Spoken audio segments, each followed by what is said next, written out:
Hi, I'm Video Game Pianist. Welcome to the stream. The theme of the stream is Super Mario and Sonic the Hedgehog music. So I'll begin with the Super Mario Bros. Main theme.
And hello Yuri, Caleb, welcome back. Hello Matthews, Jose, hello Amy Lucio.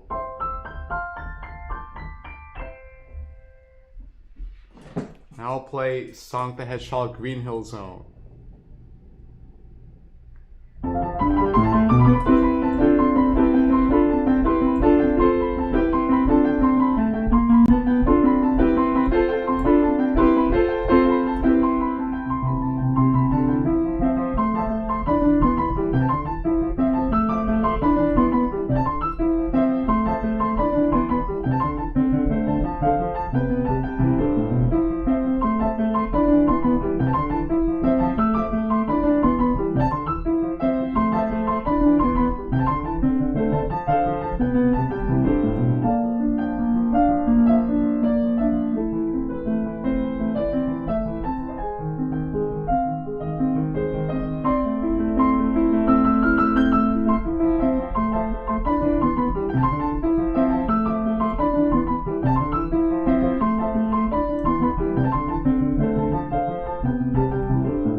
And hello, Timothy McCrossin. Hello, Ace. Bradley. Hello, Joshua Foley.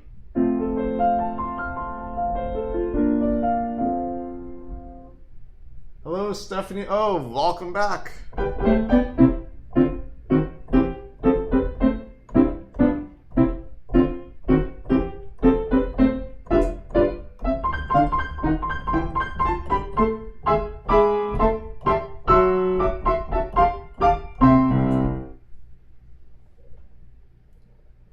And hello, Ethan. Welcome back. Welcome back, Mini Lame. Welcome back, Yoshi Plush Classics.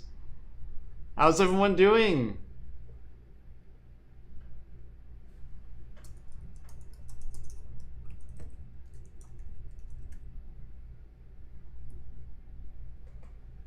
And welcome back, Kareem. Hello, Isaac. And here's the underwater theme from Super Mario Bros. 1.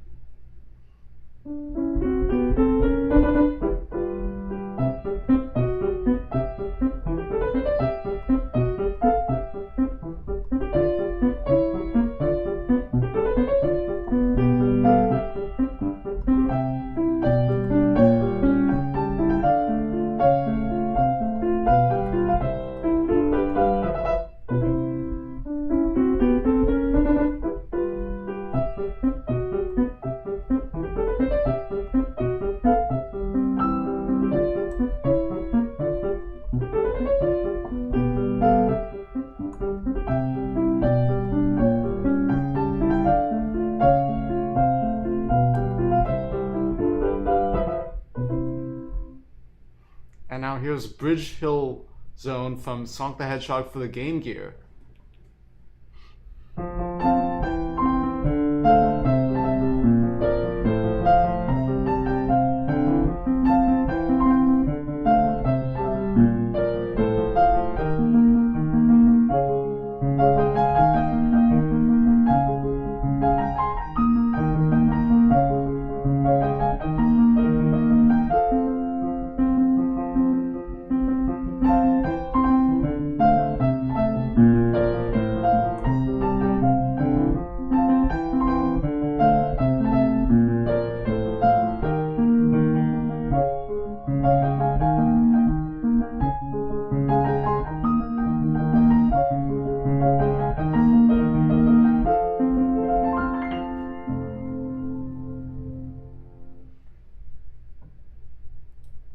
And welcome back, crewmate Yoshi.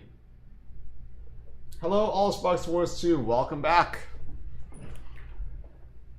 And now here's Super Mario Bros. 3 Overworld 2.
And so now I'll play Dr. Robotnik's theme from Sonic the Hedgehog 2.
And now let me play some more Mario music, some new Mario music.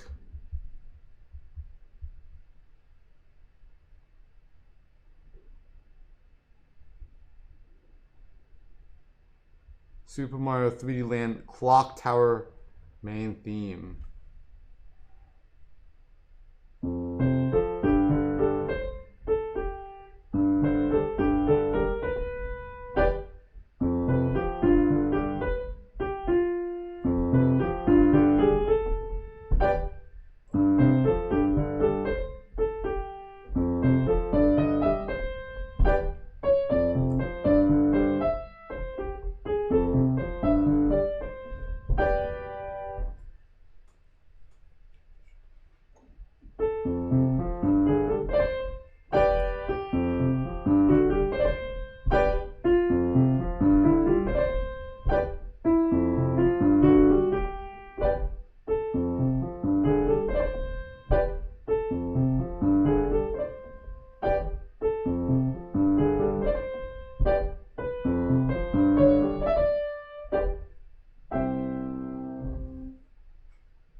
And that's the Clock Tower main theme. Interesting, there's a clock tower and not just in Majora's Mask.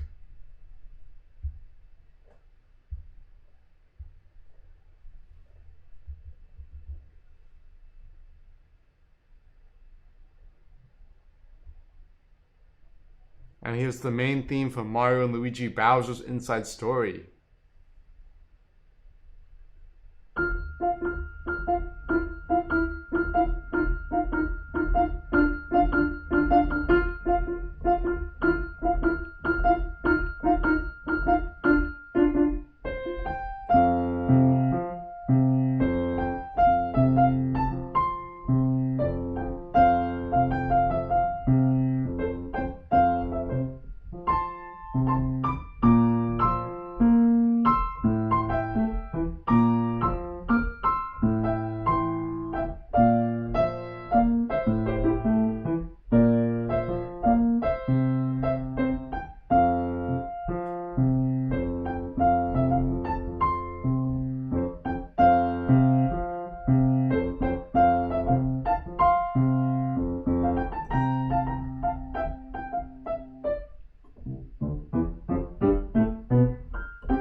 And that's the main theme from Mario and Luigi Bowser's Inside Story. Hello, Ambrose. Welcome.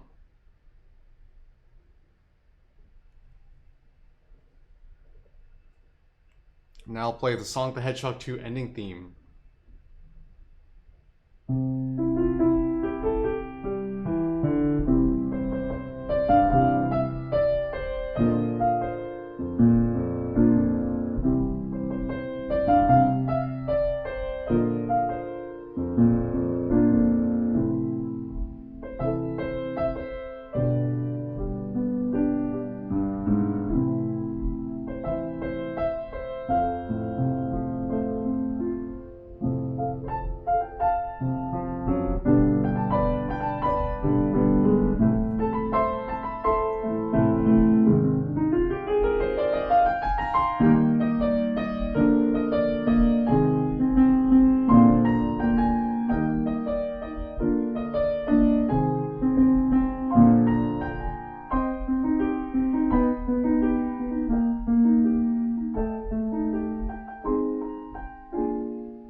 Hello, All Sparks World Series. My arrangement, I just arranged it by ear.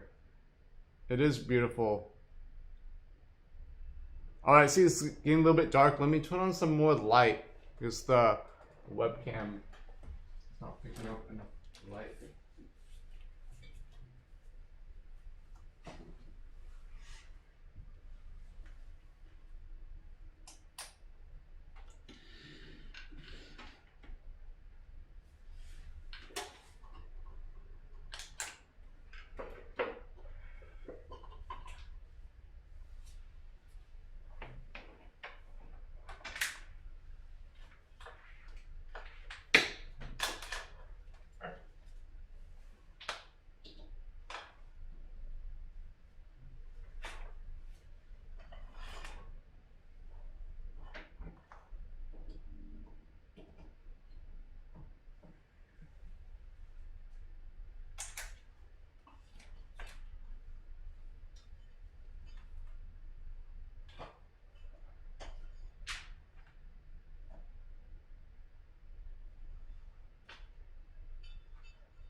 Alright, and I'm back.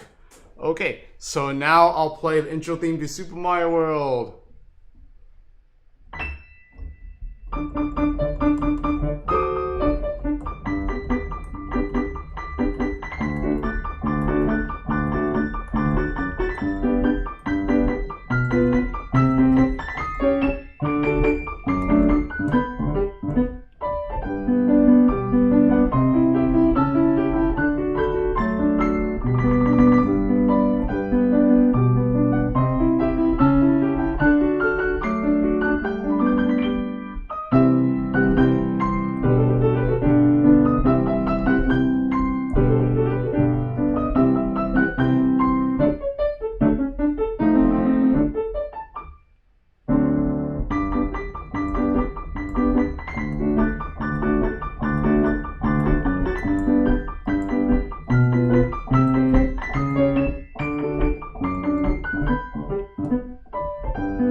And hello, Fresh Apple Slices. Welcome back, Trisha G.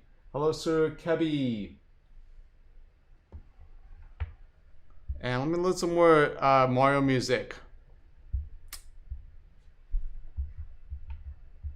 Mario 64. Here's the file select theme.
And welcome back, Laura Bowles.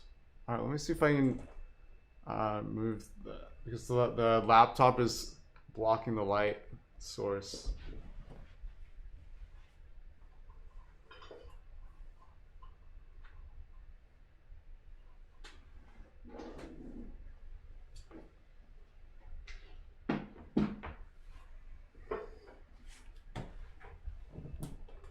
All right, that's better.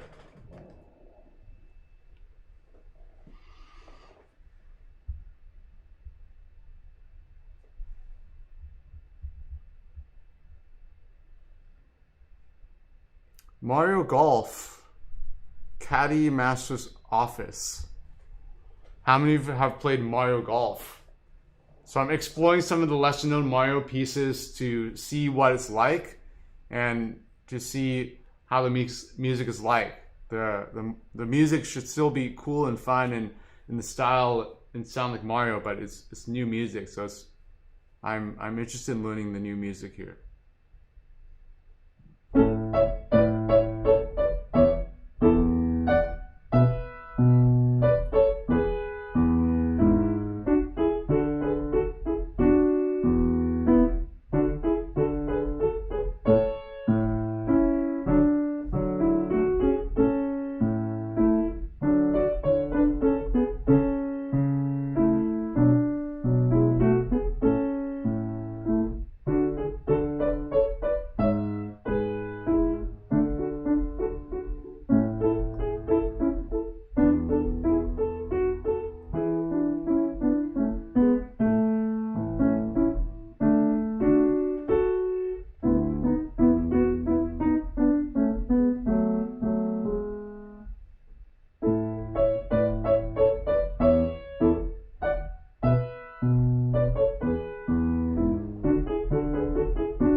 And welcome Ace to becoming a Rook member.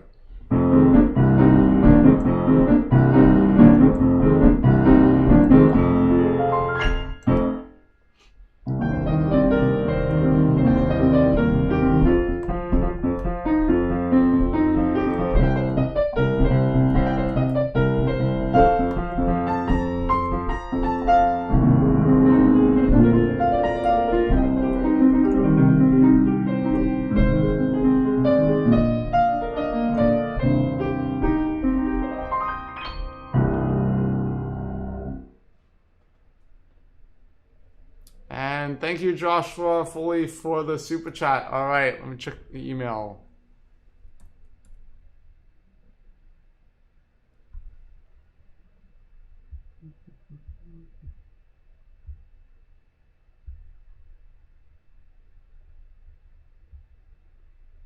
Thank you. Oh, awesome. Thank you for the artwork. Really nice lines. I like your lines. They're really bold, and it's a really flattering picture of me. Thank you, Joshua Foley.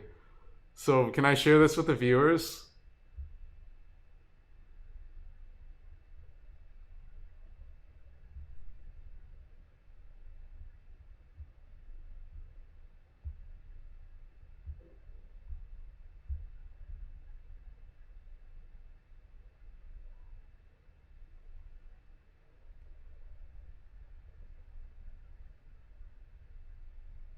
Thank you very much.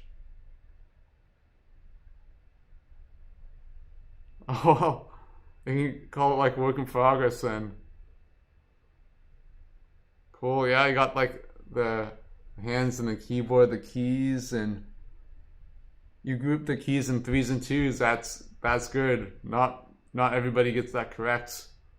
And you got the reflection of the keyboard on the fall board. Nice.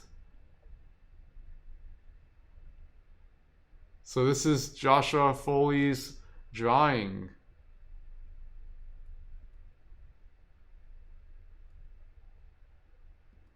Ta-da!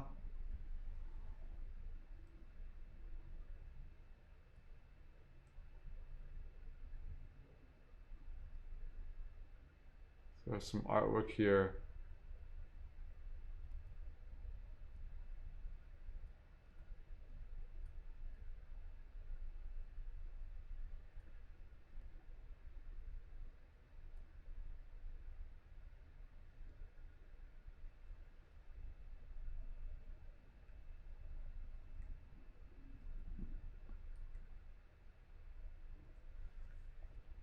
That's pretty cool. Thank you.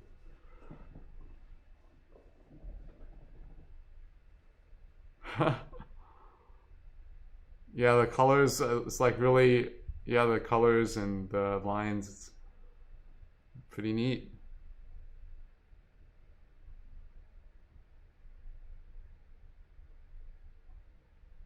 Hello, Klein Chef, Mad Moments Go, Odyssey Jellison. Yeah, see, I could also do that same pose here. Look, it look really similar, right? Oh yeah, I forgot to wear my hat. Let me get my hat just a minute.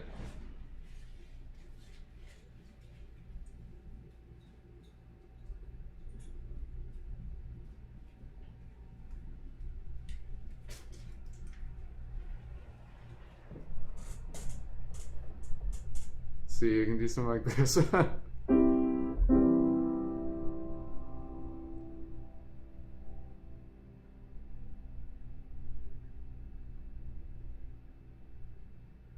Yeah, it looks really similar.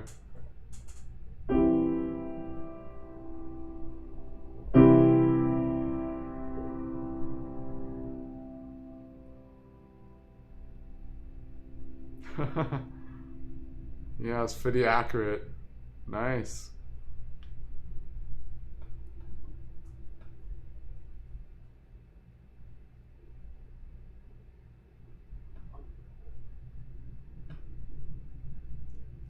Awesome.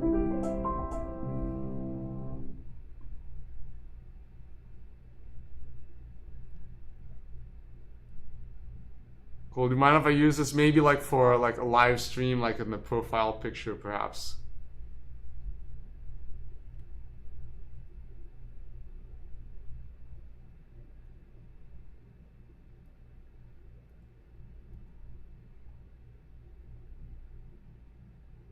William Walker, I use Fourscore to show the sheet music.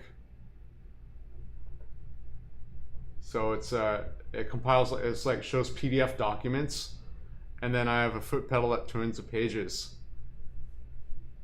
Sounds good, Joshua.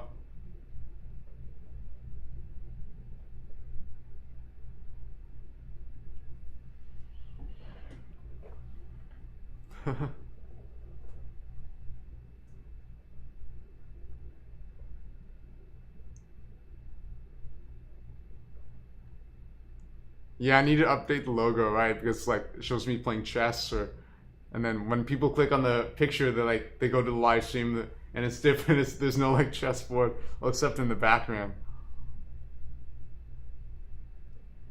Thank you, fresh apple slices.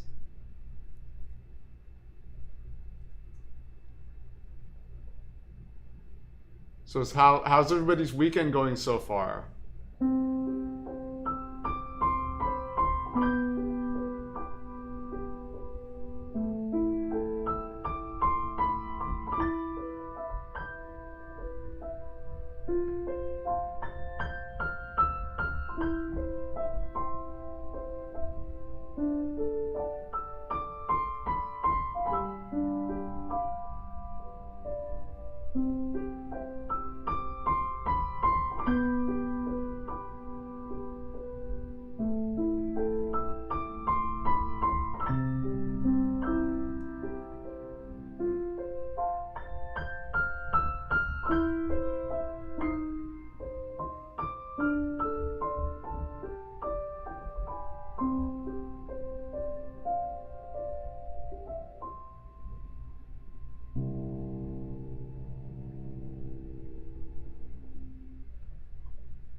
Oh, Timothy, your competition didn't go well. Oh, sorry to hear that.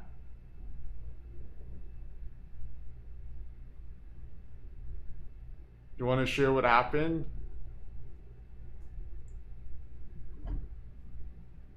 Or you can just move on from it?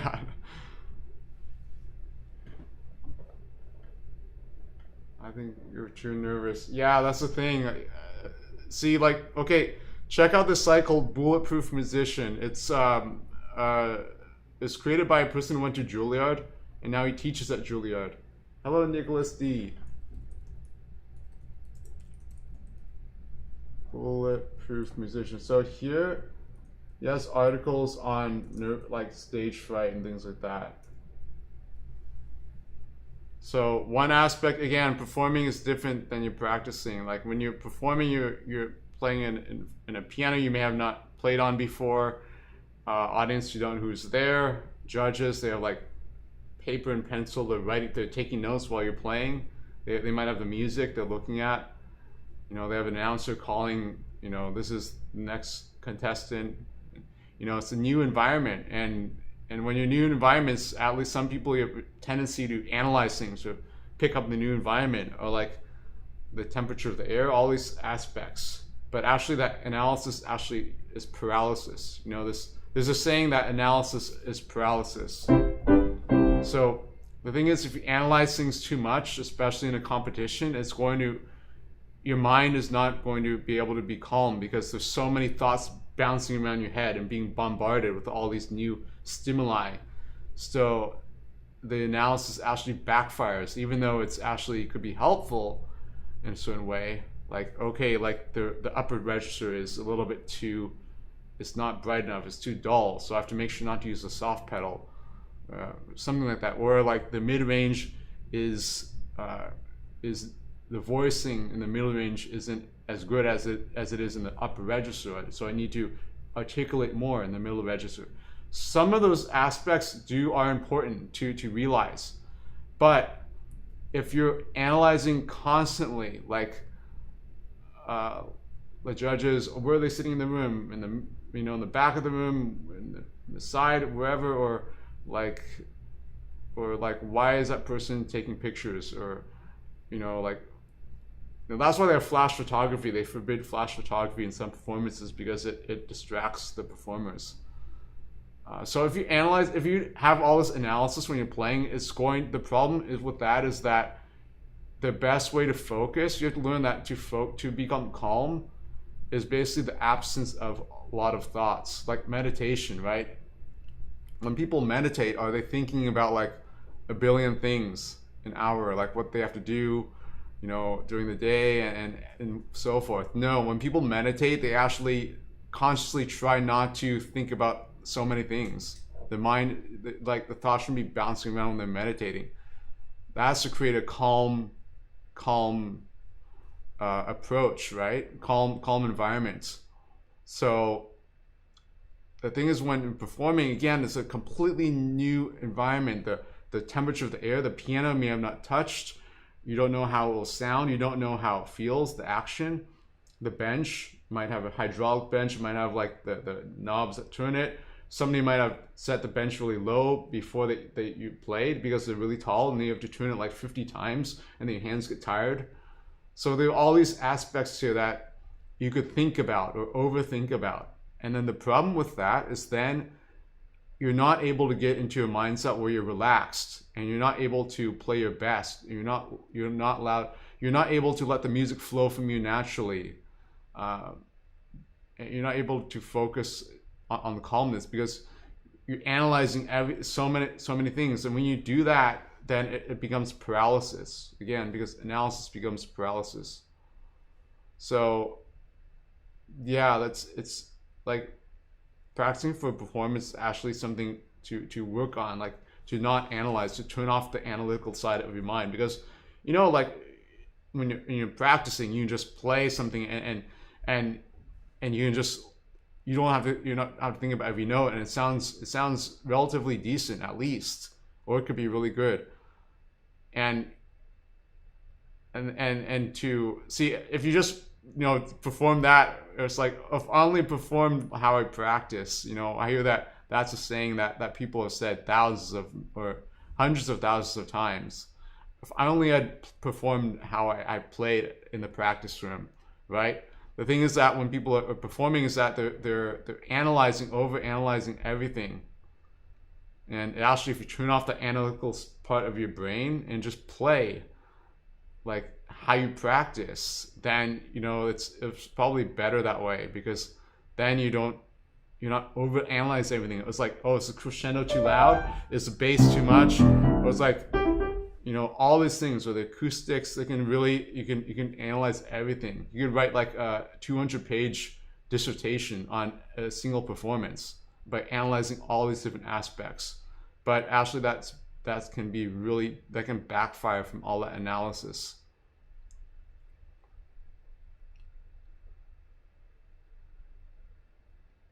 Yeah, so we can have like a stream discussion about performance's approach. So yeah, I mean, that's the thing, like practice, right? Practice when we perform is different. Why is it different?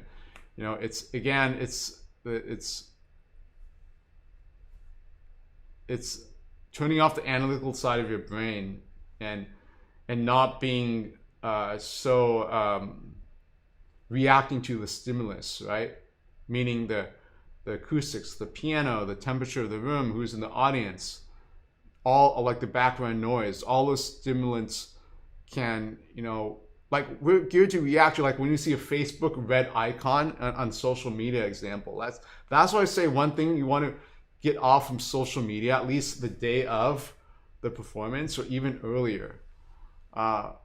Because like in the social media, when you see like a red bell icon, it's like, we think, okay, we have to click on the icon to see what that alert is. We're kind of like geared to that, right? And like they're like sound effects, like in Messenger, like if there's a message, I'll play like a sound effect. So we're kind of geared to reacting to things we see in a way, especially when we use social media a lot. So, but however, in a performance aspect, that's actually really counterproductive, because if we start to react to everything that we're doing, then that's gonna make you think about everything as well. Because when you're reacting to something, you think about it like, what does that sound? Where is that coming from? Why is that sound happening? All those things. It's then you start thinking, analyzing, and then you're no longer really playing because the analytical part of your brain is going on like overdrive. Because especially you're in a new environment. It's not like you're playing at home. I mean, some competitions these days, they do the like people submit videos of themselves playing. But I assume, Timothy, you performed actually in like a recital hall or something.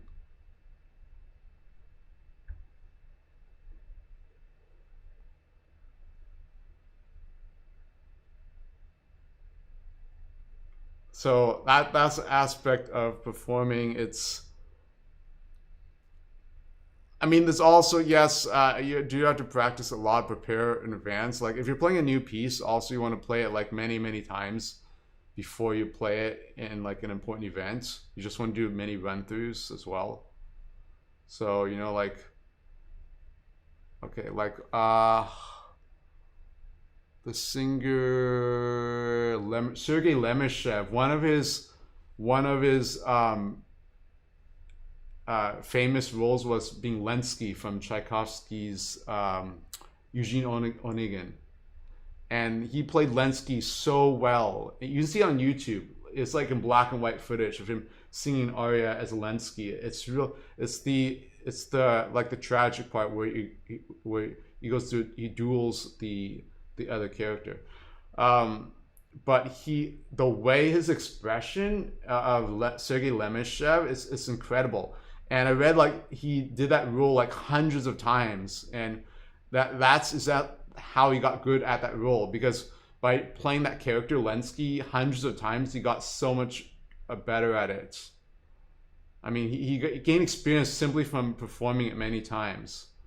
So part of it is like also that aspect too. Like if you're performing something a first few times, you're not going to have that experience behind you if you performed it like hundreds of times. So that's why they say when you do competitions, don't play new pieces, because unless you have like a lot of experience playing it, it's kind of risky.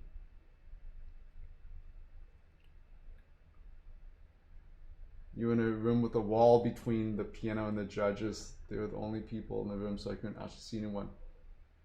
Okay, so actually it was a blind audition? That's really rare, Timothy. That's really rare. They usually have blind auditions for orchestral auditions, which I really support. I'm for blind auditions, especially for piano. Because they have it for orchestra. Why shouldn't they have it for piano? Because it really should like be more objective. Because I feel like a lot of times some of the judges, the results, I feel like people are too affected by the visual aspect. And I believe the scores for competitions should be made public as well. I mean, if they want to be completely transparent, like a gymnastics competition or figure skating, they release it like right after the performer. Why can't they do that for piano competitions? Some piano competitions do that, but it's really hard for people to believe that in transparency if the scores aren't released. And that's one of the things, like see, like the public, they donate money to competitions. Competitions get support from the public, right? The people that donate, like donors that donate to competitions. But in the classical music world, a lot of competitors in general, I've heard that they say they hear a lot of stories how competitions are not fair, and it's really too bad. They need to release the scores to the public to have good faith in the whole process.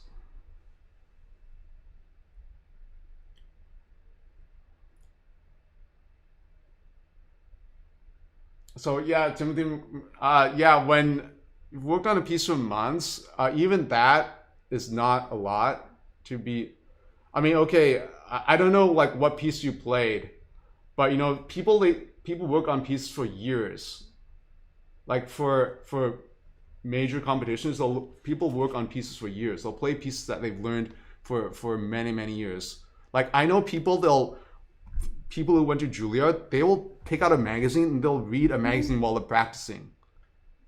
It may sound silly, but they know the notes so well inside out. They could read like, you know, a magazine, a newspaper while they're practicing. Now, I know some pianists who did that. They would take out a magazine and read it while they're practicing. They know the music inside out so well.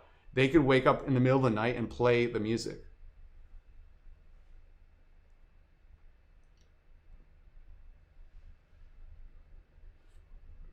So the issue is, performance practice, like practicing when you're performing. That's a major issue I see.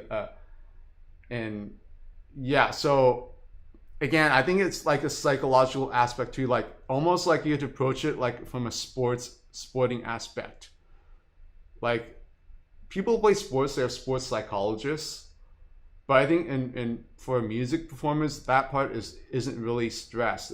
People don't put enough emphasis or practice on the performance aspect. So something like what happened to you, or where you're not playing your best, is you know, it could be help if with like an aspect of performance practice. Pamadisana Opus 36 number 3, movement 1. Is it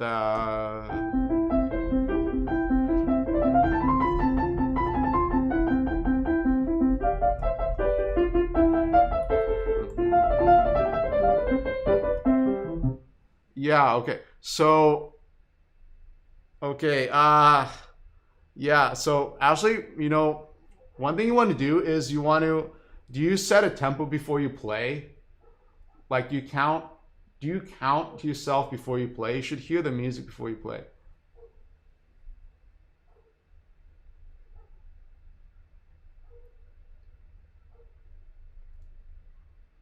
Yeah, so that's good. So you set the tempo. So you know, some people, they take a faster tempo when they perform, they're nervous, or they play slower, they have different tendencies, right? So you want to have the tempo before you play. So so you play that, hear that in your head before you play, and then you start, then you have that pulse that's like a energy that you ride on.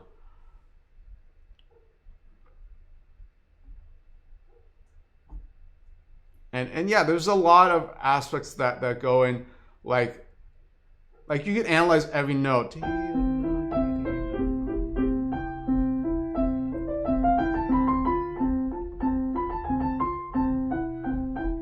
But analyzing the music, again, when you're performing, is actually counterproductive. By the time you get to performance, you shouldn't analyze, so you shouldn't be over analyzing things. And maybe like you shouldn't also don't practice too much a day or two before performing too, because also there's a danger of over practicing as well. So you have to do all these things, but yeah, I mean, it depends on the person, right? For me, like I felt like over analyzing things is counterproductive. So it's like, you know, like I'm a chess player, so I want to go to chess tournaments. Sometimes when I start a game, I start like analyzing, like calculating from like the first few moves, but actually that's not the best approach there, because you want to, if you calculate so much in a chess game and don't rely on your intuition, then the problem is, then again, you don't have as the focus and the mental clarity. So again, I think it's over analysis leads to paralysis.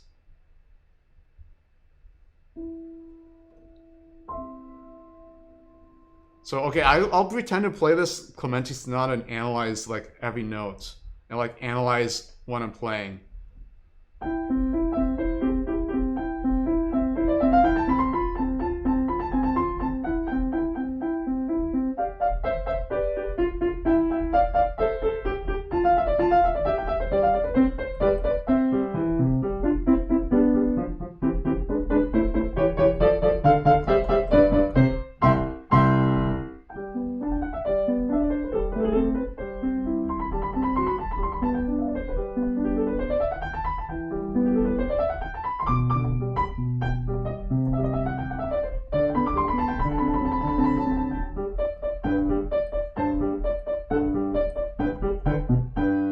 So when I'm analyzing that, it's almost like slowing me down. It's like actually it has a physical manifestation where I'm actually like it's like I feel I'm getting stuck in mud when I'm playing. Like the pulse is like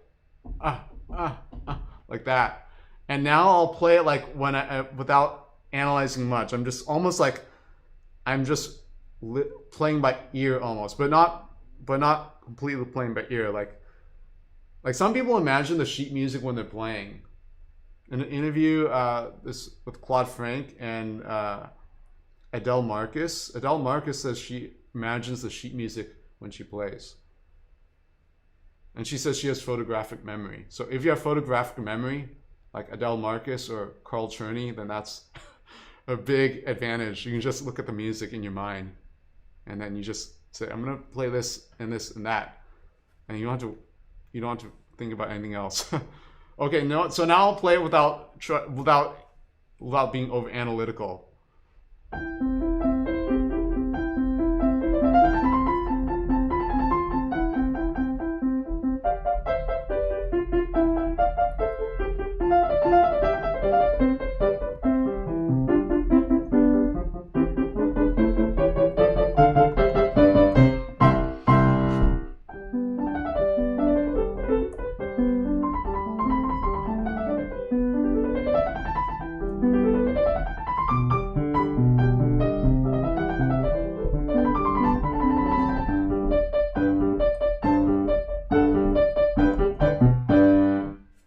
So I feel when I'm not analyzing, I feel I'm more with the music, I'm more with where the music is going. So if you analyze everything, then you're basically like a musicologist trying to play playing the piano. It becomes so much of a mental thing. But have to not be so like you can't just play like you're analyzing music. So maybe that's one exercise you can try, Timothy. You can try practicing with analyzing everything, and then practice when you're just like not analyzing anything and just going with the music. And then you can see the difference, right? You need to be able to see version 1 and version 2 and feel the difference in the versions, so that when you start to overanalyze things, you can pull yourself back and take a step back. Because the problem is when you're analyzing something, you can get into a rabbit hole. You can start analyzing this and then that, and then go deeper and deeper into your analysis. And then you get like stuck. And then sooner or later, you're like 5 levels deep in your analysis. Which is good if you're analyzing the music and writing a paper on it. But in performance, it's actually, it can be detrimental. Yeah, and record it and hear the difference as well. So that's I think that's a step, because you need to see your approaches. You need to play it like with a bad habit way and then the good habit way, so you can see the difference. Yes, and performing more often is also helpful as well. So that too. If you don't haven't performed much, you're going to learn from experience, because right now you are learning from experience. So I mean that's the thing, like you do have to like learn, like not every performance is always going to go the best, right? So part of it is from experience and doing performing a lot. So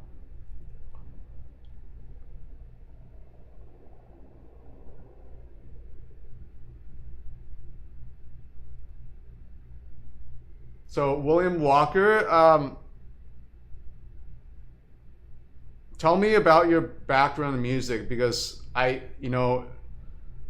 it's really hard for me to give like a prescription, almost like I'm a doctor, right? Like it's hard for me to give like real good advice, like just off the just in a casual setting. Especially I've never heard you play. I don't know anything about you really, so It's like kind of asking a doctor, when at a bar, like, oh, I have this problem, what can I do? A lot of doctors, they're really they're really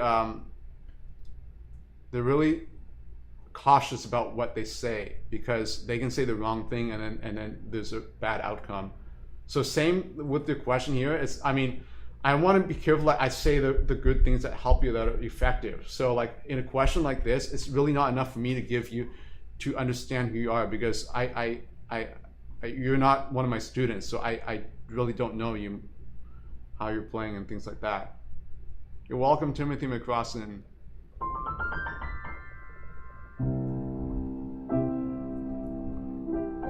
So for those of you joining the stream, we're talking about piano playing in general, and performing and dealing with nerves and nervousness and anxiety and whatnot when performing in public or for a competition, because this is a really important aspect. So because the issues that a lot of performers, not just pianists, but a lot of performers and musicians, they'll play really well when they're practicing, but then when they perform, it's like it really doesn't go their way at all. And then the question is, why is that? And what can be done about it?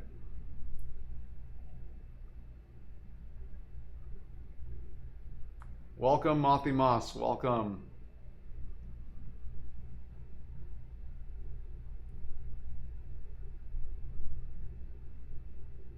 Hello, Tamara.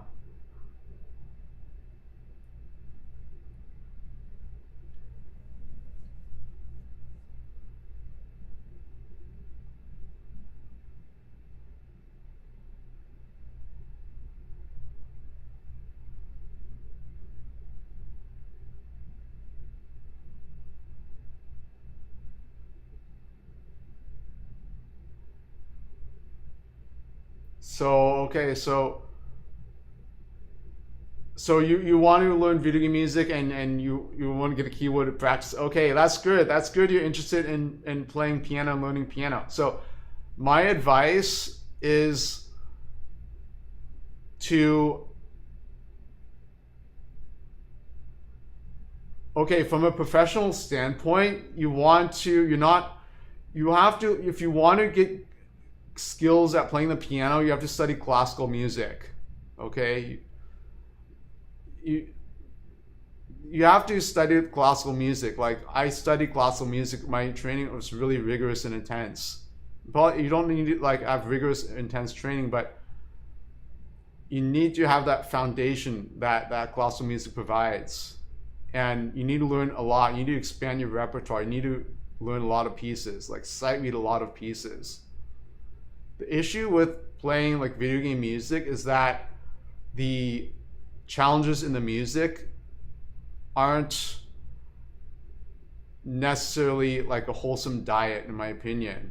It's like, if you're to get a good diet, you need to have your proteins, your vegetables, and things like that, a variety of diet, a varied diet. But in video game music, the problem is that there's often just repeated notes in the bass line, or just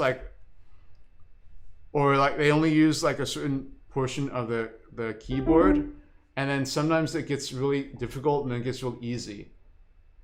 And so there's a lot of it's just not really a balanced diet. So there's the way of learning piano with classical music is tried and tested all the way for hundreds of years. So it's worked, and then when you gain the skill, then you can branch off and apply what you learn in classical music to video game music.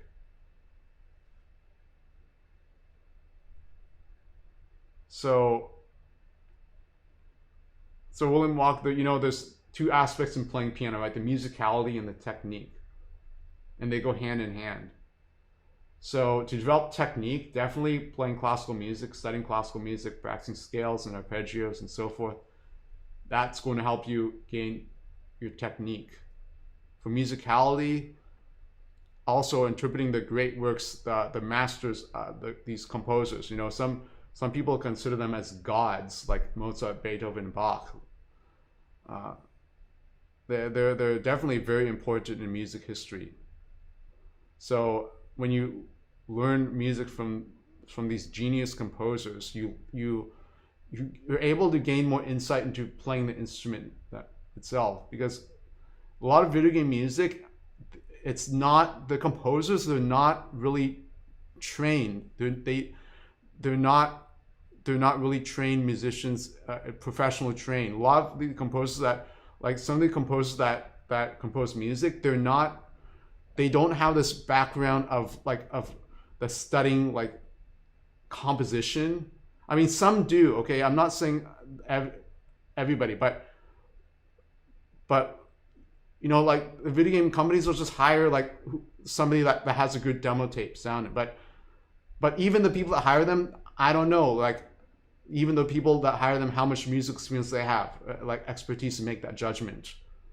So in general, the composition quality in video game music is not as high as it is in classical music.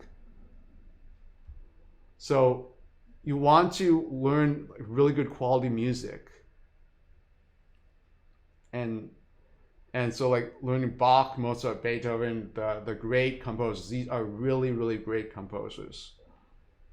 So when you learn music from these composers, then you're able to learn all the nuances and sounds and harmonies in the compositions and the expression.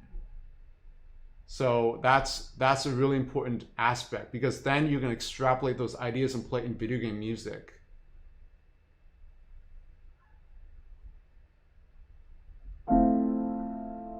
Welcome back, Stephanie O. So this art was created by Joshua Foley.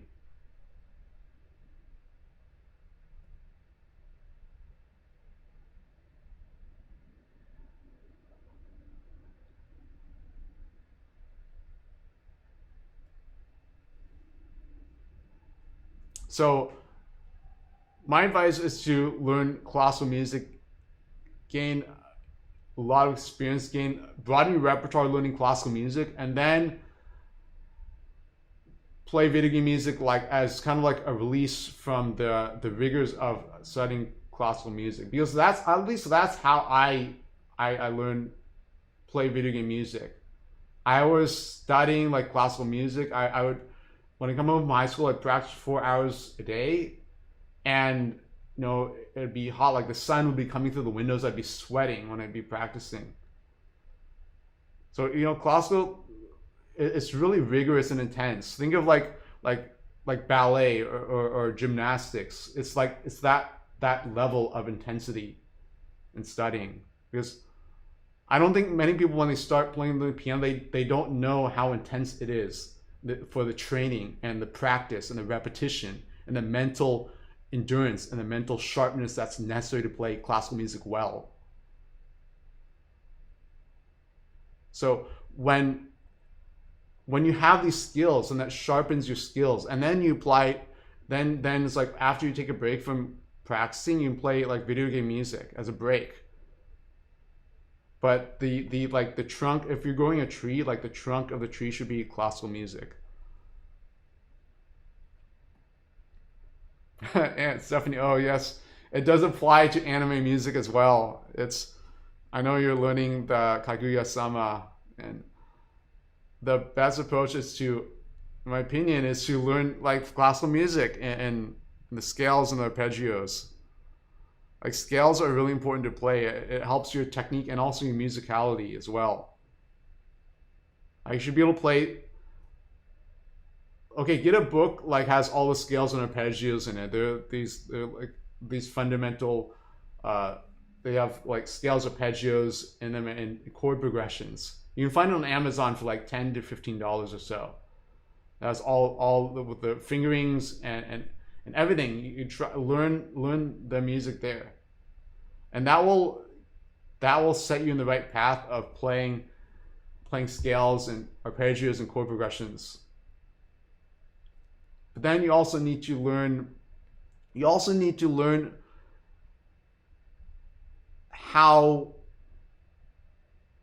you create the sound as well physically, because there are many people that know what sound they want to create, but they don't know how to do it. And they need to be able to know how to talk about what the function of the wrist is, how the arm should feel, hand position, what creates different dynamics on the key. There's only one answer. What affects, when I play a key, what is the only variable that affects the volume of the key? When I play it softly or loudly. So, you need to be able to talk about these things and be analytical about it. Because this is how professional musicians talk. They're able to talk about these things. So, it's always amazed me how some people the people advance in piano, relatively advanced, but they don't know how to talk about these things. And it shows in their playing.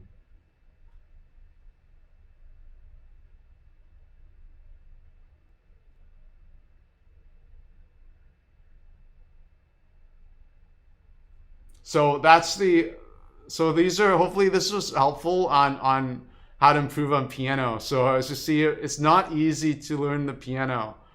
And it takes about 10 years to learn the most difficult works at piano. So it does take time, it does take persistence.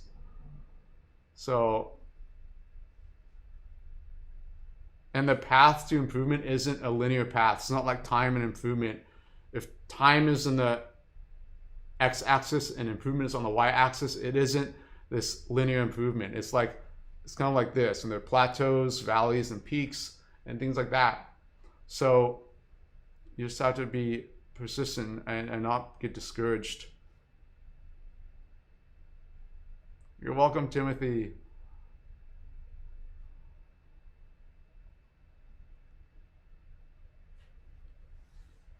So yeah, for like scales, it's okay. One way to practice scale is to you want to play scales musically. So if you're playing scales,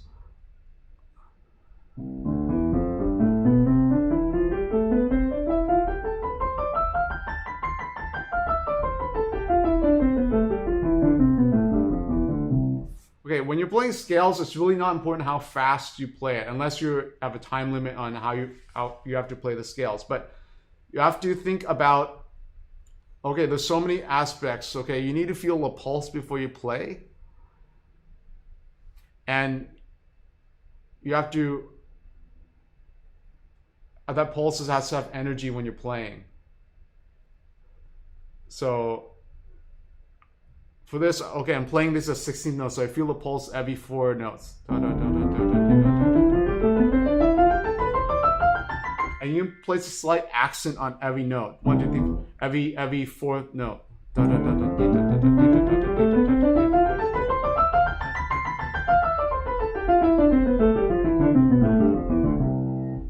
And also, of course, your fingering has to be correct as well.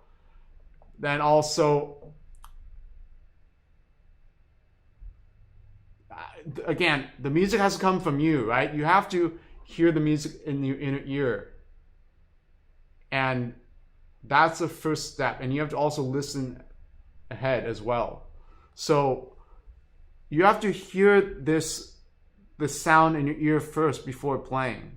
Because if not, then it's just by chance what you're playing here, whatever you end up with here, without like hearing it in your inner ear. So you have to hear this in your inner ear. Da, da, da, da, da, da, da, da, da, da, da.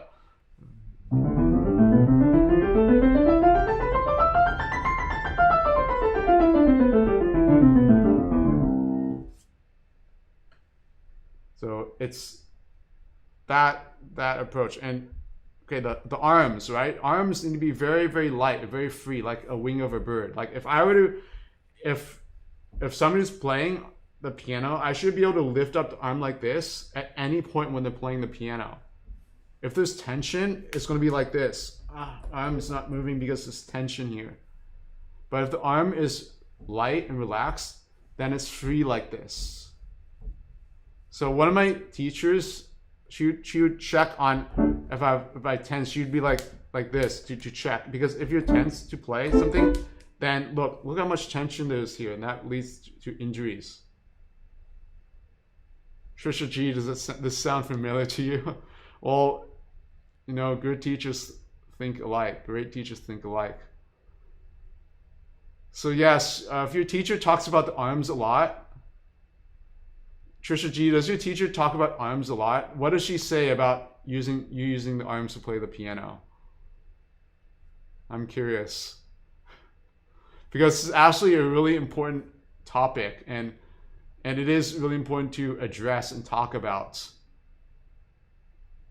And not all teachers teach this. The good teachers do, the bad teachers don't. The bad teachers have no idea what I'm talking about.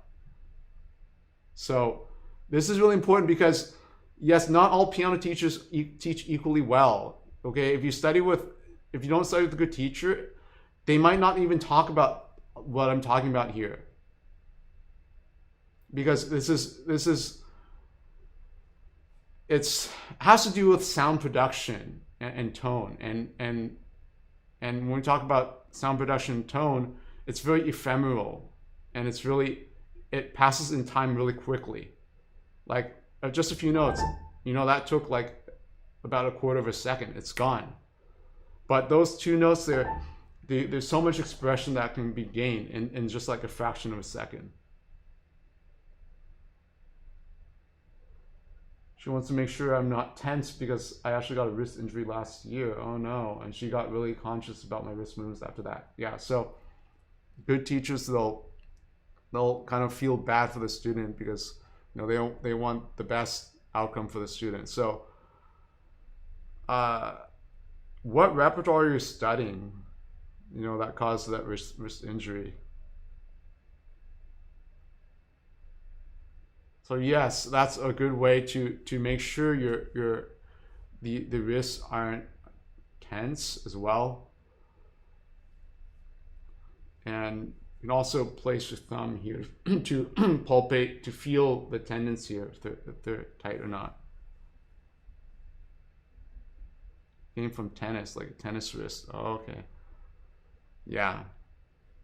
Anything that uses the wrist a lot can be detrimental to playing the piano. Like, I don't like lifting groceries a lot because I notice after I carry groceries back home from the grocery store, my arms are more tired, my wrists are more tense, and my hands are more tense as well. So it takes me a while to relax.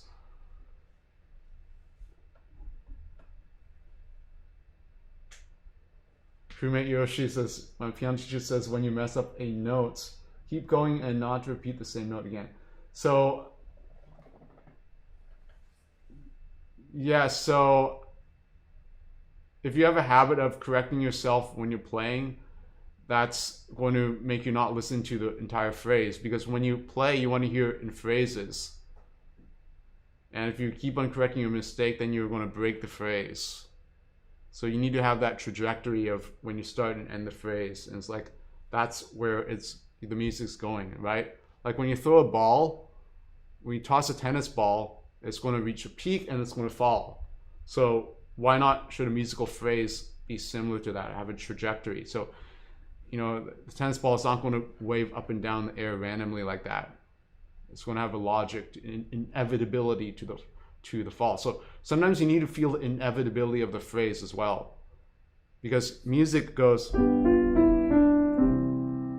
there's a 5, 4, 3, 2, 1 descending melodic line in music, in Western music. So that's inevitable in almost all works played. There's this descending line. Like even like, for example, the underwater theme. In C major, this is the 5th tone. Now it's the 4th tone. Now 3rd tone. And then, okay, instead of the 2nd tone, it goes to the 7th tone and goes to 1. So it goes 5, 4, 3, 7, which is a substitution for 2, and then goes to 1. So a lot of music has that inevitability. So you need to feel that inevitability, like the trajectory. And also simply, you don't want to do that when you're performing, because if you correctly note when you're performing, then it draws audience attention to that, and it's distracting to enjoying the music.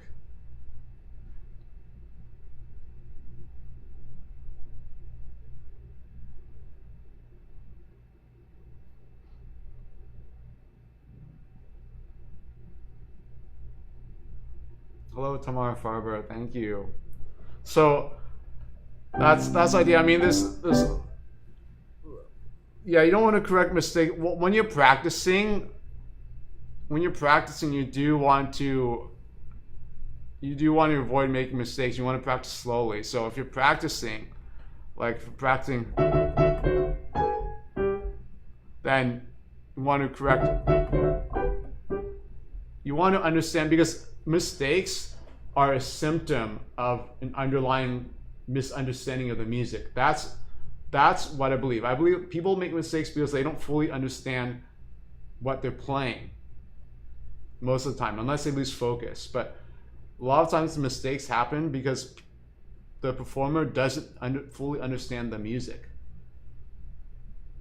And so if one has greater understanding of the music, of like the harmony, the structure, what notes are important, and so forth, then that leads to better organization of how the music is presented.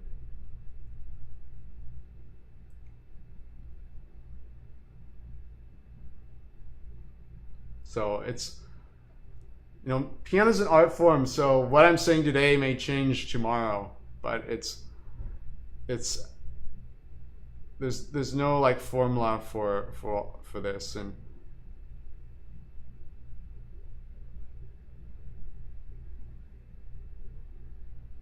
so yeah, music, the way people play piano is always changing. It's never static, that's for sure. Okay, so now I'll play another Mario piece. I'll play Gusty Garden Galaxy.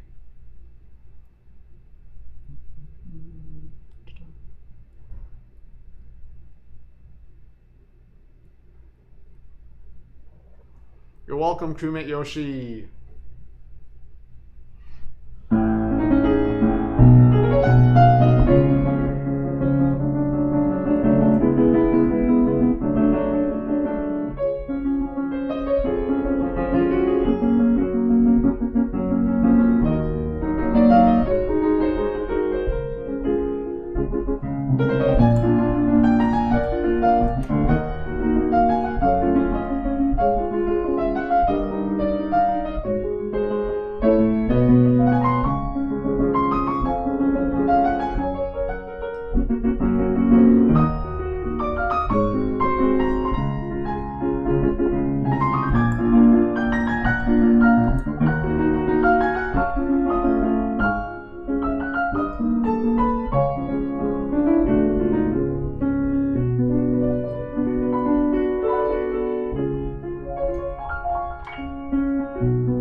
And so now let me learn some more Mario music. So I'll cite with some Mario music because I've been playing a lot of like mainstream Mario music lately, and I want to play like the lesser known Mario pieces. So let me load some Mario sheet music.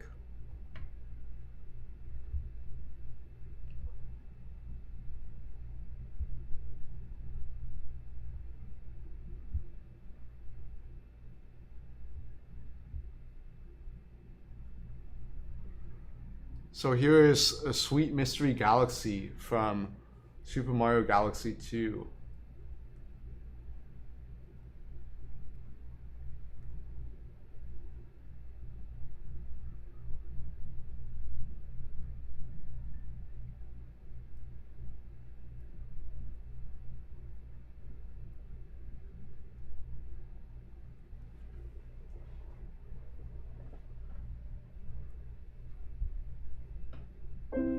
And hello, Matt J.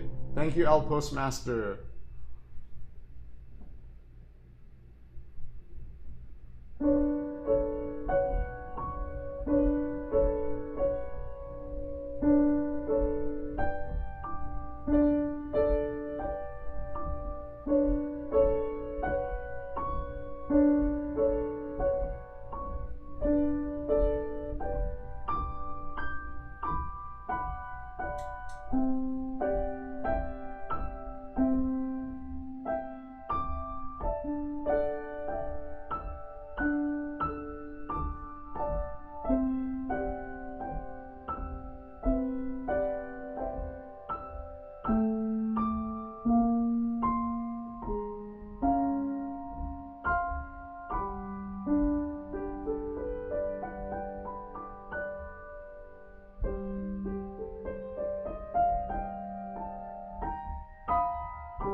And that was Sweet Mystery Galaxy from Mario Galaxy 2.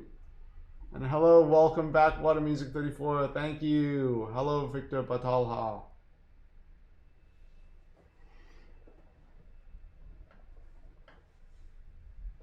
So let me play another piece here. So see, I have a bunch of Mario pieces. Look, I have 400. Was it 400? Where did Mario music go? Yeah, 471 items here. So 471 pieces.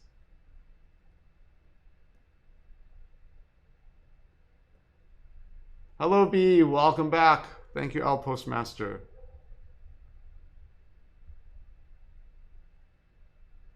So here's the gate.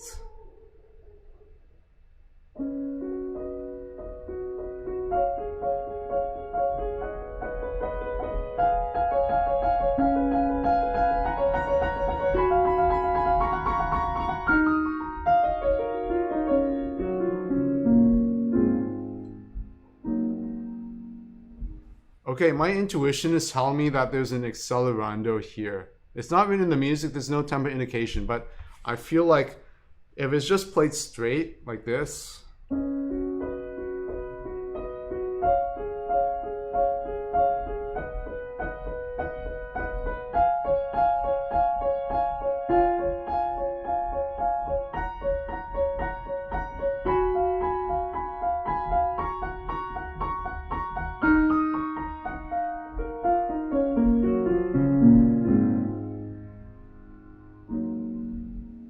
then it's not as compelling. So let me listen to the music here and see what the original audio is.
So there is no accelerando, but I feel like there's more notes in the bass here that support what's going on in the upper register.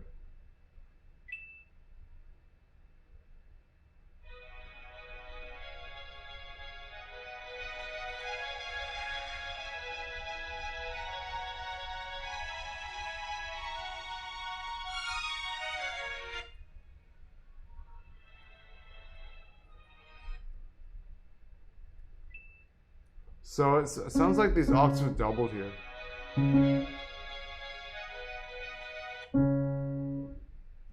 Yeah, so there's more bass support here when there's this left hand is double here.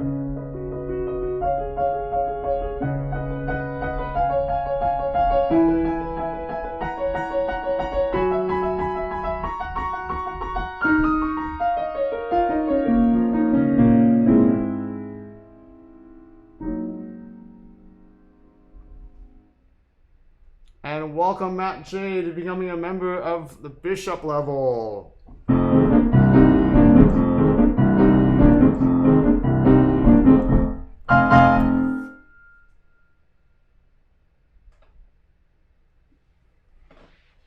So synesthesia. So I did a research paper on synesthesia as part of my piano pedagogy elective when I was doing my doctorate program at USC.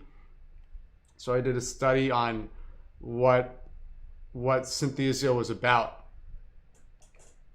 So the thing with synesthesia is that you're evaluated on your note accuracy and rhythm accuracy. But there's more to music than just playing the correct notes at the correct time. There's use of your imagination, dynamic range, articulation, balance between the hands, expression, dynamics, being able to make a crescendo and diminuendo gradually and smoothly. So,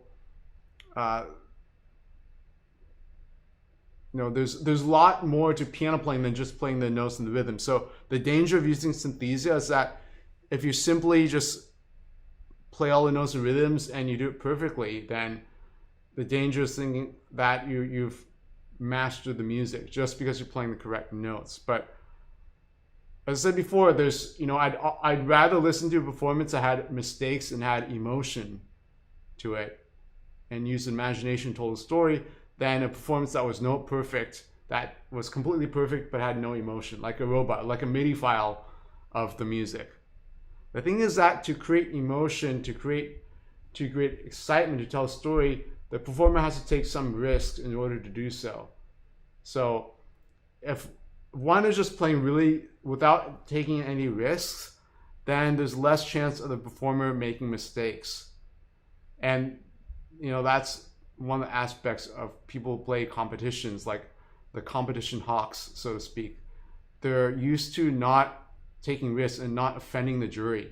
So they'll play in a way that gives them the best chances to win a competition. But they're limiting their playing on purpose so that they don't offend the jury members. Because if somebody takes too many risks in a competition, then it may really impress or please two jury members, but the other two jury members may not like that interpretation because they're used to hearing it another way, or they just, for whatever reason.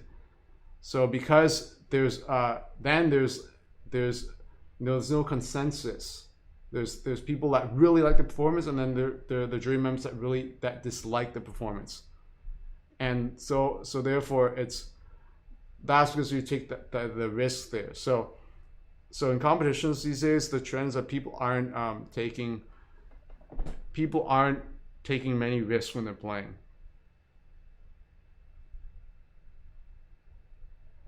So yeah, one of my former teachers, Claude Frank, he said in an interview that he doesn't teach to prepare students for competitions. His unique way of teaching is that he teaches so that students get a closer relationship with the music. And thank you, KB Rockstar 12, for the super chat. I know this is not Mario Sonic, but Could you please play Spooky Scary Skeletons? Alright. Well, yesterday was Friday the 13th, KB Rockstar, so, but don't worry, so we can play it today.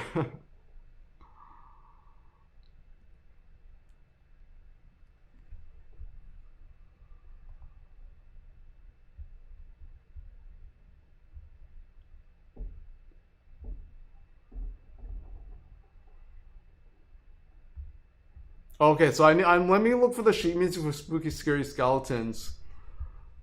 Might be on MuseScore, hopefully.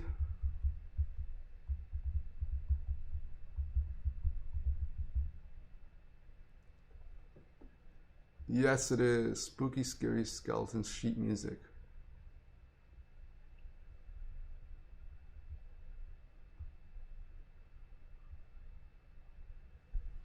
Okay, so here's the music. I'll play it through slowly to get a feel for the music.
Okay, so that's Spooky Scary Skeletons. And now it goes much faster. Dot coordinate equals 150. Thank you, Joshua Foley. Welcome back, Logan Calvaresi. Welcome back, Bethel.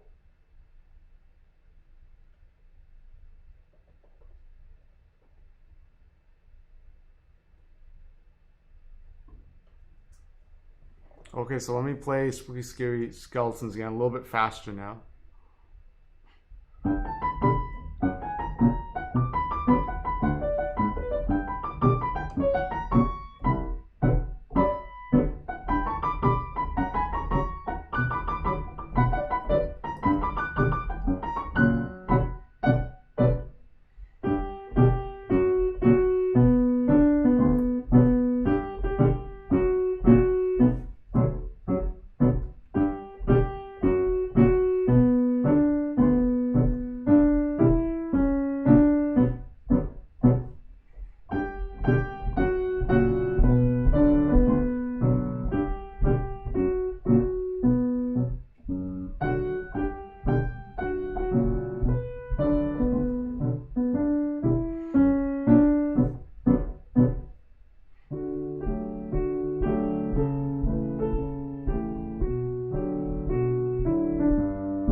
Okay, let me play it through again.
right, so that's Spooky Scary Skeletons. In a minute, I'll play all the way through again. Are there any relative easy classical music pieces for a beginner playing piano? Yes, there definitely is. There's like Schumann album for the young, Opus 68. And have you heard of a site called imslp.org? There's public domain sheet music available. So you can find sheet music there.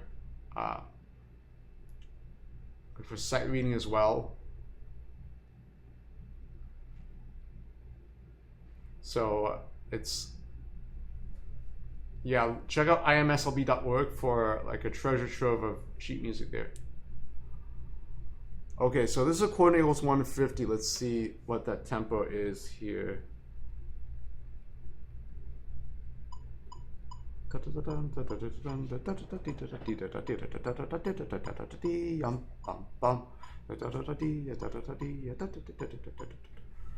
let me try playing at a faster tempo. It's like a tarantella here.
Spooky Skeletons.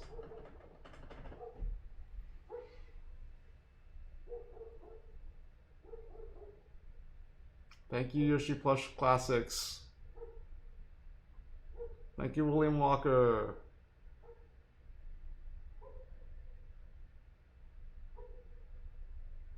Okay, let me close the window.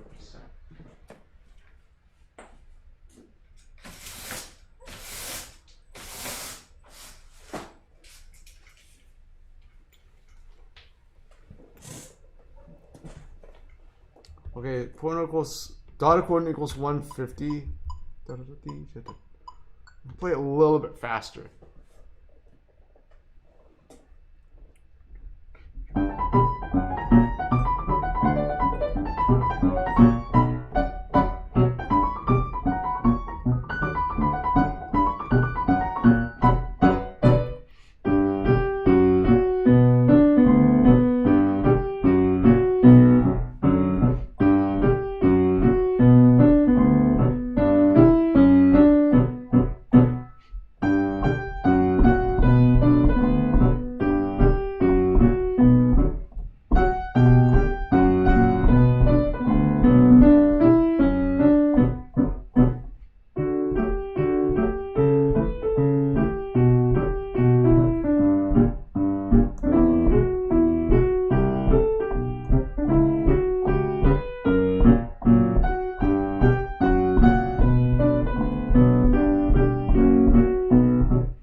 There it is, spooky, scary skeletons.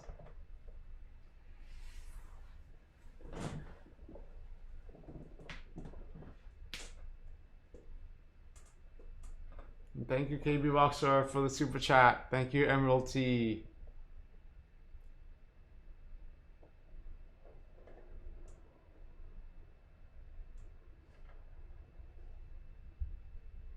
There's also a book called Music by the Masters. But if you're learning piano, I don't think these pieces are already too difficult. These are like level 3, level 4 pieces. But something like this, it's a compendium of pieces written by great composers, and they're about like for people who play piano for about 3 to 4 years. But again, you could probably find most of the sheet music, if not all, on imslp.org. So, but it's good to have printed copies of the music, because then you can make your own markings in the music, or you can. It's better. It's more professional when you have your own copy of the music rather than just printing out loose leaf pages and playing them. Because I know some teachers who won't tolerate a student, they bring in pages that aren't bound and they're just printed off the internet. They won't even teach. They'll refuse to teach that piece.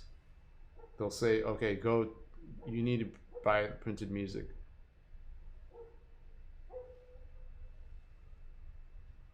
So Caleb Gurumai, so to learning play the piano, to play by ear, sheet music, online, video game music, do you recommend those learning to play video game music to play by ear or sheet music online?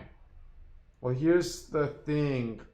The sheet music is not always in good quality. So if you like Muse Score here, the sheet music isn't, it's not like, they don't have like,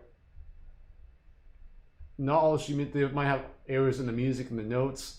They might have all the articulation markings or the dynamic markings. So the problem is that then you're not learning from like really, you're not getting a good diet, so to speak.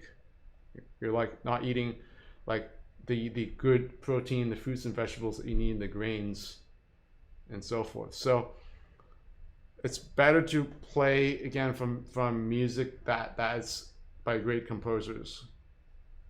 And you can play video game music by ear as an exercise. You can try to transcribe the music, or you can play from sheet music, like official sheet music of video game music. That's better. But even then, it's not. Sometimes when people publish official sheet music of video games, they water down the difficulty level so much that it loses so much content. So you want to be careful. Like sometimes like the Mario music, like the beginning level, sometimes it's watered down too much. I feel like it doesn't have as much harmonic information, so it sounds too much like a skeleton, like melodic skeleton. There's not much rich harmonies in it. So, and if you play that music, it's not going to give you that nourishment of playing a lot of harmony. You need to have that nourishment playing harmony, like playing chorales or reading figure bass or hymns. There's a lot of harmony there that you can play at your fingertips, because that's one of the beautiful things of playing the piano, is that you can play different harmonies.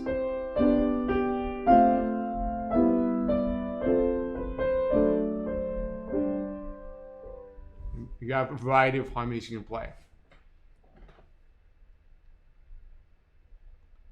What do you mean by creative elements? Do you mean like improvising, or like, because the thing with creative elements is that you have a danger of making a fool of yourself if you do it incorrectly. So like you have to do something like that's. The problem is, if you're just doing something creatively, if you don't have a foundation that's to start from that fuels that creativity, then it's going to be like random. It's going to be like diarrhea, and you don't want to sound like diarrhea on the piano. You need to have this this foundation when you start with. Okay, so like if I go, then it just plays something random. Then yes, that is creative, but it's like throwing paint at the wall and then saying that's art. I'm just throwing paint at the wall, paint on the wall, there, and there. But if you're like, you know how to decorate a melody, like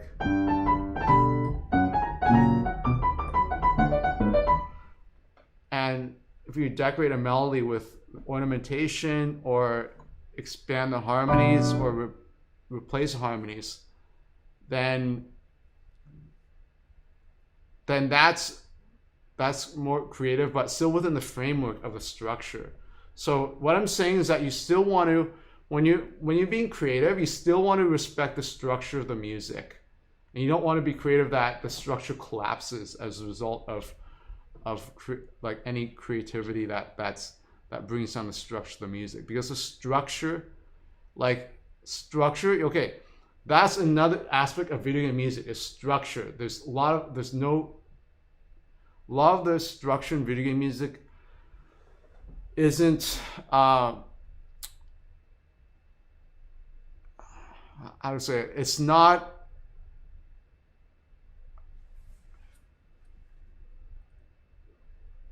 like when I see music by Mozart and Beethoven, the structure of the music is really amazing. But in video game music, a lot of the structure is kind of like mundane. That's what I'd say. It's mundane. But the notes and harmonies within that structure is what makes it compelling, right? Same with jazz, right? You have these 16-bar structures, right? So it's all 16 bars. So it's kind of like 16 bars. It's that structure.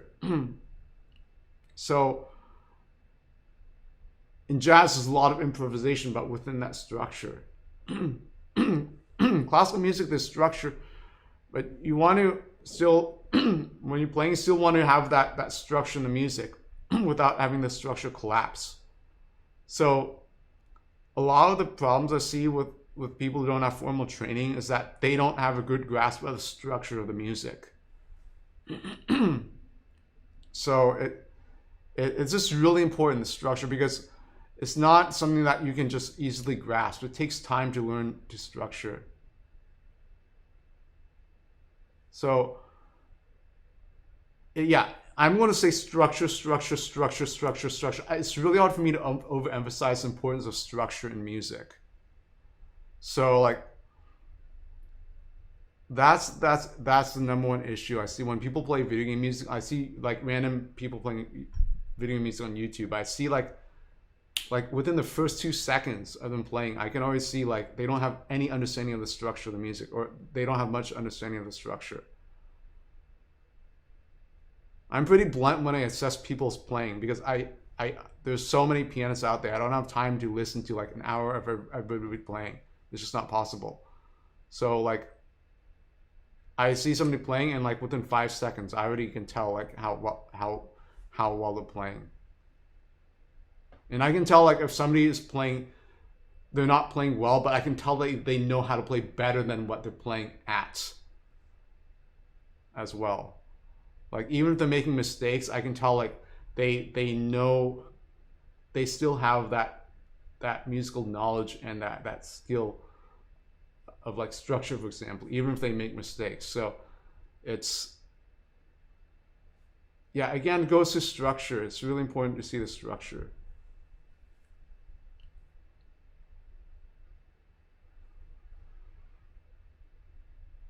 So yeah, if you're studying like jazz or any other genre, a lot of the teachers, good teachers, tell you to learn classical music, because classical music is where you're going to gain the skill of the technique and the musicality, right? You have technique and musicality, two important components of playing the piano.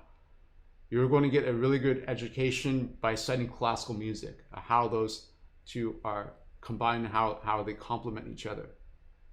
In video game music, sometimes you're like, just like, for example, like the Turbo Tunnel theme from Battletoads, like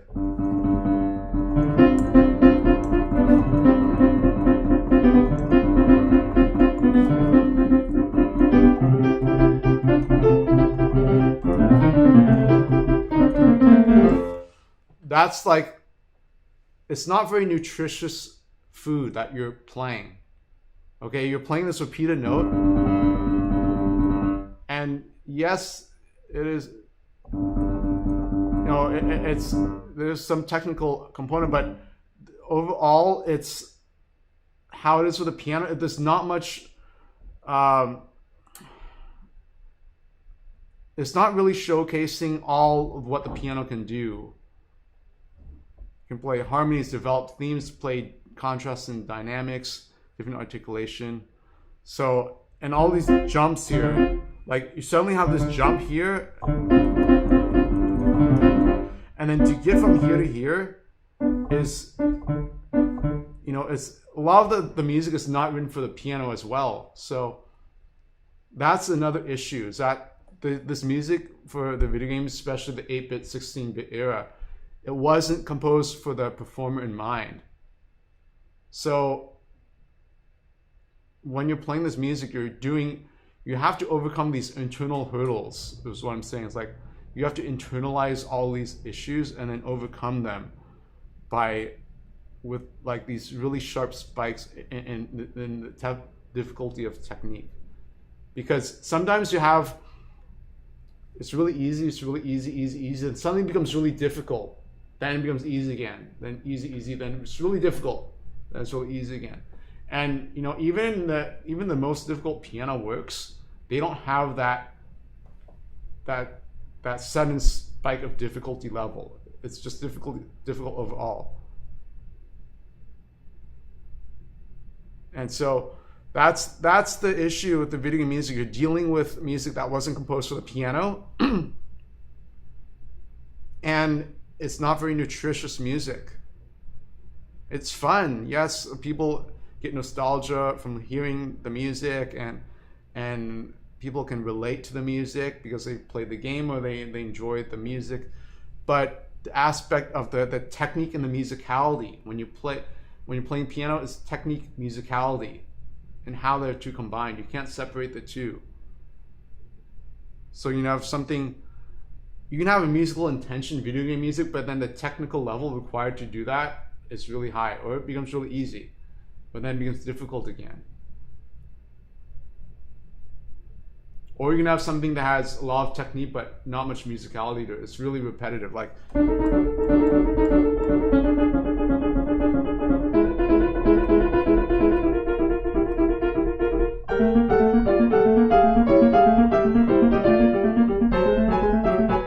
something like that.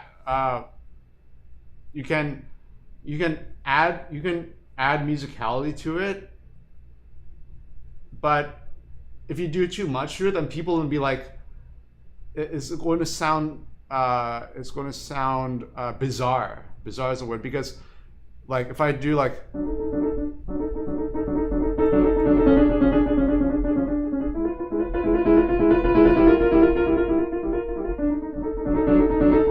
it's not, and then the game is all on the same dynamic level, and it's like and so it may sound too bizarre if you add all these different dynamic changes, like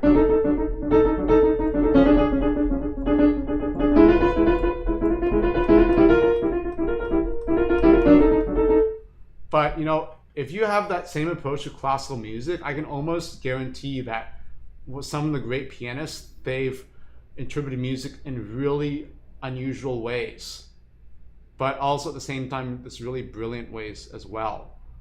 So that's what's so beautiful about classical music, because when I hear some interpretations, like I think, okay, this is so outrageous what I'm doing, but then I hear a great pianist play that, and they do like something outrageous as well, and it's eye-opening because they're taking a lot of risks to do that, and I'm also taking risks to do how I'm doing it too. But they're also taking risks too, but in a different way. But it's just that the amount of risks that they're taking is similar to what I'm doing, but in a different way, and they're also bringing out different aspects of the music. So it's kind of like a psychological aspect too, because when you see the music on the printed page, it's not just enough to play what's on the page. You have to understand what's behind the notes. And that's the problem that a lot of students have. they're just focused on playing the notes here, but they don't know what's behind the notes or what's between the notes. And sometimes as a teacher, that's really difficult to get across to students.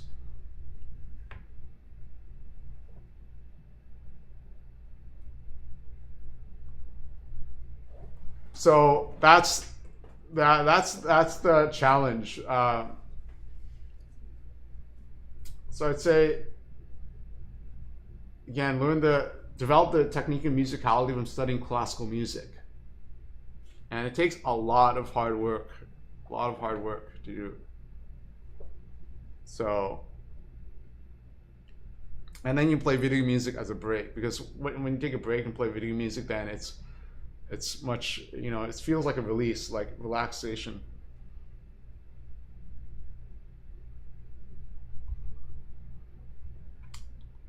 Yeah, so like there's a pianist named Glenn Gould, and when Glenn Gould played with the Cleveland Orchestra with George Zell, Glenn Gould had a reputation of being really eccentric and having really eccentric interpretations, and people are wondering what George Zell, this conductor, thought of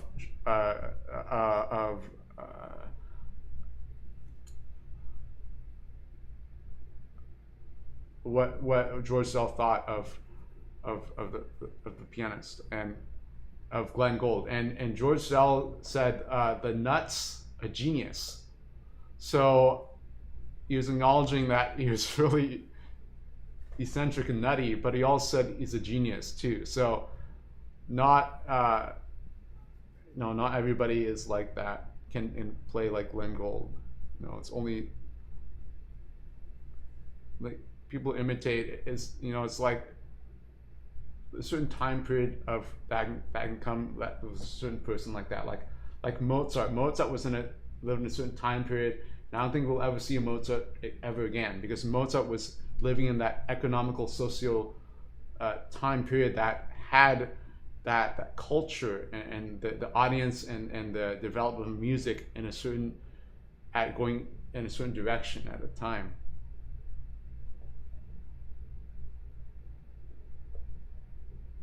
You're welcome, Caleb. Welcome back, P. Carrots. Hello, Aldervinner.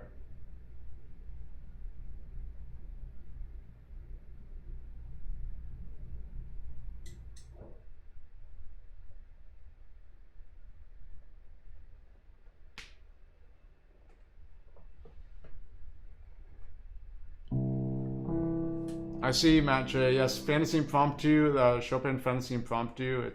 You play Zelda music as take away from breaks. See, there you go. Yeah, like you studied classical music and then taking a break and playing video game music. That's how you're gonna approach video game music, right?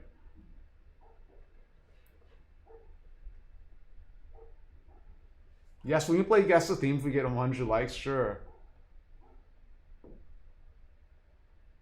Sheet music at other websites. So William Walker. So what the sheet music at IMSLP is their scans of public domain sheet music. So people took printed sheet music and they scanned them onto the site, and so public domain sheet music is legally available. So on other websites, like I don't know, like you want to get the printed sheet music, then you go to like sheet music websites and actually order the physical copy of the sheet music. So that would probably be better. You need that you need the sheet music if you're really serious about learning something. That's what I'd say. But if you're looking at the music, like you want to practice it and see like how the music is, you can go to IMSLP and look at the music there. But if you want to, I mean, also financially, I don't know your financial situation, but if you want to, the sheet music isn't cheap. Sometimes, the sheet music depends on what pieces you're buying. If it's a lot of sheet music, then it can be like $50 to $70, plus the shipping. So it depends.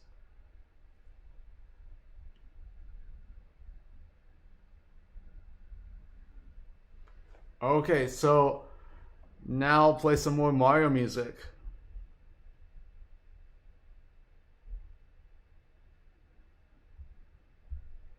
This looks pretty intense. Speedy comments.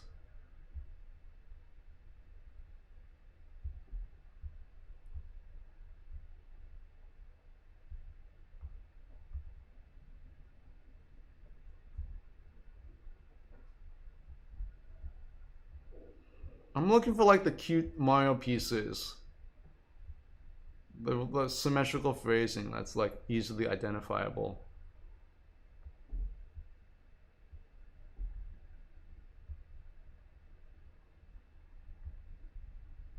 Okay, here's Sort or Explode. This is from Super Mario 64 DS.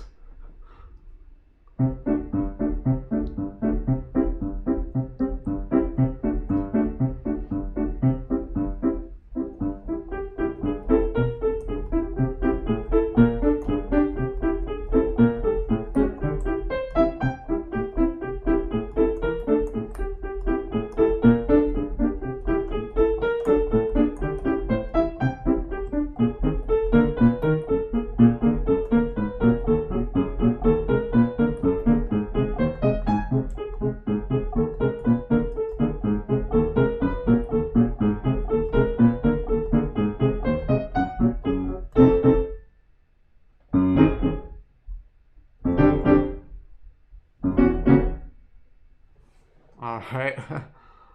I like how they fit all that on one page there. And thank you, PK, for the super chat. Alright, I'll check out the email. Let me play the Sword Explode one more time. I'll play it at tempo here. So it's at 135.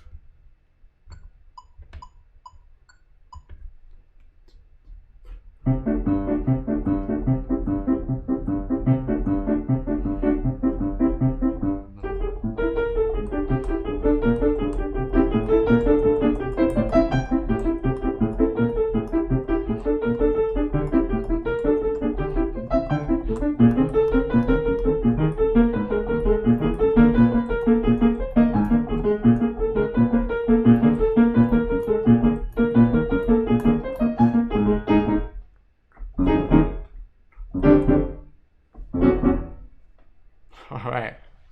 Has anybody played this game, Super Mario 64 for the DS? I haven't.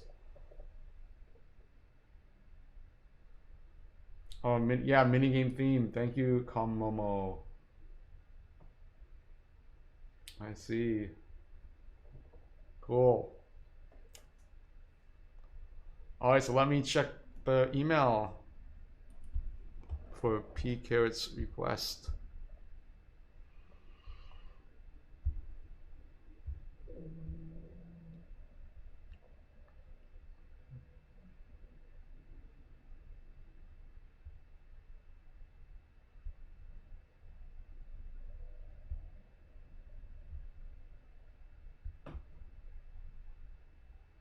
P-Carrot, I don't see it here.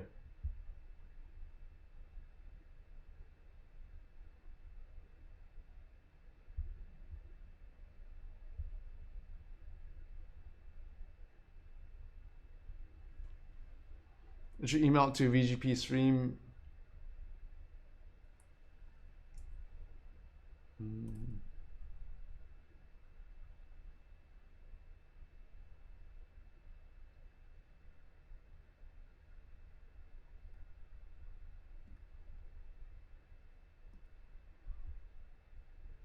Okay, I see it. Got it. Thank you.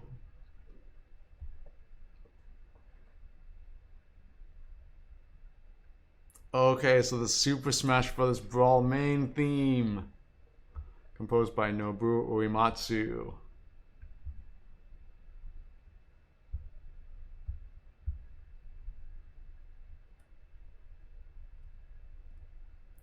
Okay, so let me start this through slowly.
challenging piece. Press the...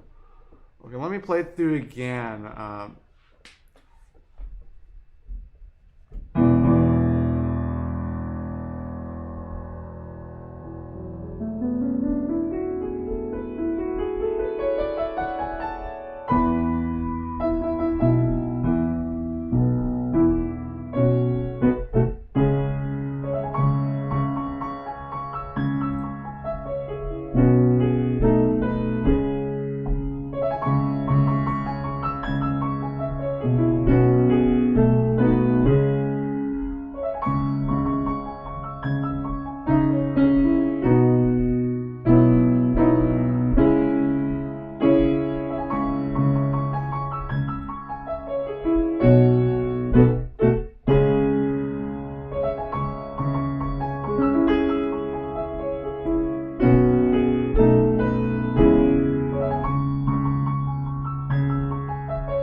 so this is the Super Smash Bros. Brawl main theme. Alright, so now I'm going to play it a little bit faster now.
Okay, it's a tricky piece. Try to play it again here. Thank you, Dylan.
me see what tempo this is. Thank you, Grant WB. Are you over 9,000? Thank you. Because of Smug Presto, and some parts it's just not playable at that tempo.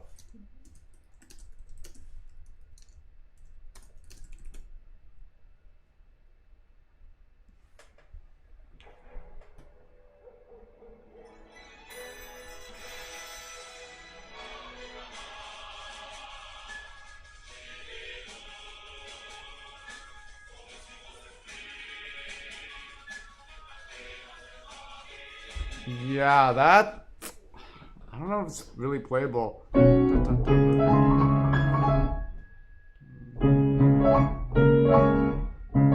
Play this.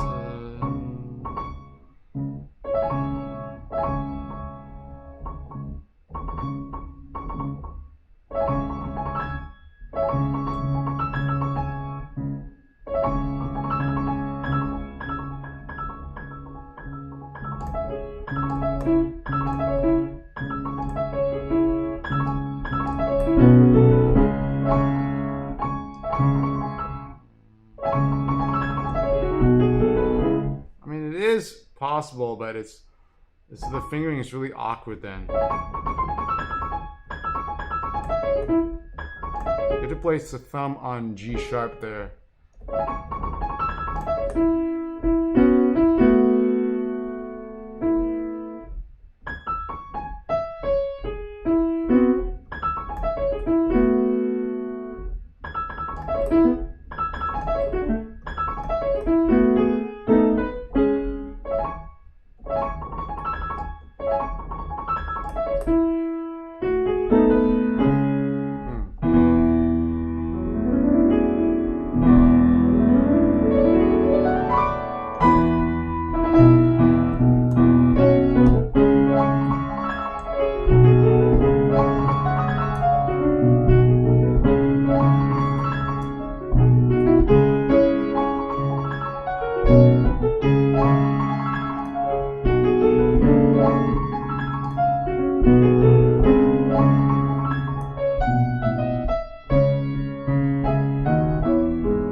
Let me see this here.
Okay, so that gives better clue on how to play this here. I'm gonna play it through slowly once more.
All right, so let me try it again. The thing is that this part is really tricky here because you have a melody here.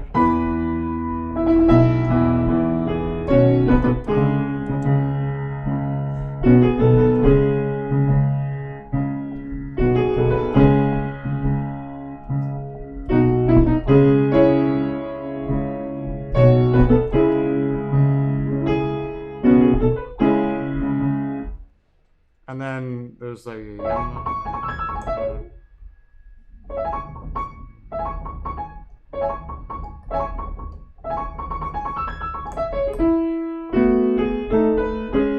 to prepare this from this is really hard.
I'm gonna play it through again.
And welcome back, Spine Dwarf UDS. Thank you for the super chat.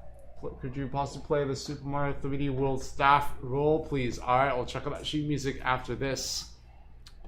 So, here's the thing with the Super Smash Bros. Brawl thing. There's some parts that are really tricky and just, it's like, it's one of those things where suddenly it's difficult, the level to play it. And it's like, yes, it's from orchestra. This is orchestral reduction, but it's just really hard to prepare all these lines here and make it sound to play all these parts on the piano. It might be possible, but it's just the suitability also. There's a huge range between the right hand and left hand here. It doesn't.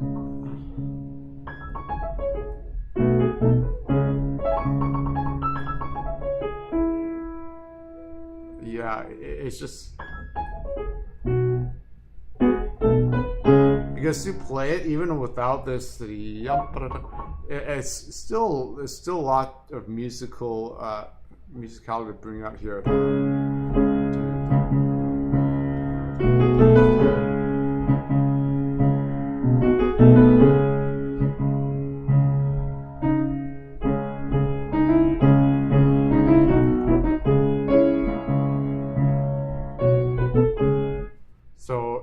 top of that, adding this.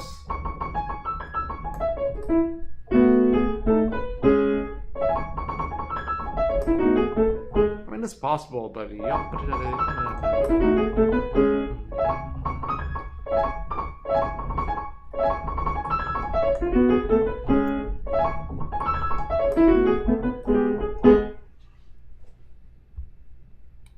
Okay, let me try to play it again. It's presto tempo marking.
Alright, it's getting better. It's getting better the more and more I play it.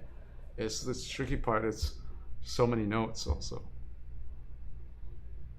Thank you, Corn Mono.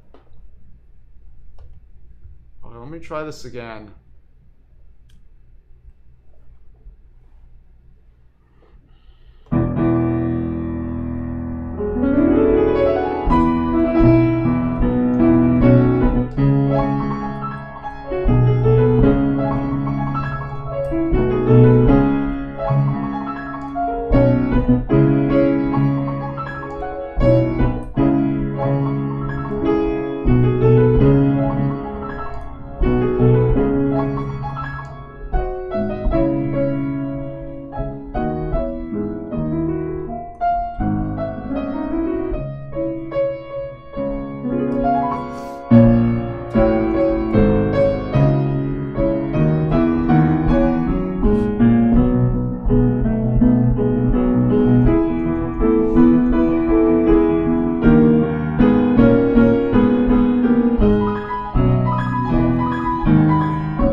Okay, the thing is, I just need to organize this part here more because this melody here, 1, 2, 3, 1, 2, 3, 4, 1, 2, 3,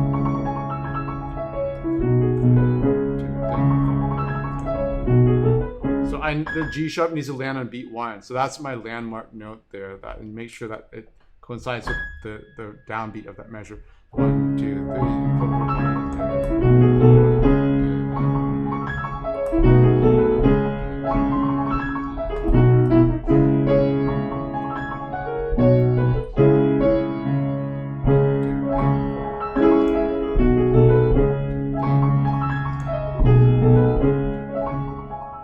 Then it's different here. Dominant 7th.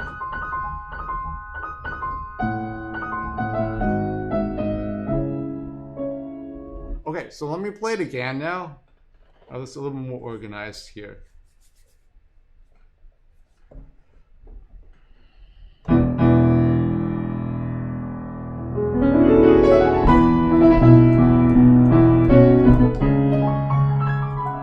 I'll try that again. It's 1, 2, 3, 4, 1, 2, 3, 4, 1, 2, 3, 4, 1, 2, 3, 4, 1, 2, 3, 4. It's probably good at making accent on that note as well.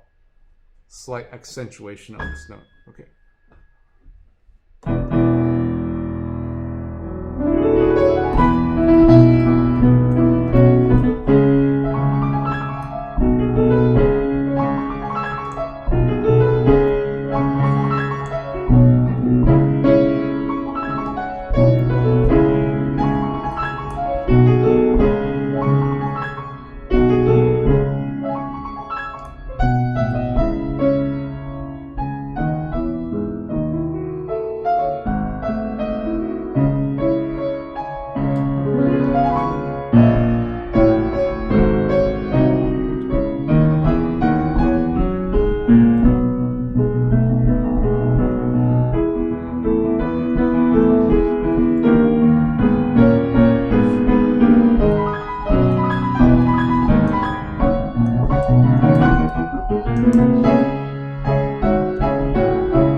All right, thank you.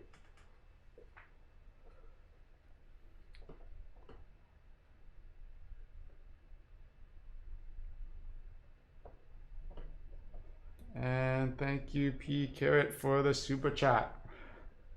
All right. So now I'm more familiar with the Super Smash Bros. Brawl main theme. Okay, good night, Yoshi.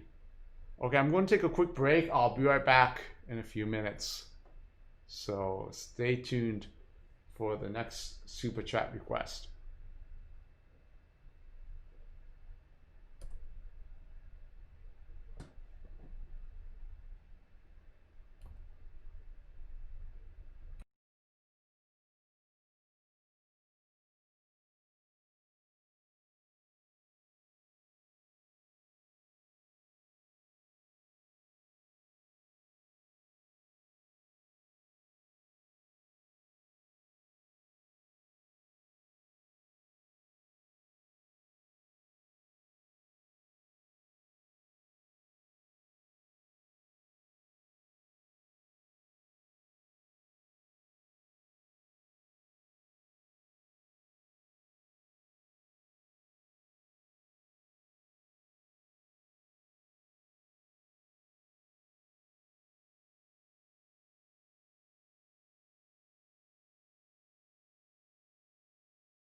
Okay, I'm back. So the last piece I played, it's about working hard, but also not working hard at all. It's kind of like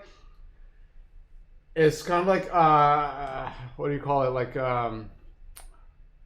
not an irony, but it's like when two things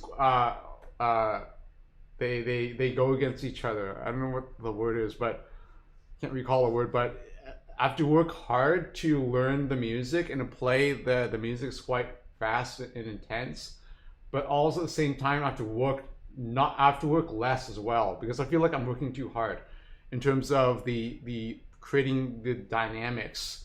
Because the way I'm playing it, because I'm a little bit too like hunched over playing, and I don't like that posture when I'm playing, because I should be sitting back more to get more power that way. So it's working hard to learn the notes, and then at the same time, then you have to take a step back and then play it, not working as hard, being more economical. So it's hard to explain, but it's complicated, because by working less, you're actually achieving more. That's the whole principle. So like,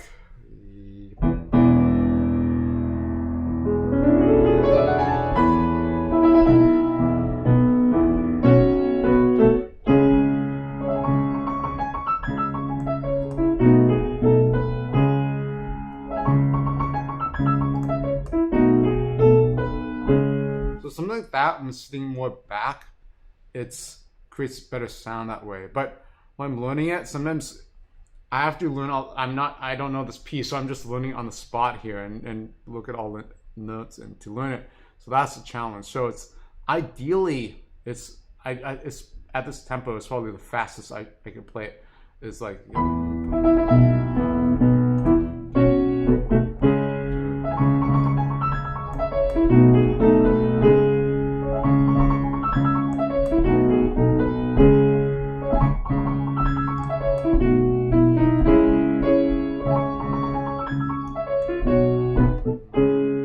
something like that. I think that's the better approach. But then I can't get that tempo presto, because it takes time. And this sort of piece would take time for this technical aspects to work out, because it's so unique to this piece here, this type of the fingering and the layers of sound. There's so much layers of sound to play. So yes, Grant WB, yes, it is tricky. Yeah, it's physically and mentally demanding. Yes, it's a combination of both. So it's about finding the right posture to play it, to simplify the attack, really, because essentially, okay, the first notes, yup, it's like, okay, so it's actually, I think it's from that first note there, how that first note is attacked. That kind of reminded me of, who is it saying?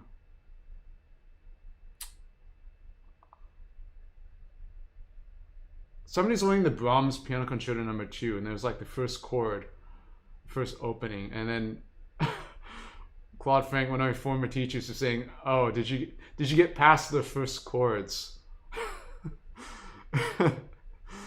And it's like this really great piano concerto, amazing. So I can play the beginning of it. So what Claude Frank was saying was that you're saying, did you get past the first chords? Because they're so important. Those chords, that opening of Brahms Piano Concerto No. 2 is so important. And that sets the tone of how the whole piece will play out, will unfold. So here's Emmanuel Axe playing the concerto.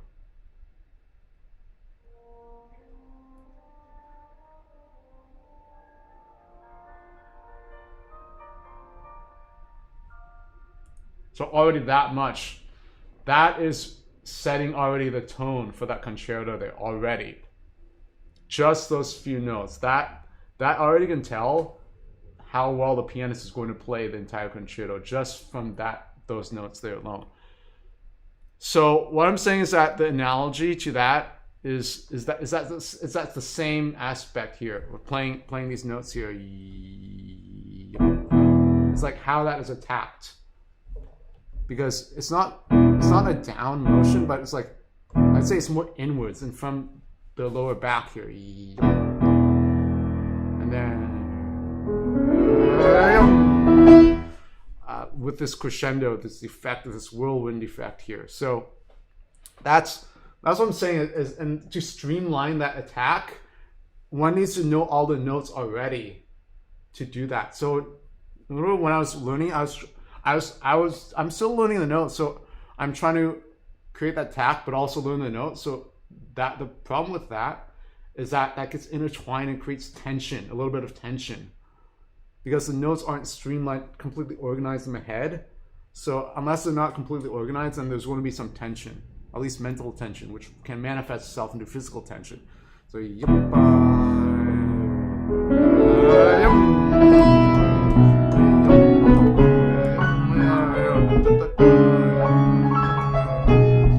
and so forth. So that's the idea for this. I mean, again, it takes time to get through all the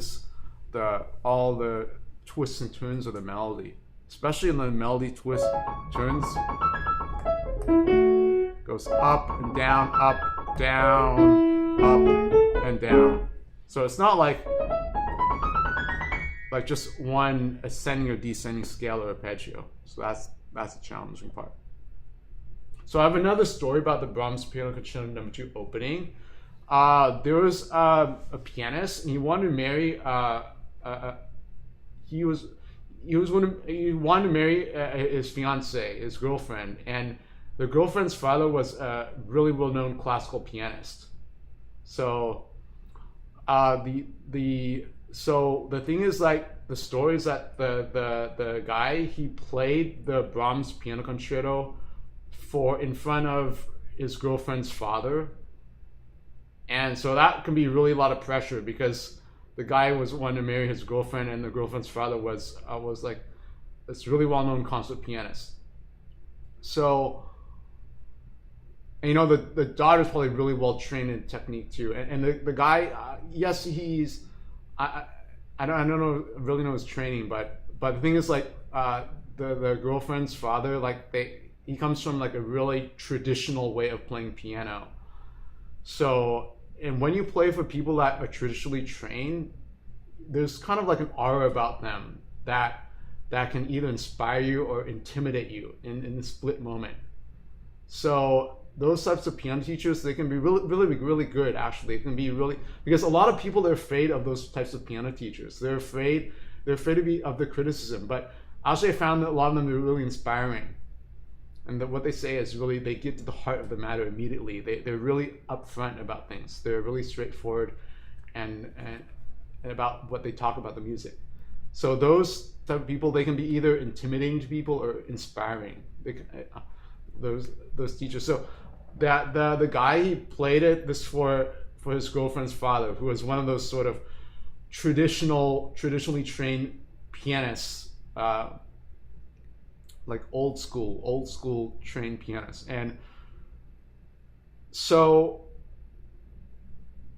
and his assessment, the teacher's assessment of the guys playing is like, it says something like, I'm just paraphrasing, it's like, okay, you can marry my daughter, but let's get this straight. You're not a really true classical pianist. I'll let you marry my daughter, but you're not this bona fide, this authentic, like, old traditionally trained classical pianist with like this amazing sound production technique. So that can kind of be demoralizing, that type of conclusion, but that's the thing, you know, the opening chords here, and I think that was the girlfriend's father had that opinion just after hearing the guy play the opening chords of the Brahms Piano Concerto No. 2. So it's this concerto. it's not easy to play, and every note has a lot of substance to it.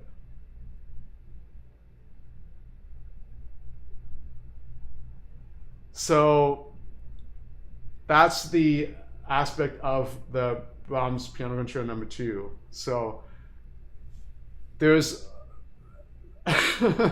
yeah, it's that's what the analogy to this is that okay, the opening is so important here, how it's attacked, because okay, I haven't played the Brahms Concerto, but I can get a sense of the trickiness or the aspect of looking at it, because you have these chords here that are rising, and after the horn is playing,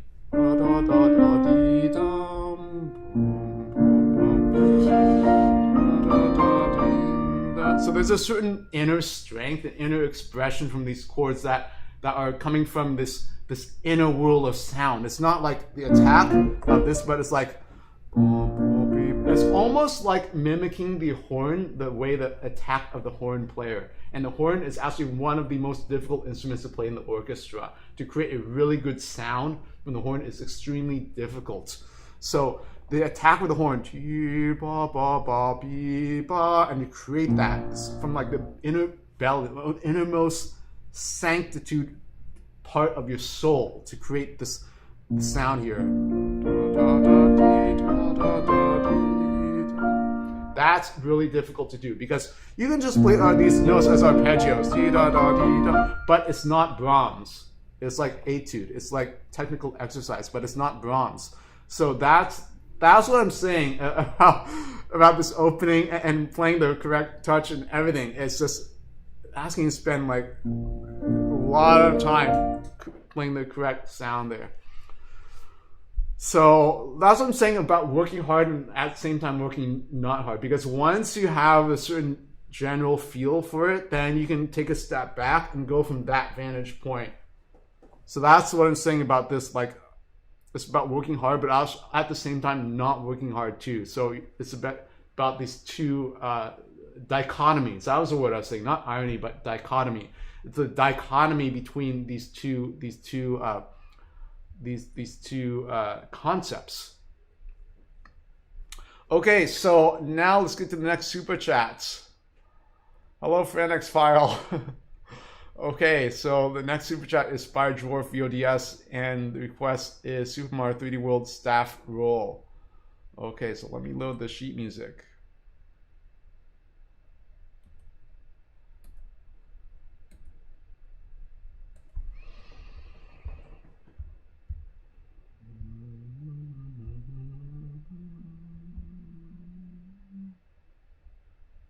Okay, actually, yeah, I need to find the sheet music. So I might have it actually. I might already have it, because I got a lot of Mario pieces from Nin sheet music. So what was it? Super Mario 3D World. Okay.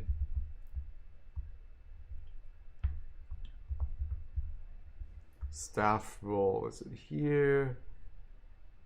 Grand finale, is it? No, that's not staff roll.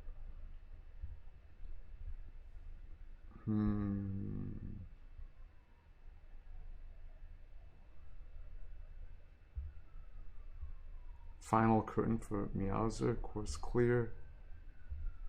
I was actually wanting to transcribe like all of the Super Mario 3D World music. I have like about like 40% of the Super Mario 3D World tracks already made in YouTube videos. Okay, let me find the Super Mario 3D World staff roll.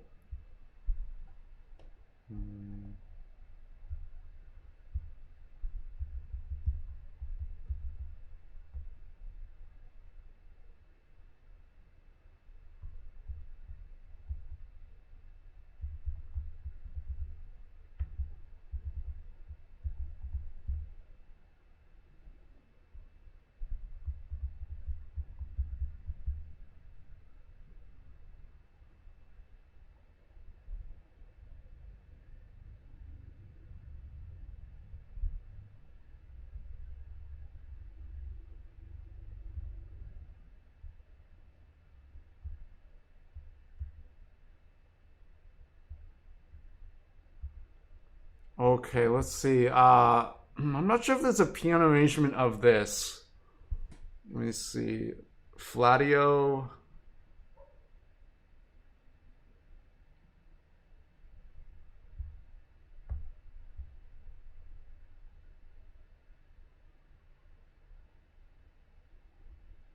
It's a like big band arrangement.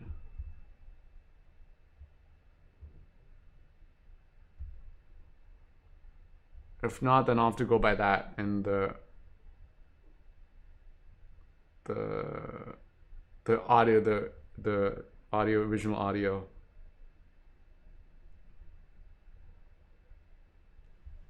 Yeah, so I'll listen to the staff roll and then try to extrapolate the audio portion, the sheet music.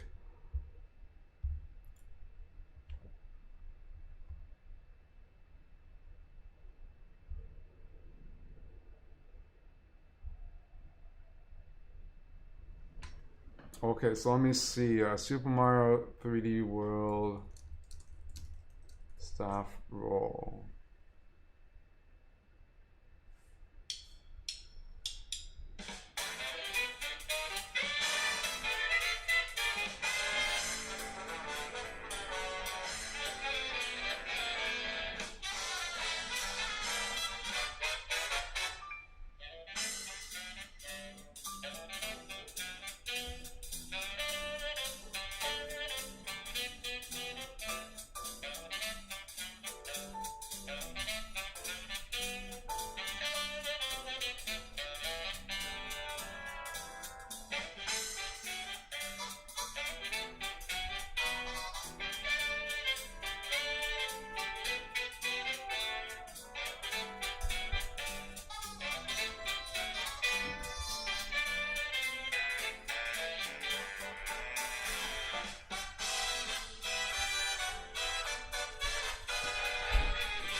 Oh, you have the sheet music, Spy Dwarf? Is it for piano solo?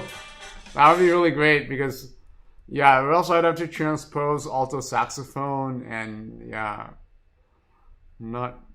I usually don't do that.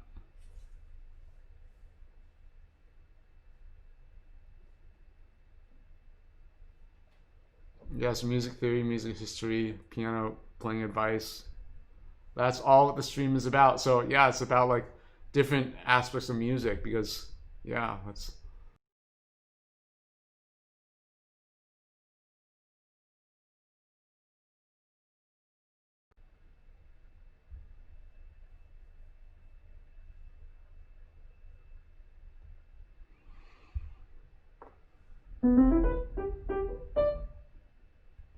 let's see if I do to transpose this.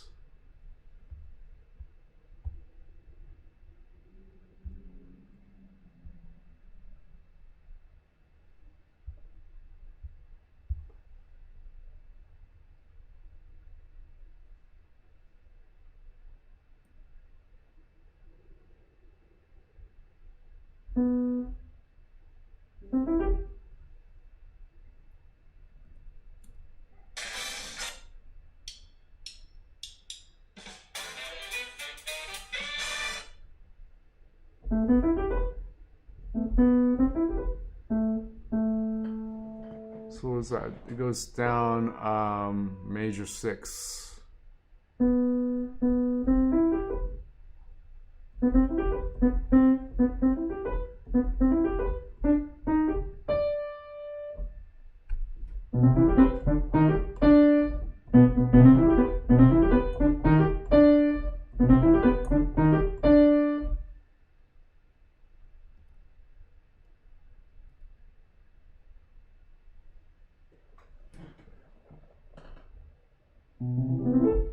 I'll do a Pokemon night sometime. I did it a few streams ago, so I'll try to. Yeah, I don't know when I'll cycle through the the themes again, but yeah, Pokemon was definitely really popular.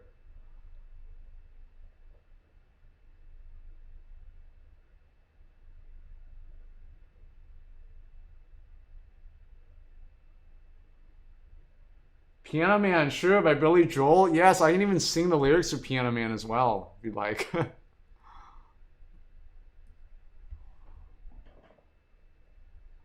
Okay, let me find the sheet music to Piano Man with lyrics.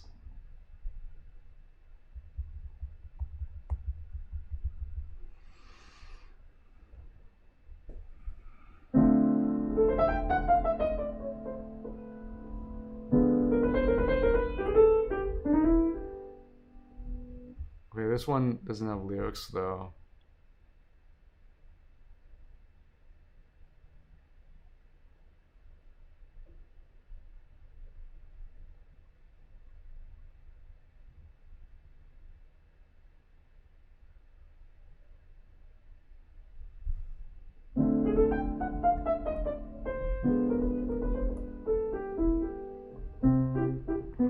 It's 9 o'clock on a Saturday. The regular crowd shuffles in. There's an old man sitting next to me, making love to his tonic and gin.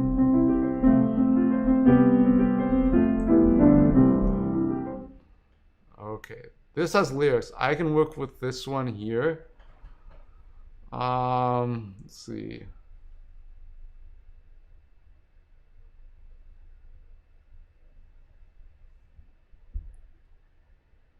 But the notes, the harmonies aren't really full there.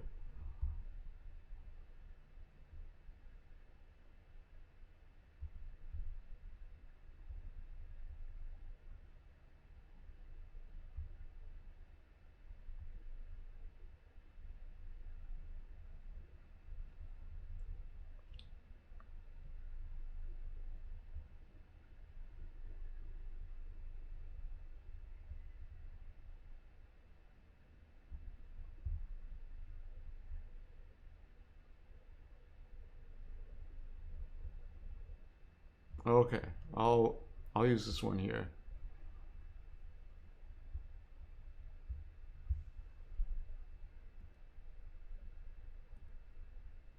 Okay, so here's the sheet music to Piano Man.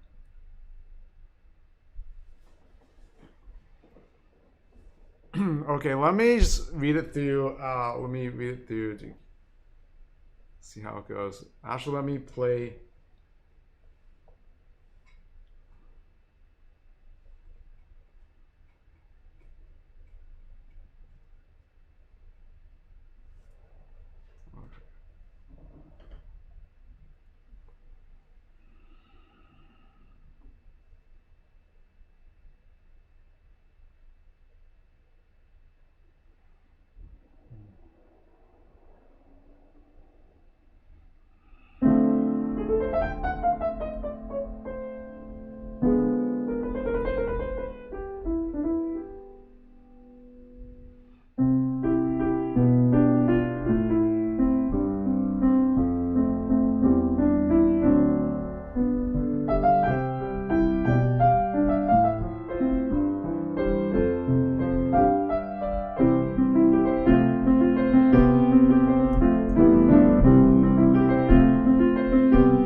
It's 9 o'clock on a Saturday.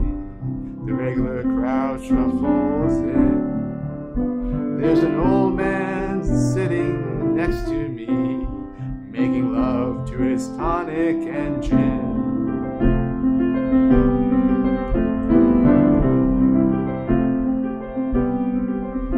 He says, son, can you play me a memory?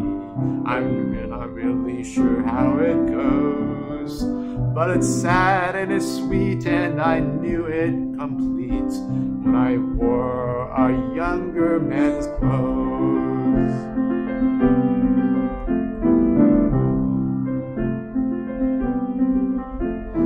La la la la la la dee da, la la la la la dee da, la la. Sing us a song, you're the piano man. Sing us a song tonight. We're all in the mood for a melody, and you've got got us feeling alright.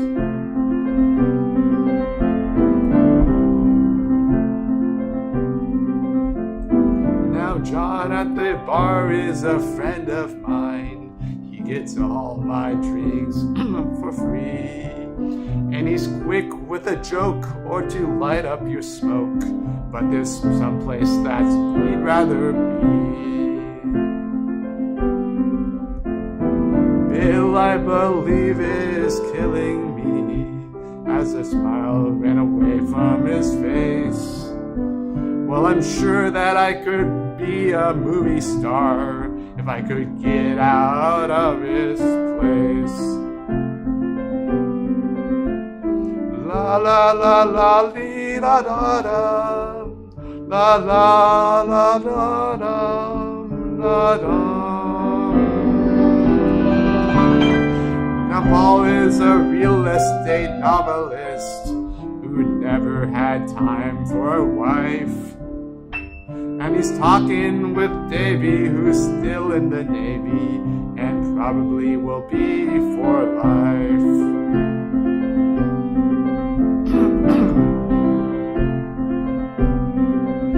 And the waitress is practicing politics as a businessman slowly gets stoned. Yes, they're sharing a drink they call loneliness, but it's better than drinking alone.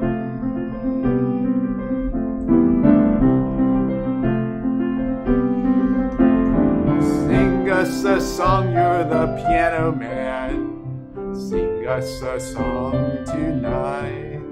Well, we're all in the mood for a melody, and you've got us feeling alright.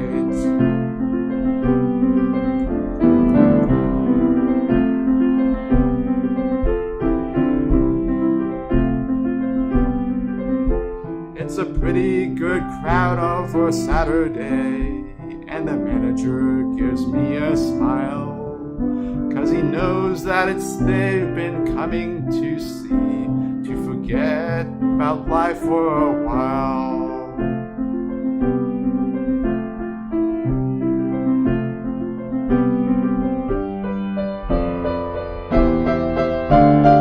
And the piano, it sounds like a carnival, and the microphone smells like a beer.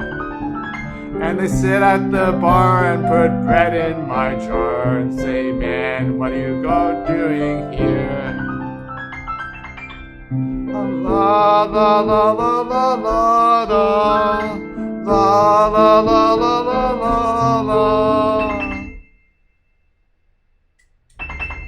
La la la la la la la la. Sing us a song, you're the piano man. Sing us a song tonight. Well, we're all in the mood for a melody, and you've got us feeling alright.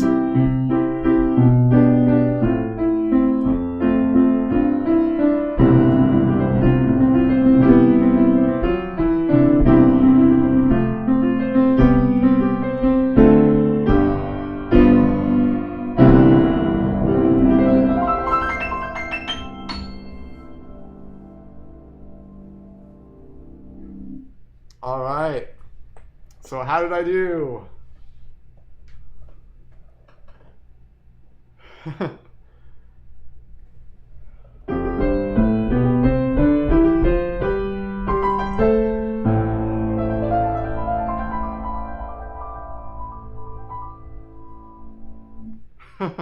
Welcome back, David L. Sumner. Thank you, everyone. Thank you for your support. Yeah, I usually don't sing and play piano, but it's pretty fun. Maybe I should do more singing and playing piano. I mean, if there are lyrics, I could sight read it. I mean, if you find any songs that have lyrics, and they don't even have to be in English. I mean, I can try to sing in German, Italian, and French. I mean, I can try. I can't guarantee the pronunciation will be correct, but I can try. Like other songs, like Schubert, Lieder, or any pop piece as well. Want me to sing Justin Bieber? Okay, I can try. I never sung Justin Bieber or really any Billboard Top 40 songs, but it would be interesting to see. This song is Piano Man by Billy Joel. You think you could rap the lyrics while playing the Knuckles stage themes from Sonic Adventure 2? That's tricky. That's tricky. Because there's so many, the rap will go by really quickly. You have to read all those the syllables. Thank you, Mini Lame. Thank you, All Sparks Wars. Grant WB123. Thank you, Spyjor, for the super chat request. Thank you. Thank you, Tamara.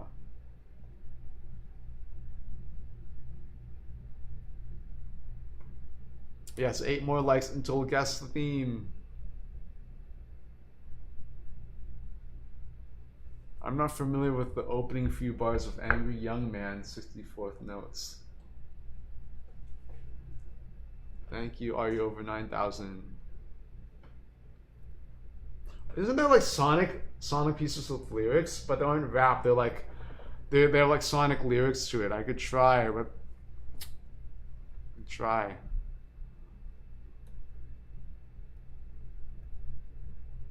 Let's see what Sonic songs have lyrics in them.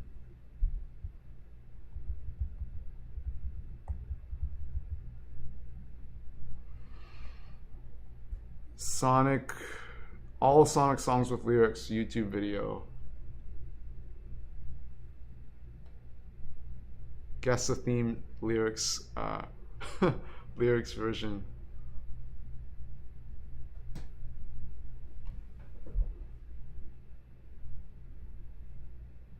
Sonic Colors song.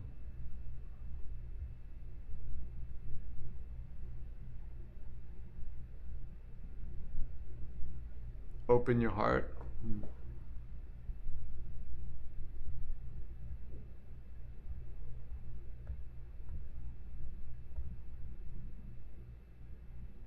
Well, as long as there's lyrics on MuseScore, that's the thing. First, I should see which ones are on MuseScore, because that would be the thing. If there's sheet music of the song on MuseScore with the lyrics. Remember the Pokemon? I sang the Pokemon theme song. The tricky part with that is that the piano part and the singing there's coordination challenges for that. But as long as the piano part is playing like a predictable melody, predictable rhythm, and it's not too difficult, then I can sight read it.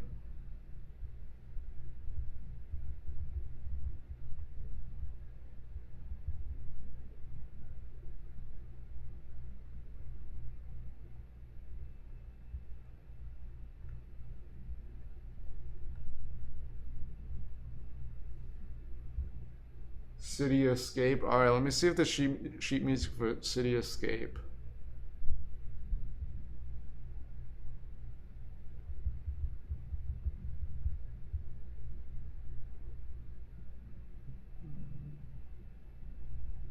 There is sheet music, but there has to be lyrics as well. Yes, there is. It's unfinished though.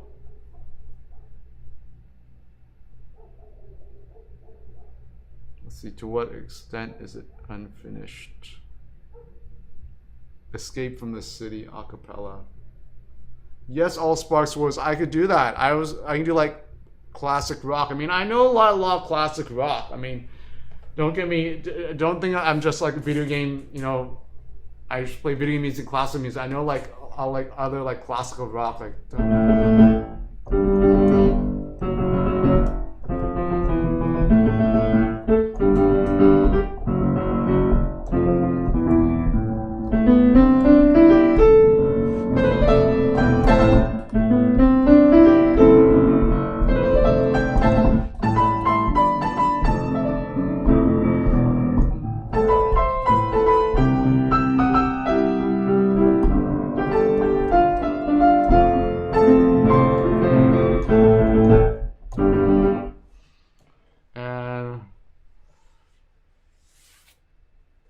Elton John.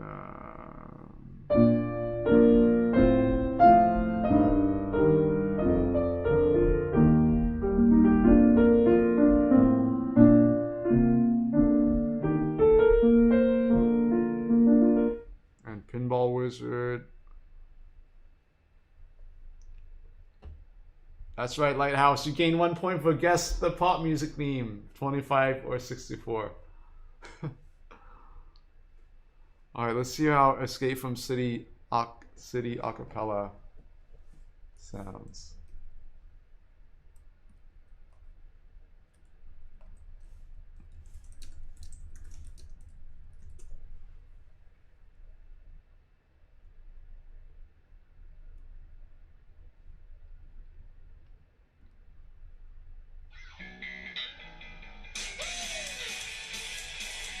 Goes pretty fast.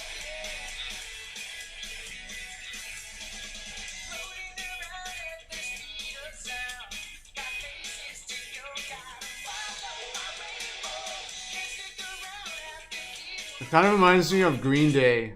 How many of you like ever listened to Green Day?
And we have over 100 likes. Yes, that's correct. That's Jesus of Suburbia. I see Joshua Foley, you're a big Green Day fan. And Boulevard of Broken Dreams. How does that go? I mean, is there another name for that? Boulevard of Broken Dreams. I think I'll recognize that for the first few notes.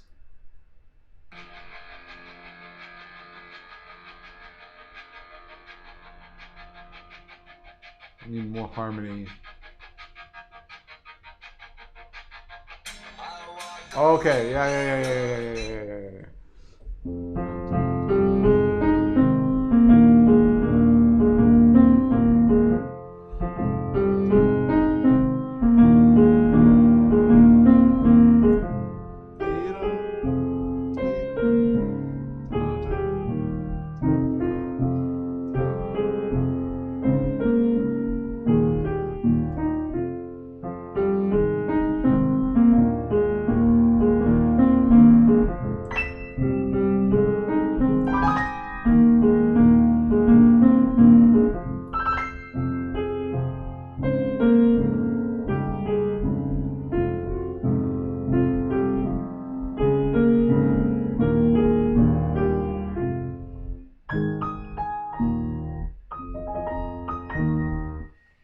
Alright, so that was Boulevard of Broken Dreams.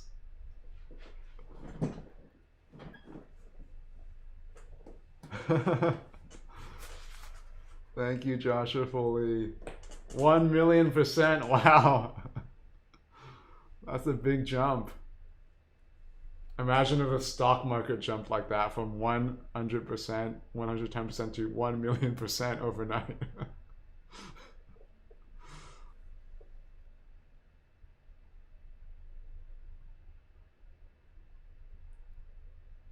Yeah, so like what if Bitcoin like went up 1,000,000%?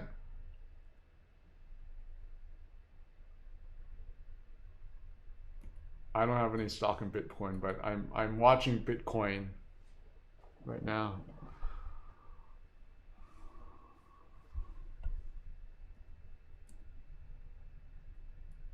All right, so we have unlocked guests. Actually, we are back down to 99 likes. Somehow the likes for YouTube, it like fluctuates for some reason. I don't know.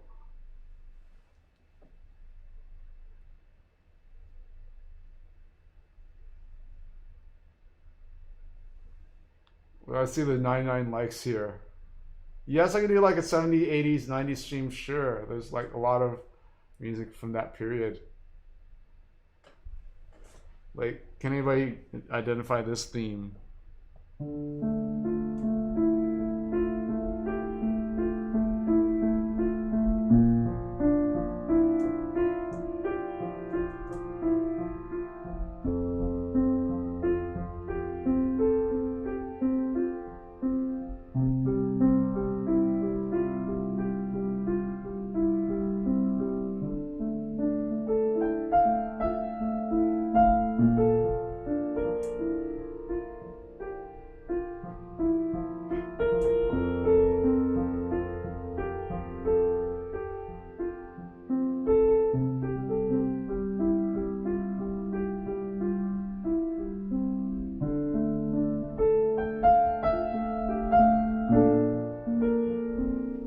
Yes, it is by Jewel. Congratulations from Tamara Farber. It's by Jewel. It's called Foolish Games.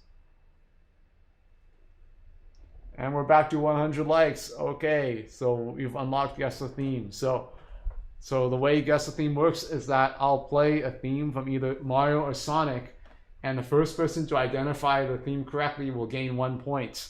And the first person who gets 5 points wins Guess the Theme and gets to make a free request. So that's how Guess the Theme works. I'm not familiar with Foo Fighters. I mean, I've heard of Foo Fighters, but I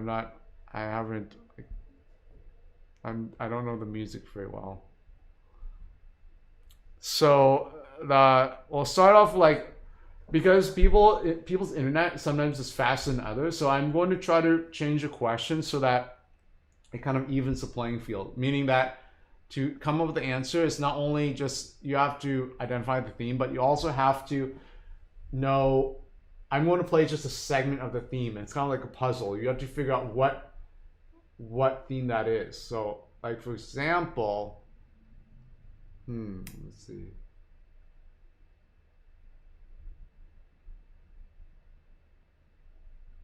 Like what theme is this from? This is kind of tricky because I'm just playing those few chords there. I'm not familiar with Hands by Jewel, but that sounds pretty good.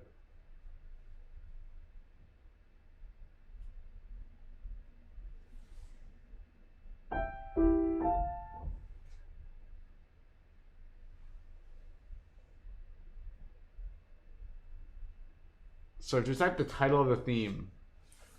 So this is tricky because see now it's more like you have to figure out what theme that's from. So this is going to level even the playing field of people who have super fast internet and they're typing on the computers, the keyboard computers, and other people are on their phone, on Wi-Fi, using Wi-Fi and like typing on the phone. And welcome Frederick R. Yes. It's knowledge over reaction time. Very well put. Yes, so it's the reaction time component is less emphasized. And it's more about the knowledge.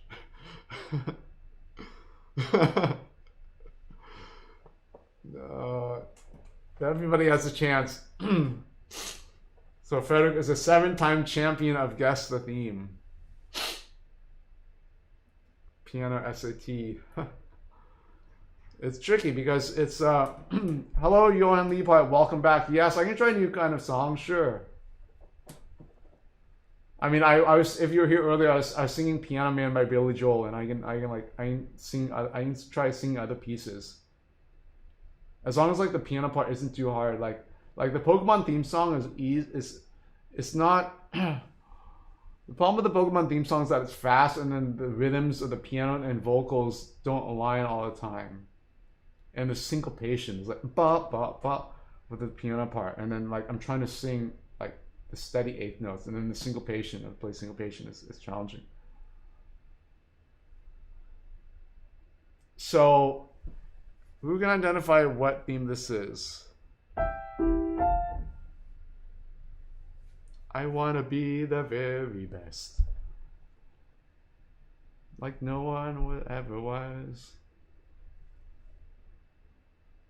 So the correct answer is Super Mario Brothers 3. And somebody wrote Super Mario Brothers 3, so they were correct for that. But they need the title. So the title is the Underwater theme. So it's from here.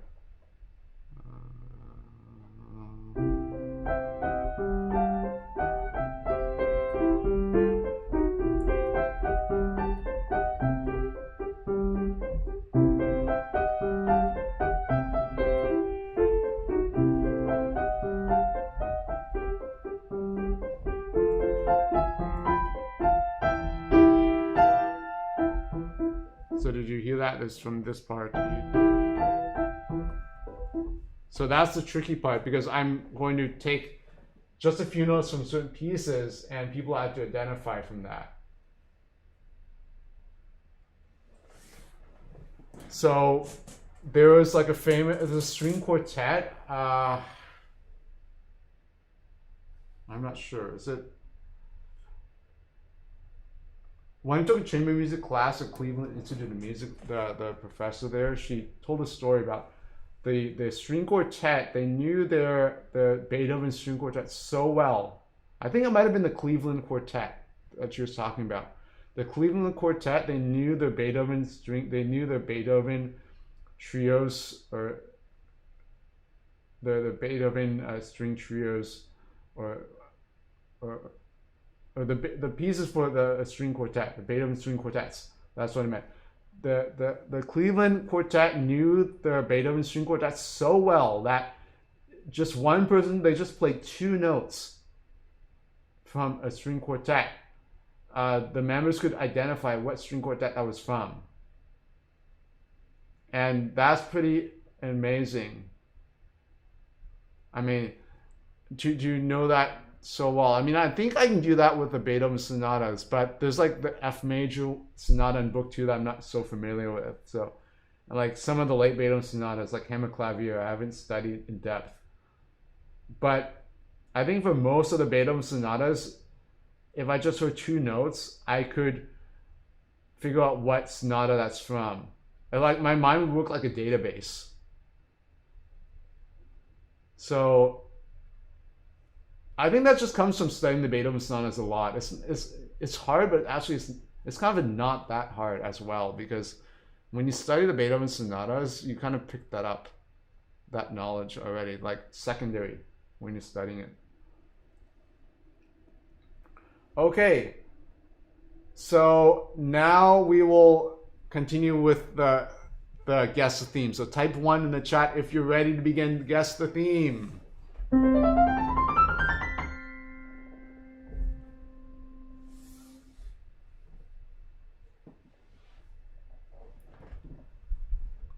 Okay, so see a lot of ones here. So let me bring up the scoreboard. So this is from yesterday's Guess the Theme. Look how Frederick R. wiped out the competition. Frederick R. winning with 6 points in yesterday's Guess the Theme. And Amicitia 9 gaining 1 point. That precious 1 point there by Amicitia was the only point that everybody else in the chat was able to get. Only that 1 point from Amicitia. So it's almost like Frederick R. versus the entire chat. Frederick R. 6 points, and the rest of the chat just 1 point, 1 point, 1 point. So, okay, let's begin. I'll clear the scoreboard here, but maybe I'll just leave Frederick R's name up there, you know, so it'll save me time from typing. But okay, I'll just clear everybody's name out there for it to be completely fair. We start with a blank slate. And okay.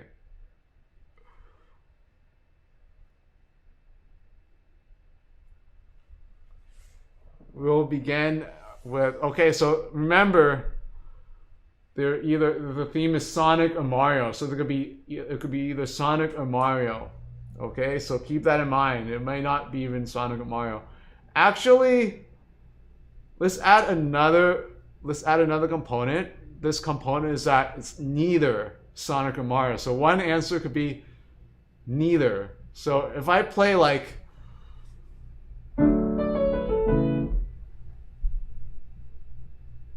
then the answer is neither. Because that's from Majora's Mask Clocktown Day 1. We could almost be taking me out to the ball game too. Take me out to the ball game. Right? Buy me some Cracker Jacks. Is that how it goes? Take me out to the ball. Take me out to the... Wait. Take me out. Okay. It goes up an octave, then down a minor third, then down a major second, then down a minor third, up a minor third, down a perfect fourth. So it actually outlines a pentatonic scale. So the difference is that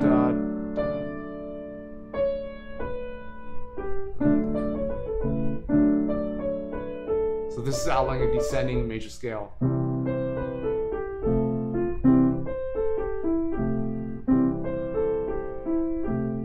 The reason why it sounds similar is because they're both descending scales, but one is a descending pentatonic scale and the one is another descending major scale.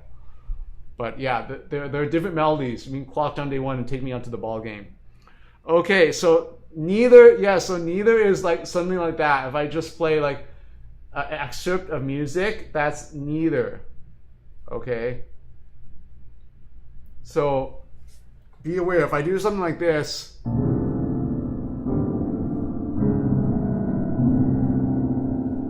the answer for that is not neither.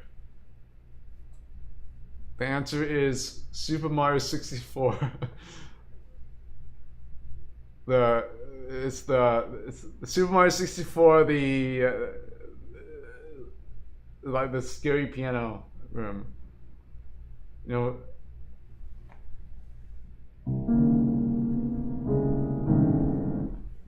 It's from Super Mario 64. So you name the title of the theme as we've done previously. But if it's a song that's neither, then that's neither from Mario or Sonic, then you just type neither. That'd be the answer. Like.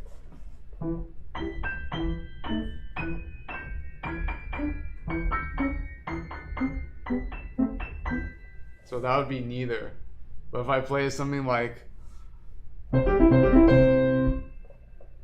then that would be from, then the answer would be level complete or boss complete.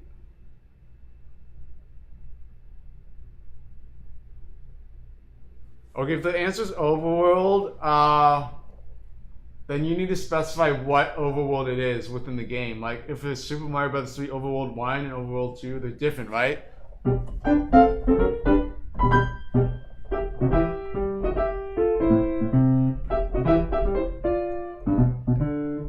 So that's Overworld 1, Overworld 2 would be.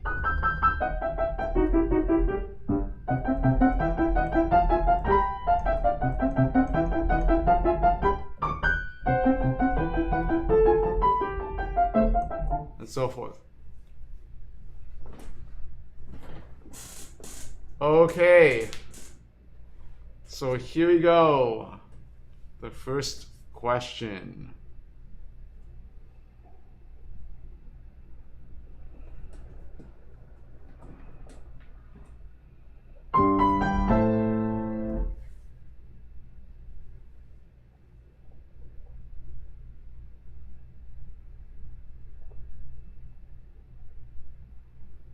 And we have a correct answer, stage clear. So if you type the title of the theme, not the franchise that it's from.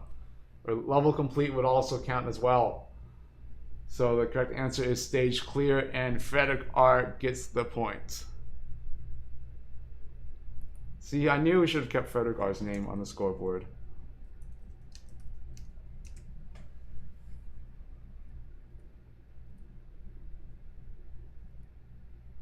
Okay, here's the next theme.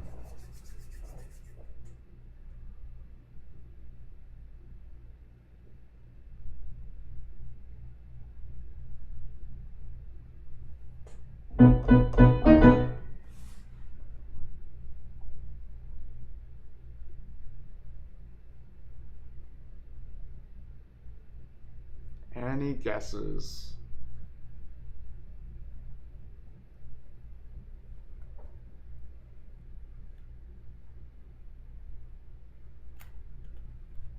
Interesting answers.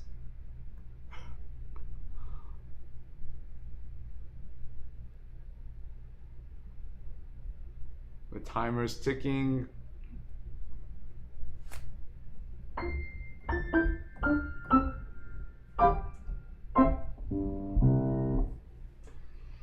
That's the Jeopardy theme, part of the Jeopardy theme. Rest in peace, Alex Trebek. The correct answer is Bowser World from Super Mario 3D World.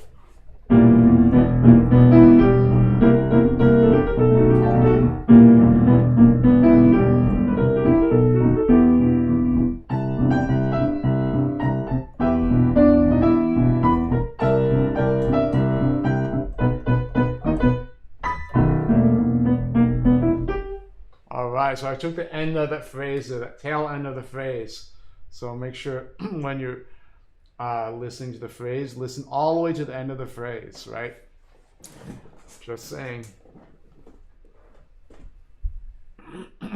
Okay, so now let's get to the next round.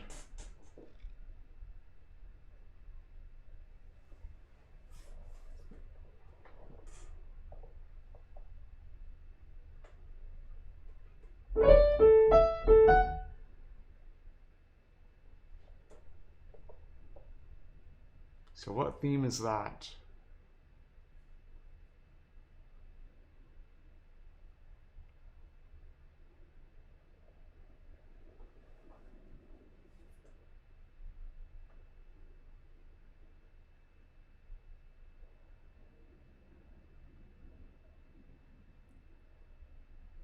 Frederick, alright, knows the theme but not the name. Ah, oh, frustrating. Yes, it is a whistleable theme. Whistleable theme.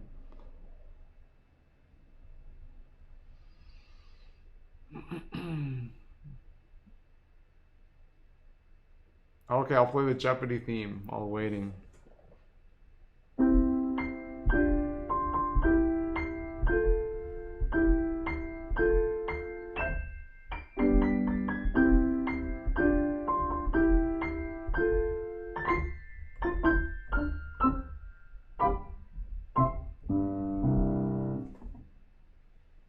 And thank you, Joshua Foley, for the super chat and for the art. All right, let's check out the art. So Joshua Foley has been drawing. All right.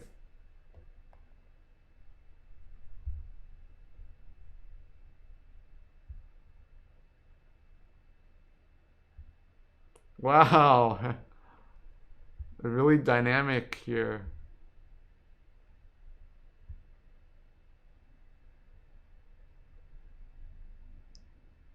It's really, really awesome. Yeah. You make me look so flattering.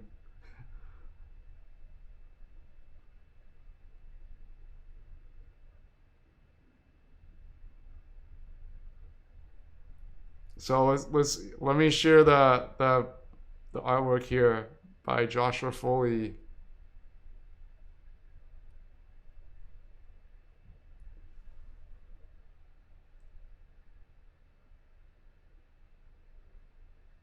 So Joshua Foley created this during the stream. Mario looking over my shoulder. That's a really great drawing of Mario. Like, you got the expression of the eyes so well. Like, how do you do that? I tried drawing eyes and like it's random how the expressions turn out. But it's like, you got it down really well.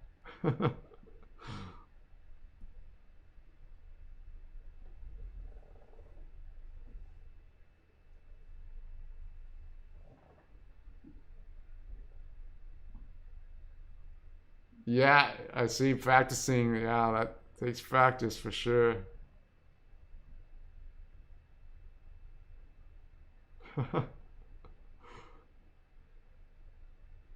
That's awesome. Yeah, let's reduce the live stream.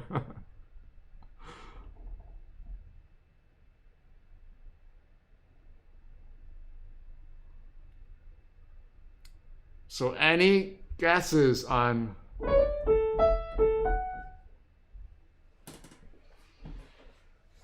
It takes a lot of practice to get skill at something. True.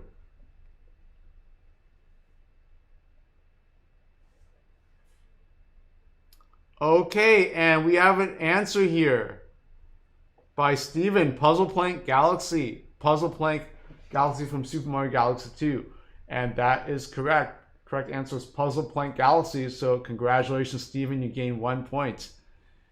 And I don't think I've seen you here in the stream before. So welcome, Steven.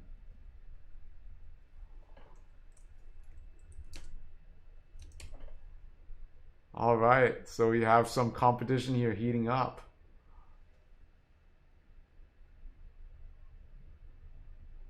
All right, Corn Mono. All right, I understand. All right, bye. Hope to see you again soon.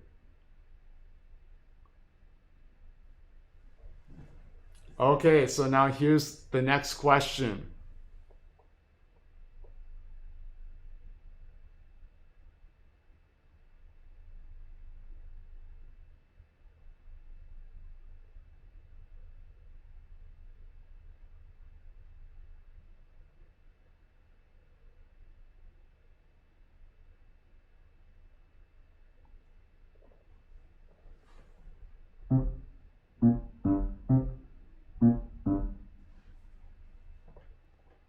So what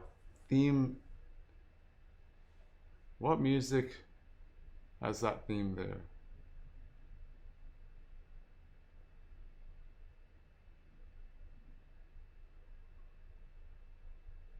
And we have a correct answer. It's the cave from Super Mario 64. Congratulations, Frederick R. Frederick R. fights back and gains another point.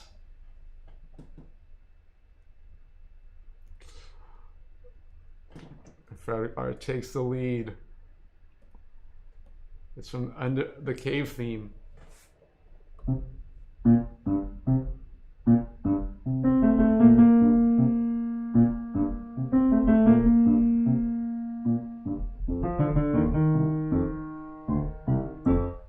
I think I played that in yesterday's stream, so if you're paying attention to what I was playing, you might have picked that up.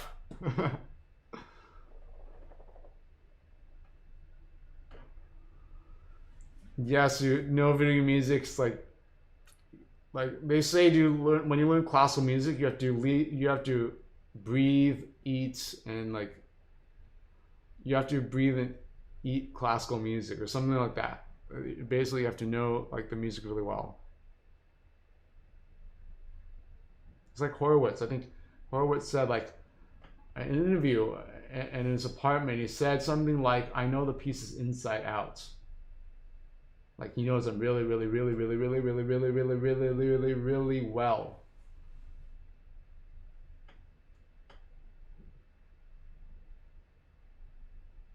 Okay, so let me get some music here. I have an idea.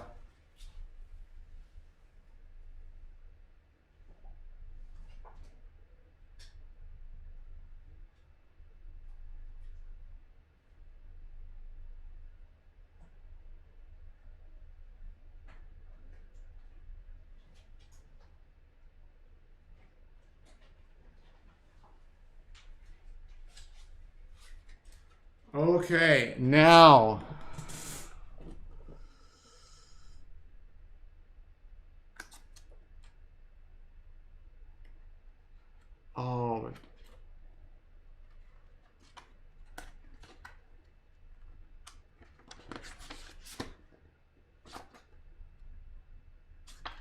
Never mind, that's not going to work because the title's in Japanese and I can't read Japanese. At least not yet.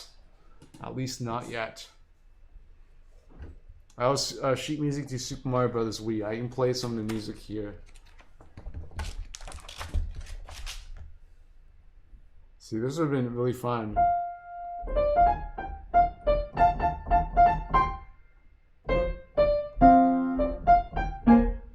This isn't part of the round though.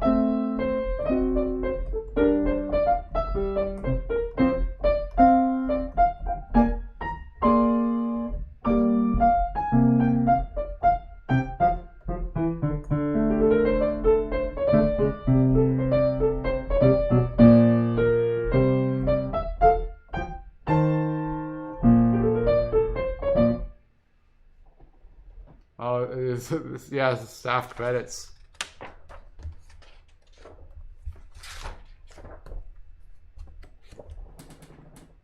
Okay, so now let's get to the next round here. Let me think.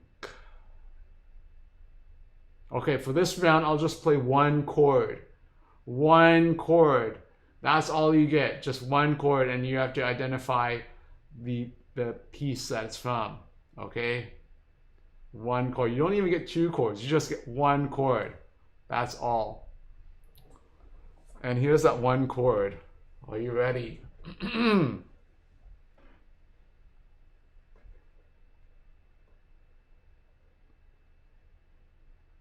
it be the first chord? I was actually going to play the first chord, but now you mention it, I'll make it more difficult. I won't play the first chord.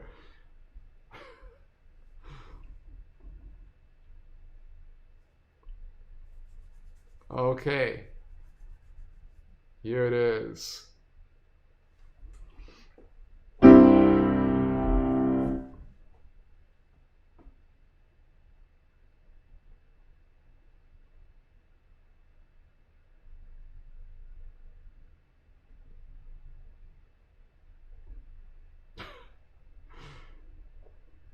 I guess okay, I won't comment anything until the countdown timer completes.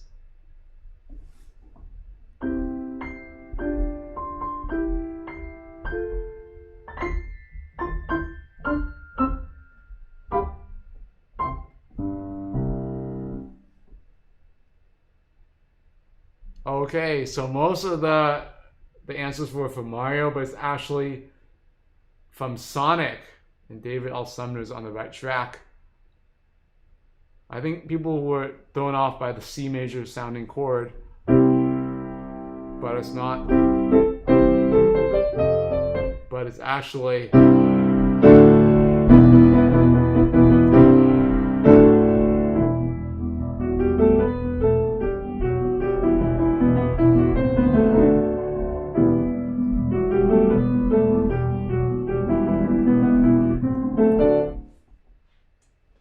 Eggman. Dr. Robotnik, Act 2 boss theme from Sonic 3. Okay, well, nobody got the point for that. Nobody got the point.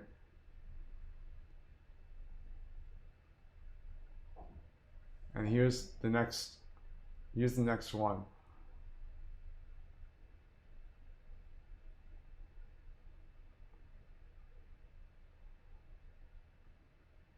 Now I'll play 4 notes, but this time I'll play them really quickly. So I'll play them really quickly, so you have to listen to every note that I'm playing and make sure you don't miss one, because every note is a clue to the answer. Are you all ready? Just 4 notes, 4 melodic notes.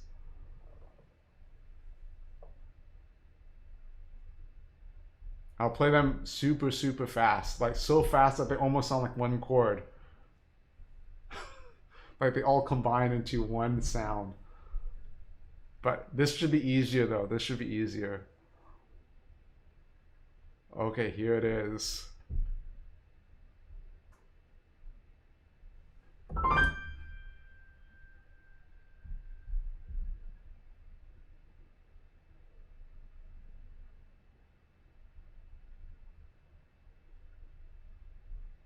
And we have an answer. It is the 1-up sound. Congratulations, David L. Sumner. You gained 1 point. And also correct answers were by Timothy McCrossan and Frederick R. and All Sparks Wars and Spire Dwarf VODS and Bradley Wise. Yes, it is from the 1UP. So I play this. And it's from here.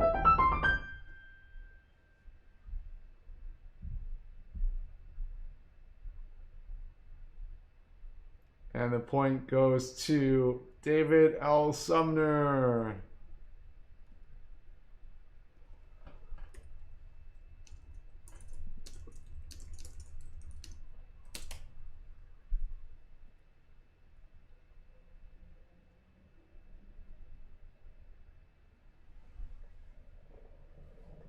And yes, you got 1 point, David L. Sumner. Congratulations.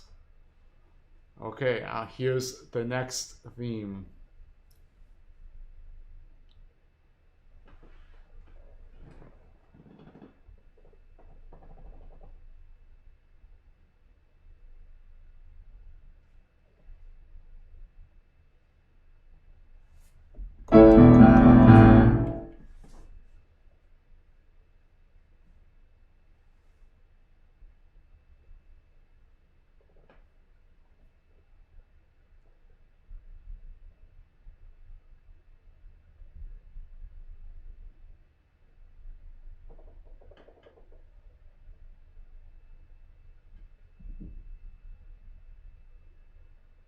And we have an answer. Correct answer. It is Sonic Extra Life or Sonic Extra Man.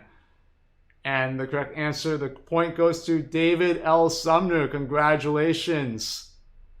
Yes, it is from Sonic in Extra Life.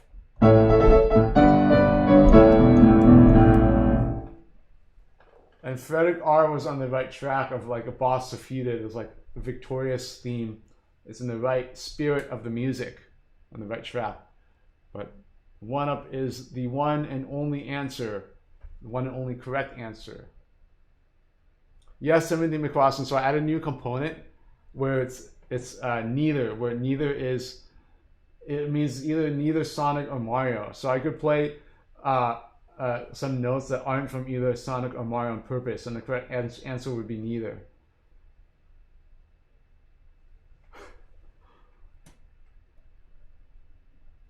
And David L. Sumner is now tied for the lead.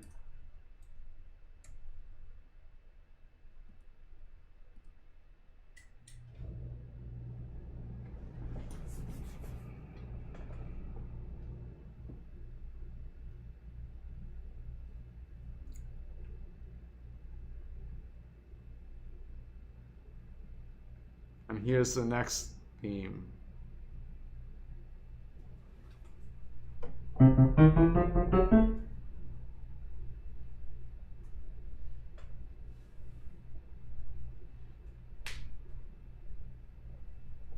And we have the correct answer. It is a Hammer Brothers battle from Super Mario 3. Congratulations, Frederick R. You gain another point.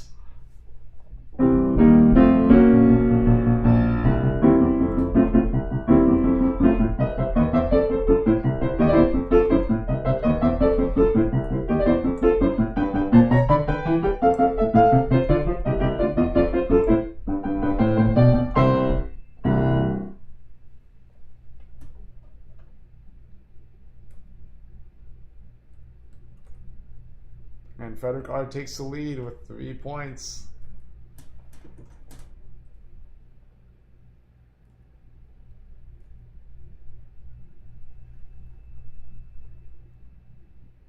Okay, let me see.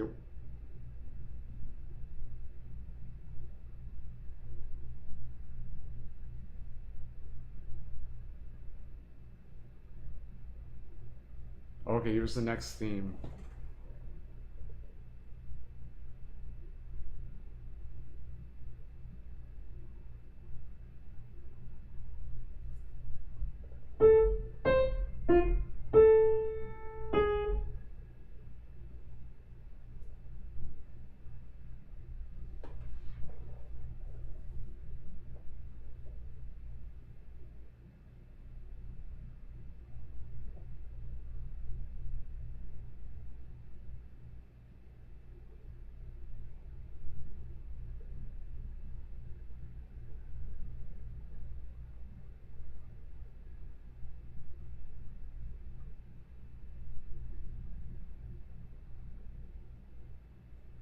And here's a countdown timer.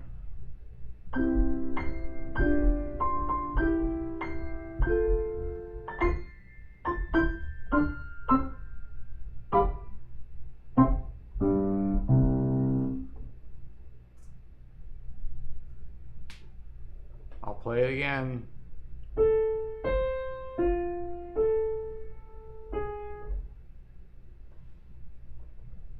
And I don't see any correct answers. It is Sky Sanctuary Zone from Sonic and Knuckles.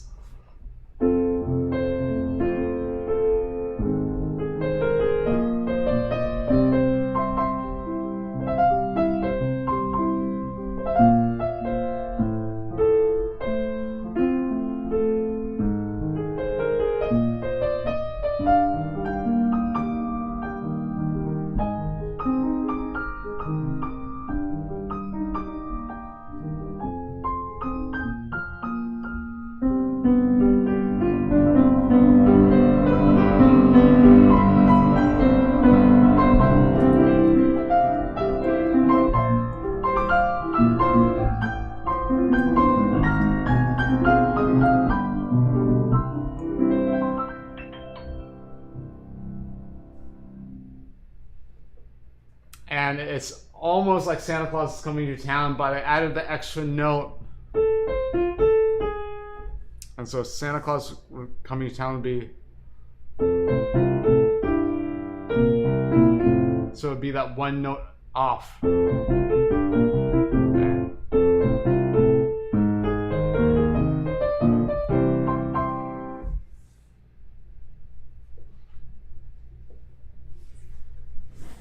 Okay, so nobody gets a point for that round. And let's get to the next round.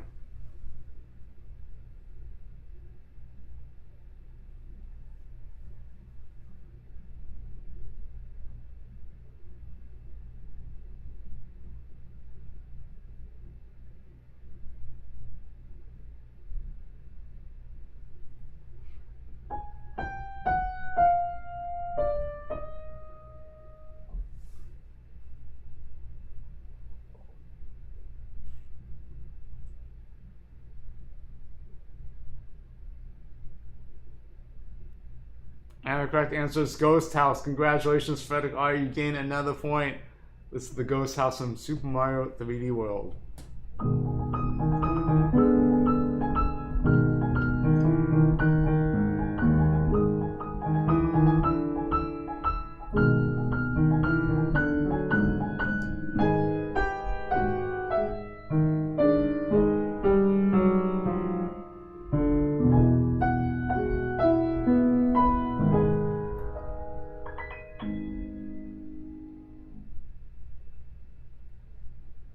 And we're now at game point, so now the questions are going to be even more difficult now.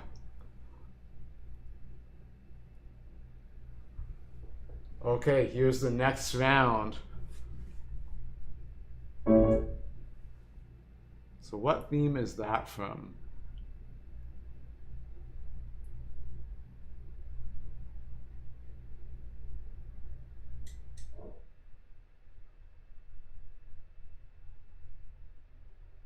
I'll play it again.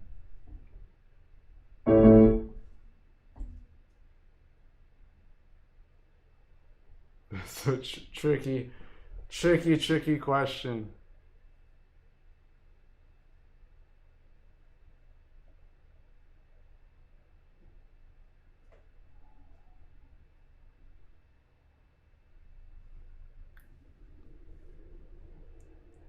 I'll play the countdown timer.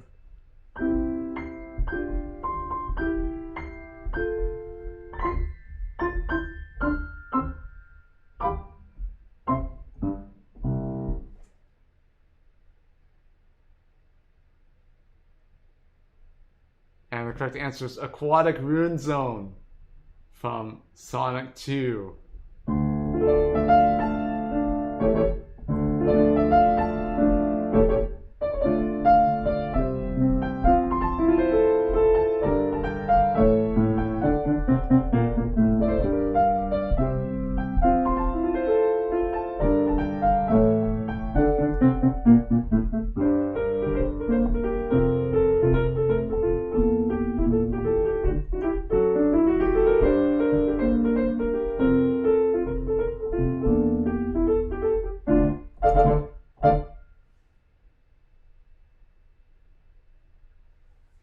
Okay, let's see what the next. Okay, here's the next round.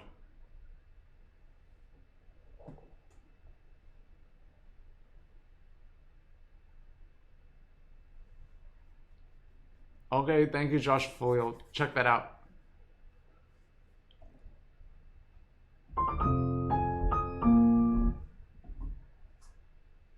So what theme is that from?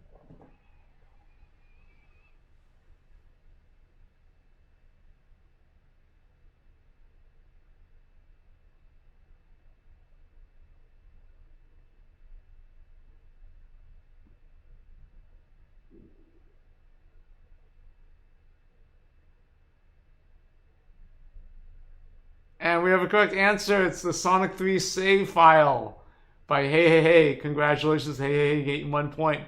Sonic 3 stage select is I mean that is kind of possible, but that's if you beat the game and then that game unlocks the entire all the levels you can play. But it's like maybe if you did like the cheat code as well, like the up up down down up up up up, and you went to like the uh you know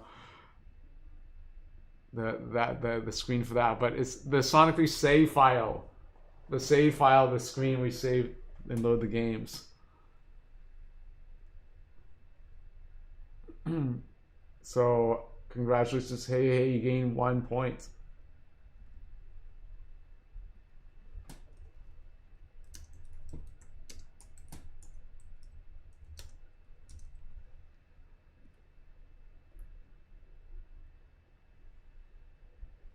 Yeah, I know. I had a hard time getting the code to work, but it finally worked, and I was like really happy. I remember reading that in a magazine, like about video games. It's like up, up, down, down, up, up, up, up when Sonic's loading.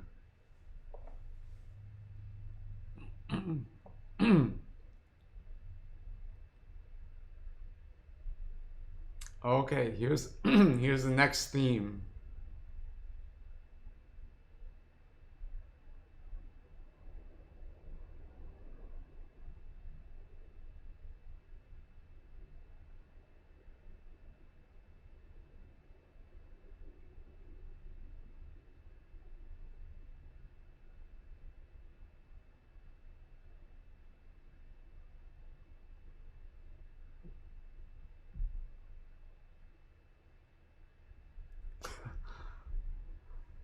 I'm thinking here.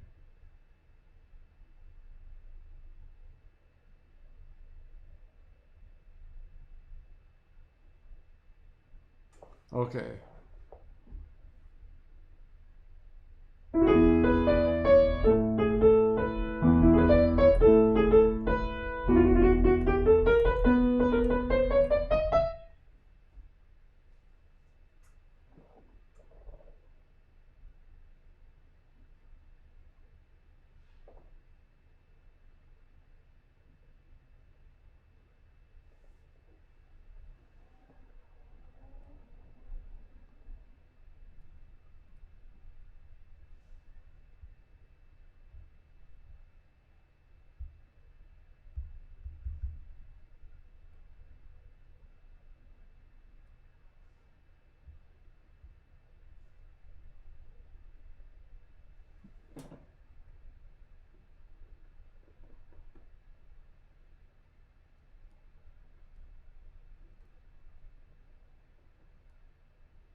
Okay, we do have a correct answer. It is the Carnival 2-player mode from Sonic the Hedgehog 3. Let me load that up here. It's hard to play on the piano.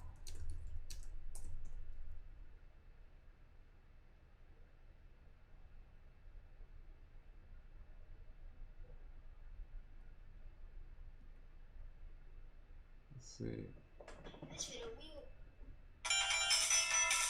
It's not this one. This one.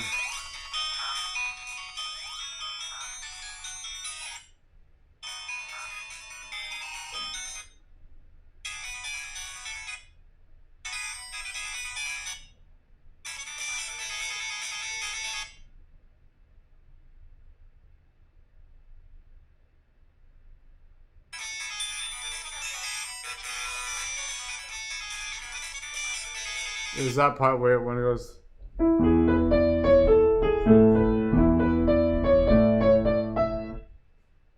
So that's the carnival or circus.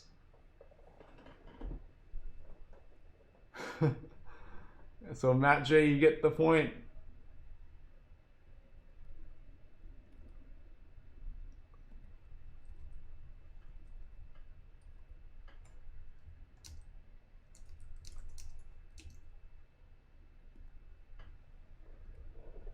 And let's here's the next theme here.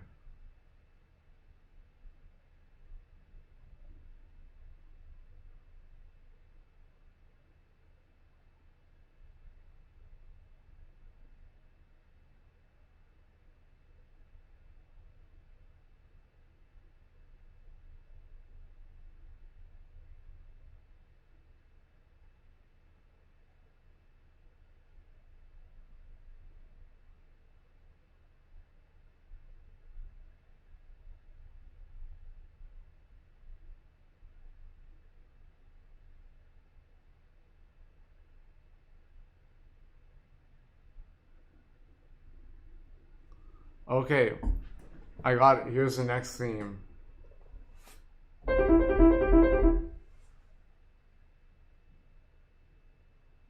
So what theme is that from?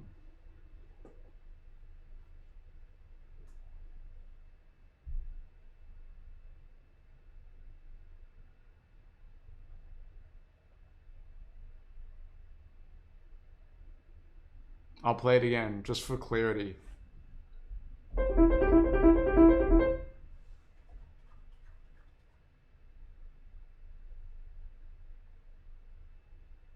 Play it again.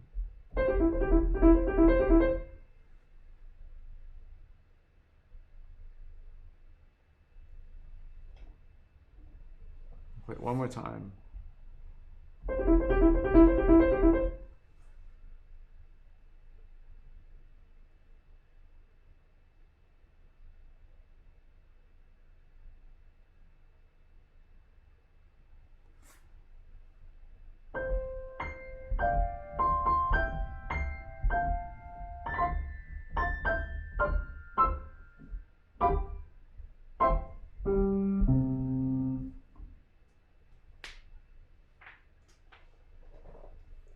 And there's one answer that's pretty close, is on the right track. It's not a flagpole. It's not a victory theme. The victory theme goes. But this one goes.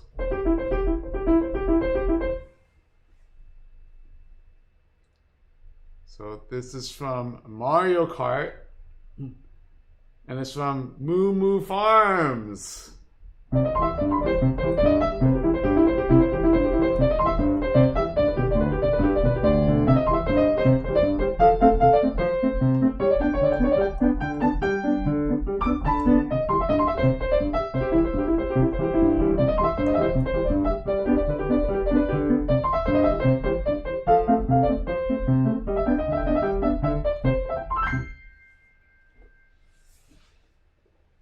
Yeah, this is tricky. That's because we are on game point and Frederick is at 4 points. So it's a little bit more tricky than usual. And hello, Sabby.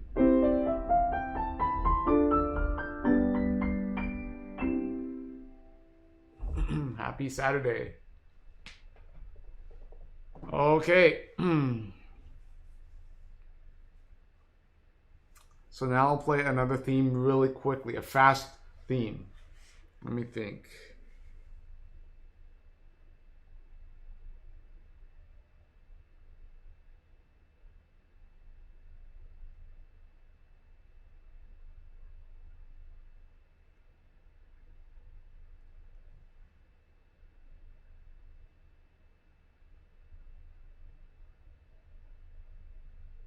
Okay, here it is.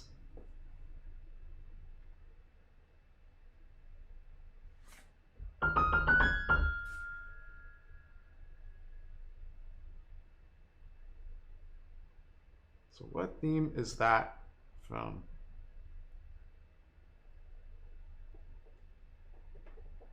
And welcome back, Abdul Moise. Thank you, thank you.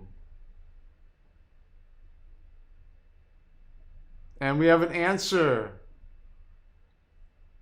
The correct answer is ending theme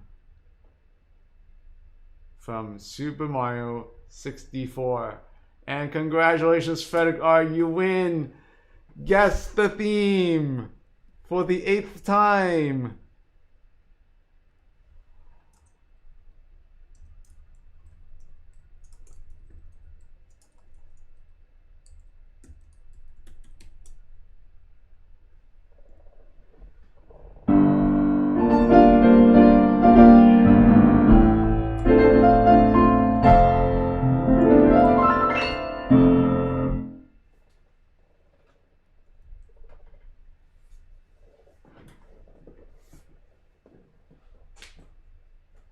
So the theme went like this.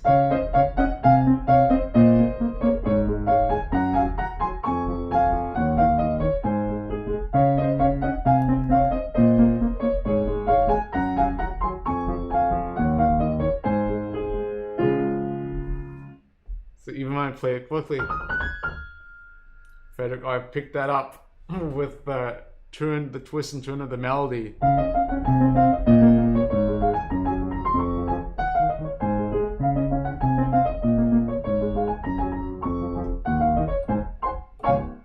And hello, Professor Labs.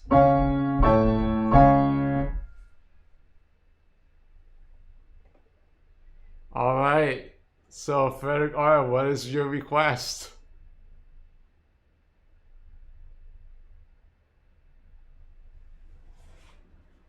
Frederick R is now fielding interview questions.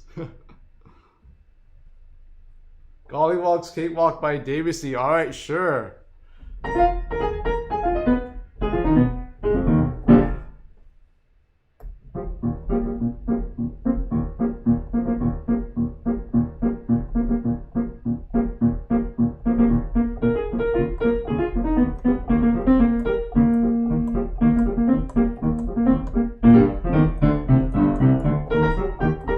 Actually, I'm just playing that by ear. I never really learned it, so let me get the sheet music for that.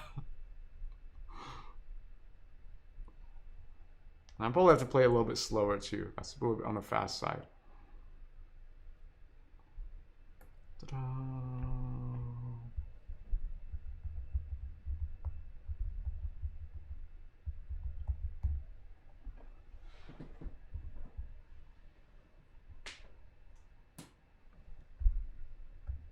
Gollywog's Cakewalk from the Children's Corner, number 6.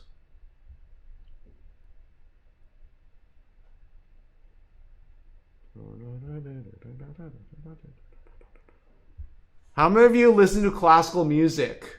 Because perhaps, as Frederick R suggested a while ago, we could do a classical music stream or classical music guess the theme.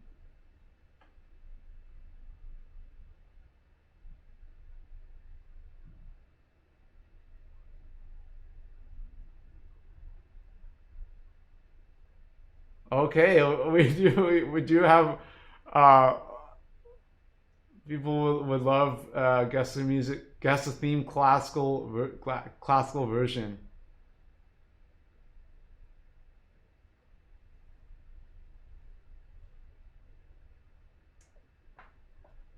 So I'll try to figure out a way that,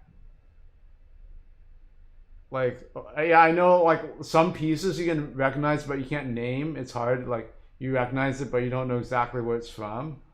So I want to give some credit to those people who can recognize it but can't name it. So I might have people just identify the period that the music is from, like Baroque, Classical, Romantic, and Modern, or Impressionistic, or the composer, about the composer. But then when you get to harder levels, you have to identify the opus number.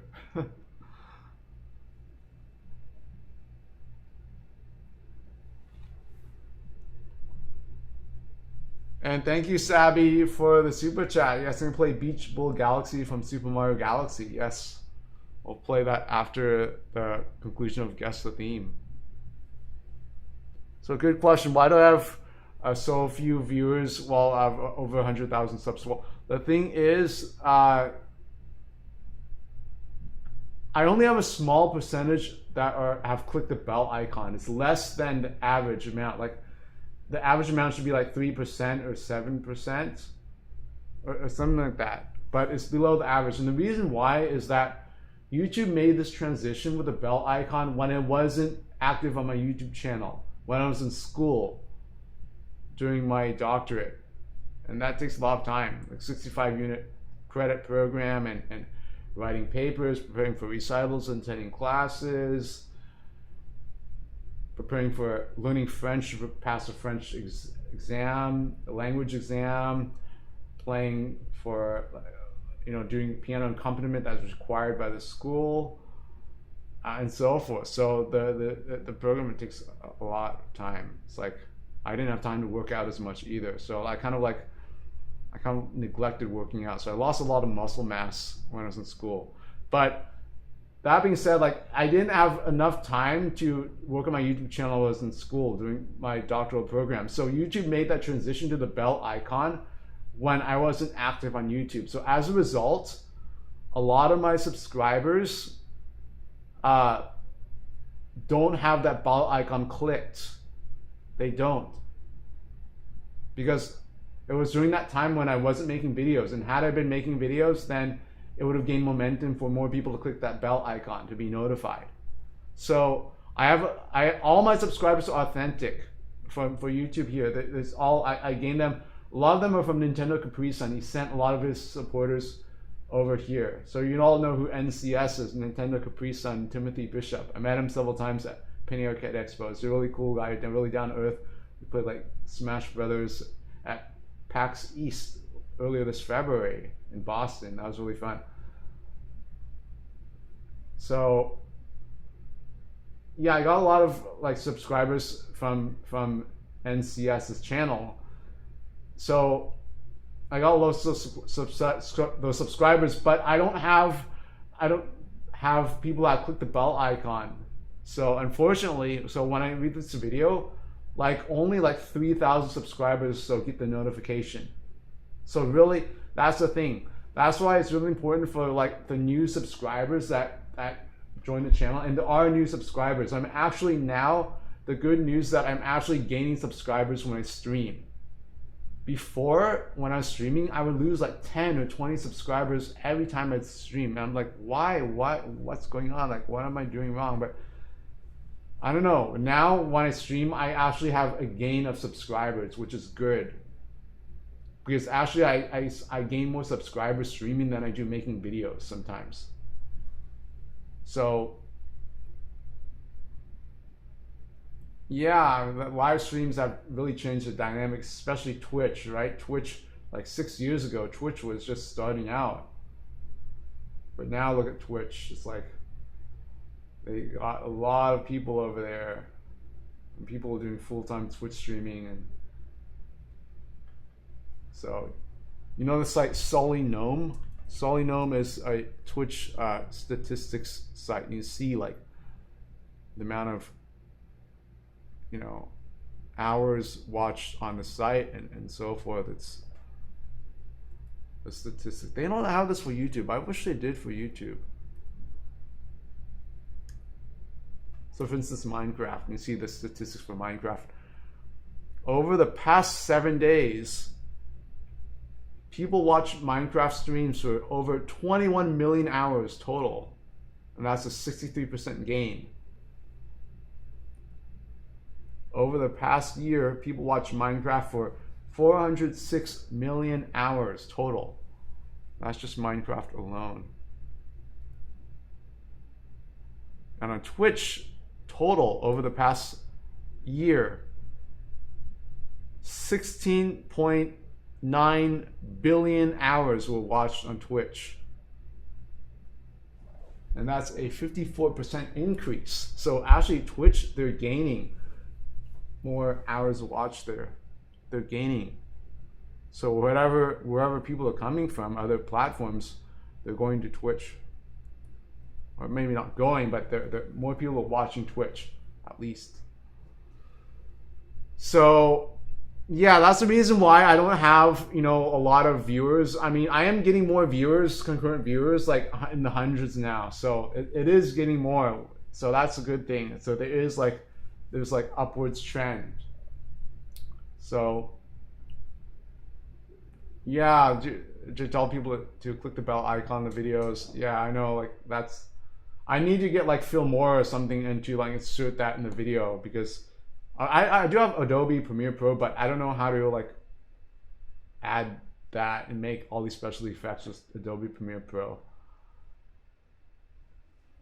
It seems like a program for professionals to use, and I don't really know exactly how to use it. And I learned Photoshop and Illustrator over the summer, just like the bare bones, and that was challenging, like frustrating at times too, because like I try to do something and then like would do something else that I want it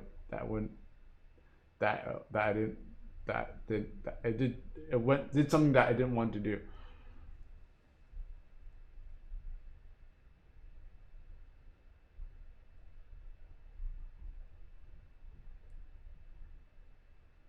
Yeah, I know that there's some people that they charge like $25 to watch a live stream for classical piano, and I think those people, they can earn like a lot of money that way, like a lot of revenue, because those YouTubers, they have a lot more engagement.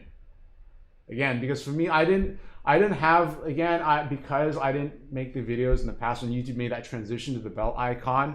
I lost a lot of that engagement, unfortunately. But I'm getting it back now, so that's the thing. It's all, who knows what will be like a year from now. Like, that's the thing. Like, have you heard of Dream? How many of you have heard of Dream, the Minecraft streamer? He streams Minecraft.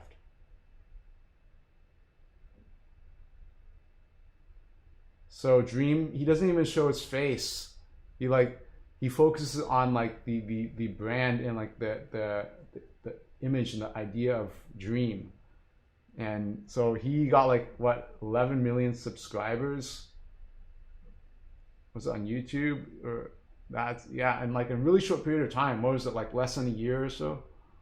I don't know, but he got really big really quickly. So that's the thing. I mean, I don't know. Yeah, Dream got popular really, really fast.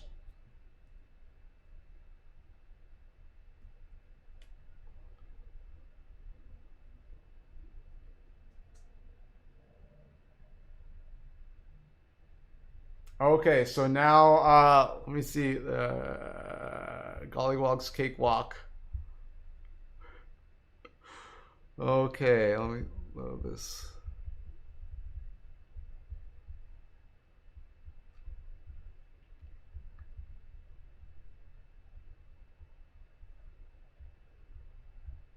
Okay, let me play this through slowly, because there are like, when you play Debussy, there's a lot of rich harmonies in it, and it's really easy to miss those harmonies if you're not centered over those harmonies to play them. So the tone, yeah.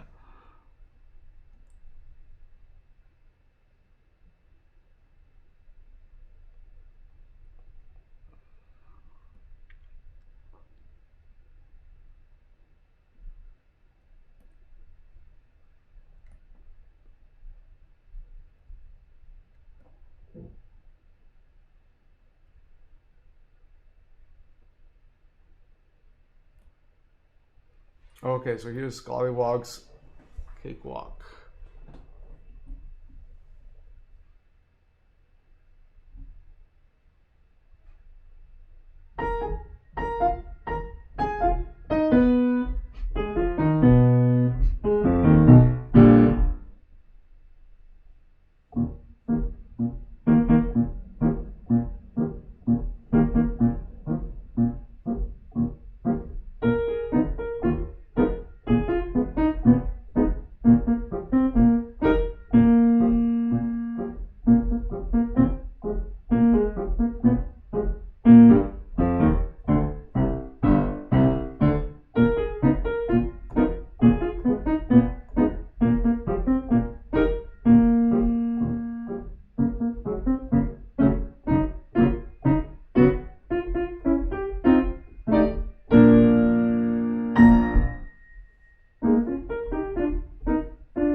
It's tricky. I'll play it again.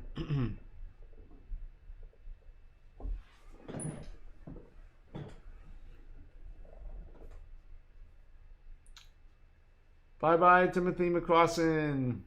You're welcome.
I'm gonna play it again.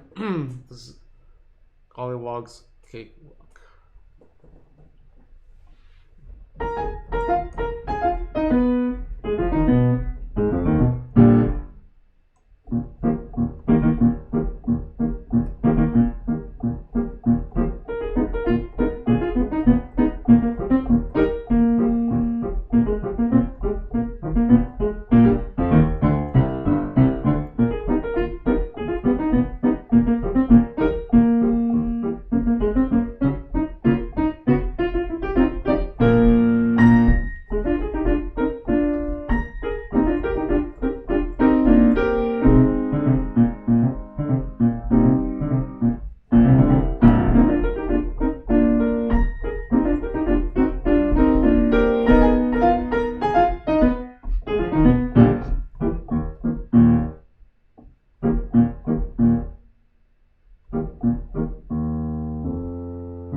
This is Allegro giusto, so at the proper Allegro tempo.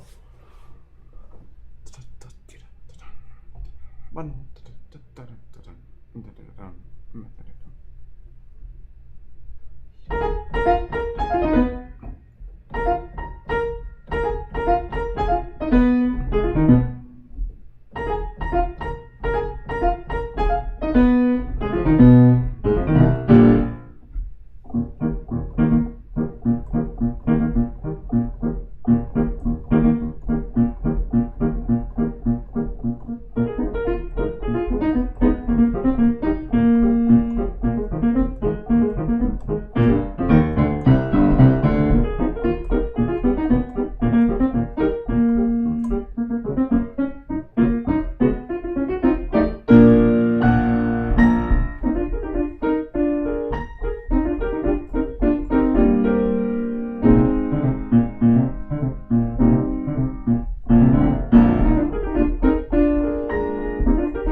Thank you, Derek Carver.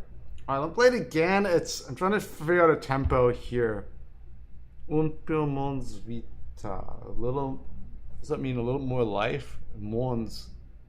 That less or more? A little more life. Un peu moins vite.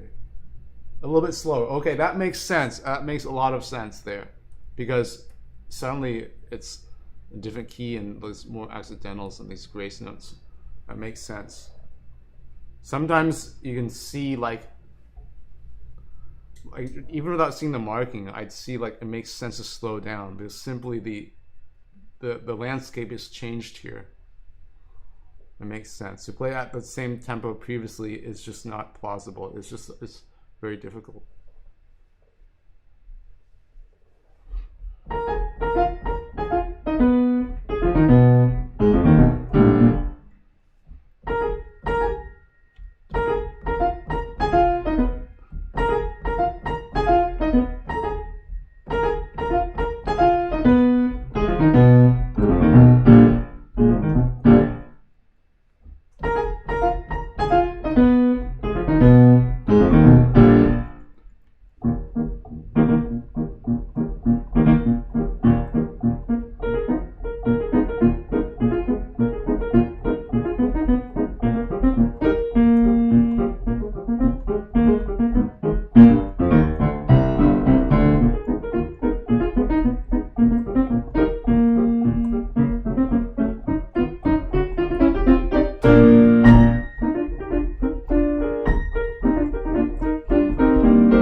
And thank you, Joshua Foley, for the super chat.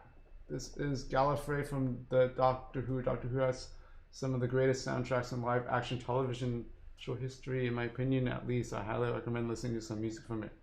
All right, I'll check out the super chat. So play that after Sabi's request. Okay, let me play this again. I think the middle section, the tricky part is I'm not sure how much slower to play it, because This part here gets... This part here...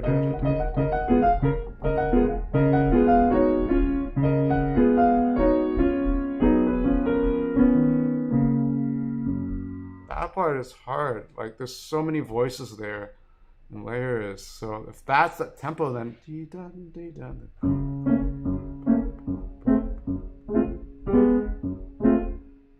Kind of reminds me of Ravel, the Muir's, the juggler.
So that's the question in the middle section. How slow does this go?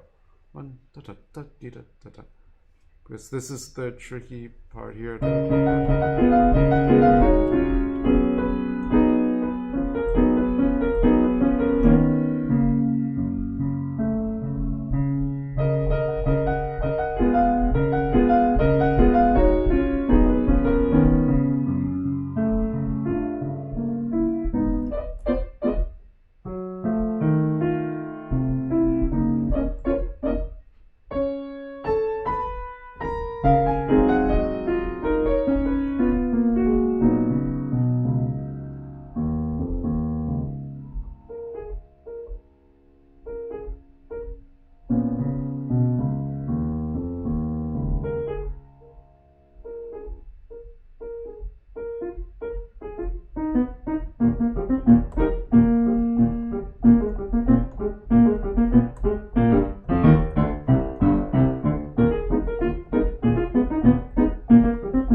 Okay, so that will be the tempo there, because the tempo will be guided by this section here, because this was just...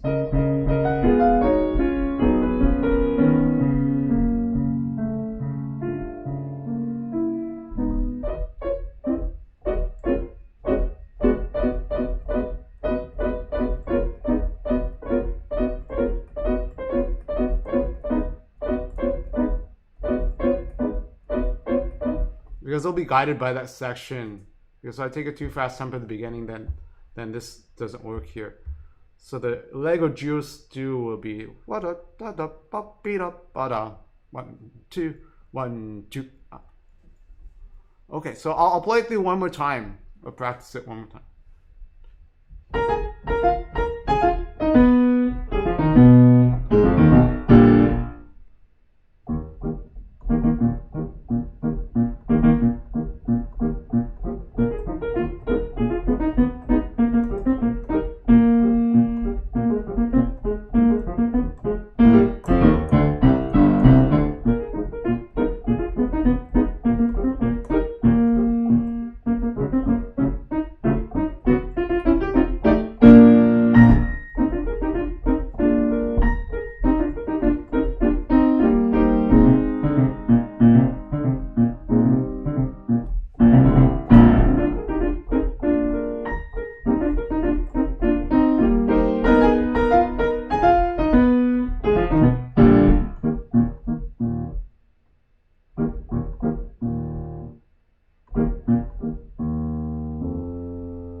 Something like that. There's these different changes of character. That's the tricky part as well, because then it's like humorous.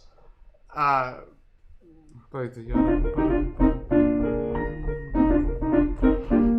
then like, uh-oh, I have to get somewhere now.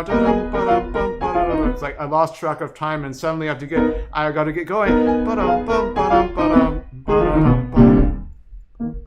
These changes of character here. And then there's like, this part is like reminding me of like falling asleep here. Like nodding off.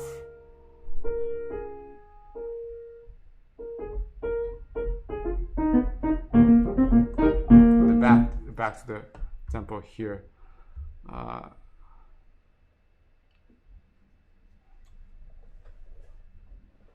Okay, so I'll play it through now. Okay, so because then I have to get to the other requests as well. So we're running short on time. Okay, so here's Gollywog's Cakewalk by Claude Debussy.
Alright, so there it is. Gollywog's Cakewalk. Welcome back, Kathy Glaus. Thank you, Frederick R. Now I'm curious to see how somebody would play it. I think, does Debussy play Debussy for this? First of all, my curiosity has to do with the tempo, and then the second section, how that fits in with the first section, the structure of the music. Okay, Debussy plays Debussy, Gollywog's Cakewalk. Let's see, 1913.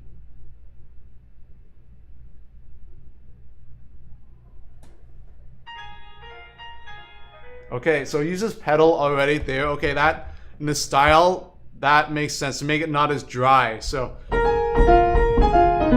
I was under impression, okay, this 20th century view of this, 21st century view, okay, this, but the pedal makes sense to make it less dry. So, okay. And then the compression of the 16th notes a little bit. So delay the 16th notes, compress it a little bit. So it's all one phrase. So if you draw like this, all be as one here, all one phrase. So that's what's happening there. I don't mean to cross up the music like that, but it's all one phrase. So you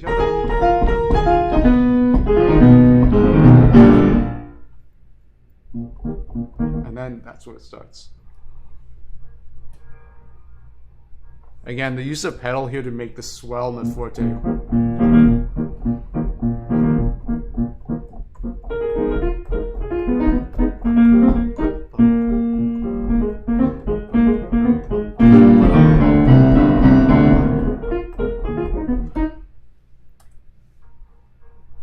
You see how much I'm playing it differently so much already by the pedal? See, that's the thing. Like one thing can really spin how you interpret it like that. So I'm already playing it much differently than it was before. And that's the aspect I'm saying about like how nervous it's going back to performance issues, anxiety, nervousness. That certain nervousness can unfortunately make like put a negative spin on the performance. That's what I'm saying, like not to be so analytical when you're performing, because that's gonna like throw things off. So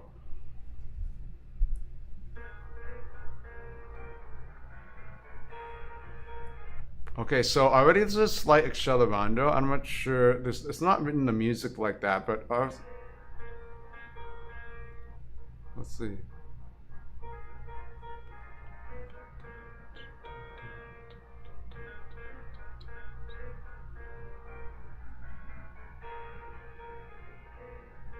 Yeah, this second phrase is played a little more quickly. But I think what that was propelled by this interruption here. This is interruption here. So when I have this and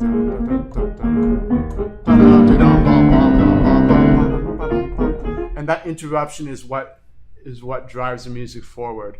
And I thought part of the excitement of it can push the tempo like almost like that's from my experience of playing this type of like interruption. Sometimes I push my tempo without realizing it.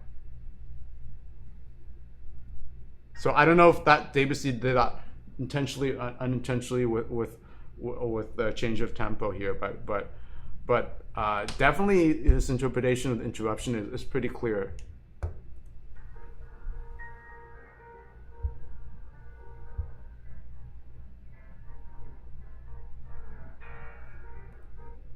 So yeah, the volume is pretty low, but I'll try. This is the maximum volume here.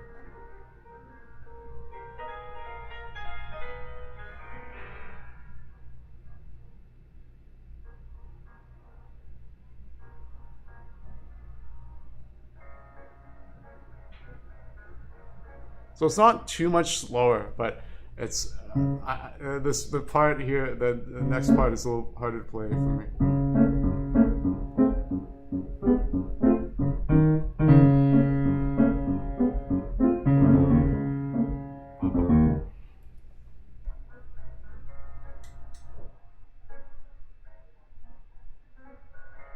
It kind of reminds me of like a clown that's slightly drunk and like they can't walk straight. It's like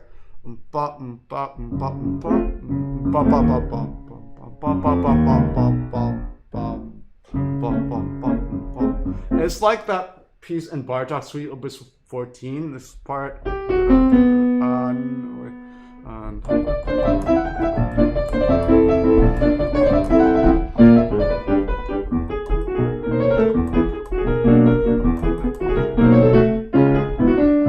This part here.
And so forth. So that was in Bartok. Suite Opus 14. When was that composed? Suite Opus 14 Bartok. Composed in 1916, published in 1918. Let's see. Debussy, Children's Corner. Published in Paris in 1908.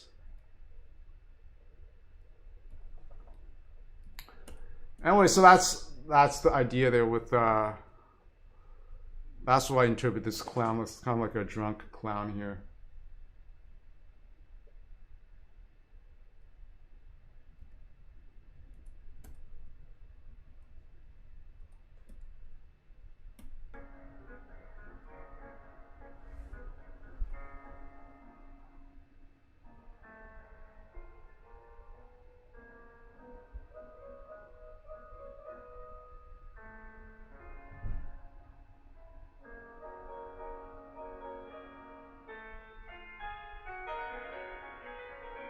Yeah, so that part there, that comes from practicing that da da da da. Like you have these four voices there. Yeah, if I had like a week or so, a few days or a few hours, then yeah, it would be more solidified how would be played there.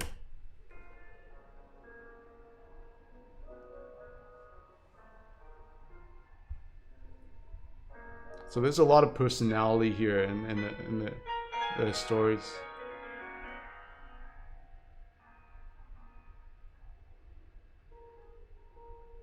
And hinting at the melody here. Ba ba ba.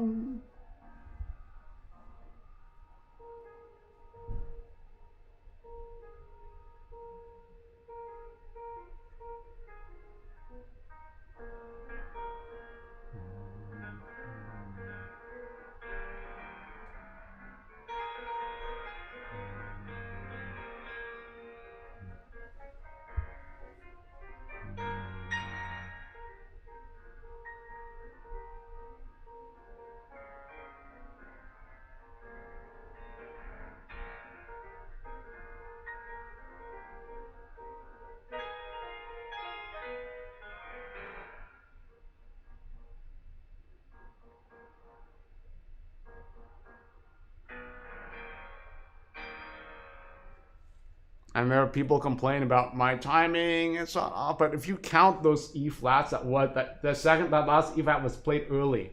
Oh, look, we can count this. Look.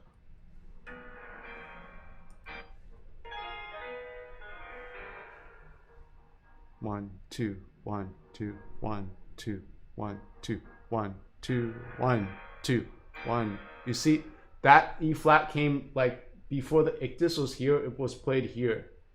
Bum, bum, and it should have been played here.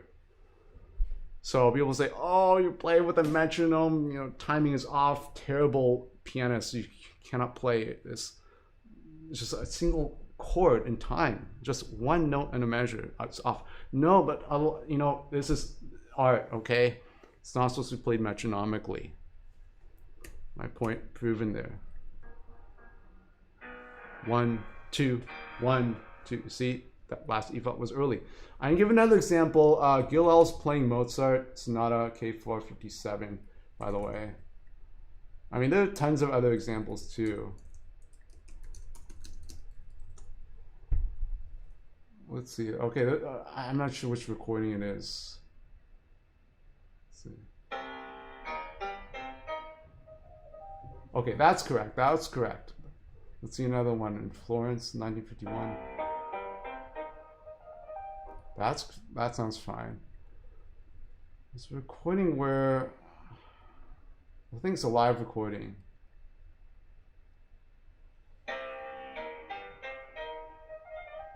Nope, that's fine.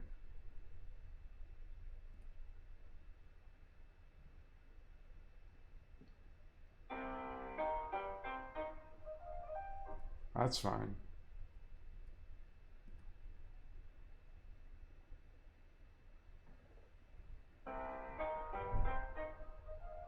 That's fine.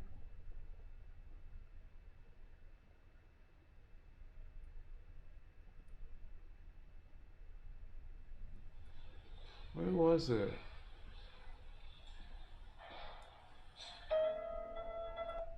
It's not a sonata.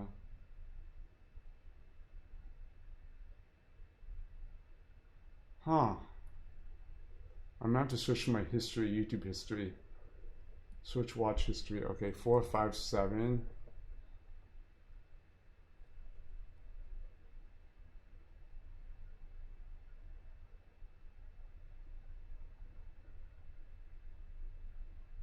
That's not filtering out all the search results so well.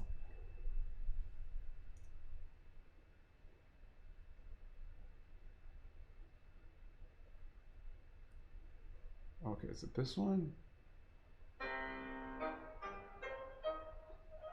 That's fine.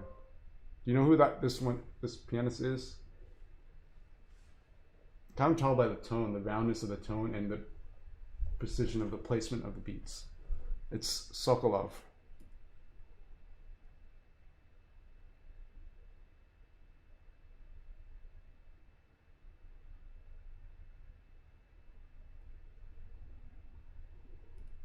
So I might have to take back what I said about the Gilels playing the Mozart out of time, because I thought I heard what I said. I thought I really heard. I heard the recording. I heard it was bum bum bum bum bum ba, da, da, da, with going through that rest, that last quarter rest between the forte and the piano dynamic. I heard it somewhere, and maybe it wasn't Gilels.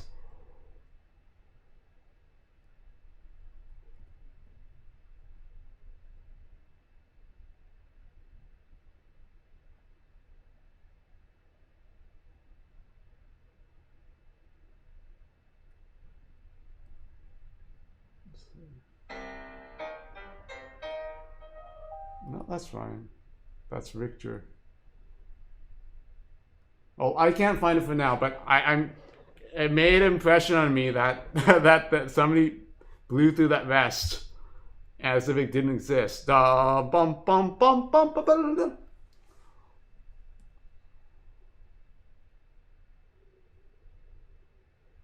Okay, so it's past 10 p.m., so I can't play on this piano, so I'm going to go transition to the electronic piano. So I'll take the super chats, and those are the last super chats I'll be taking for the moment because I've been streaming for 5.5 hours.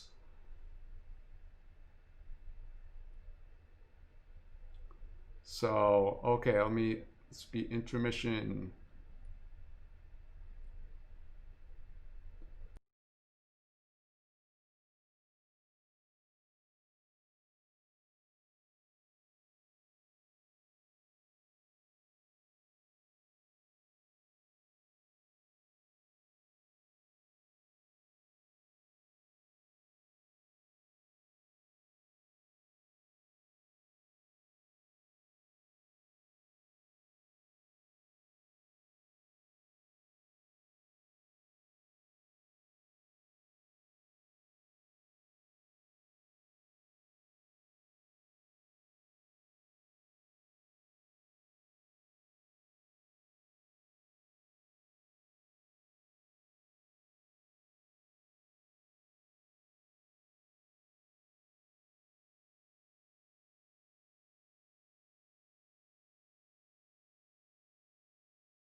All right, and we're back.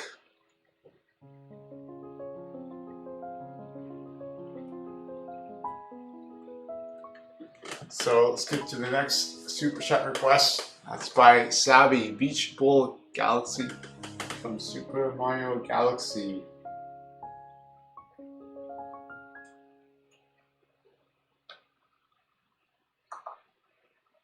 So let me load the sheet music.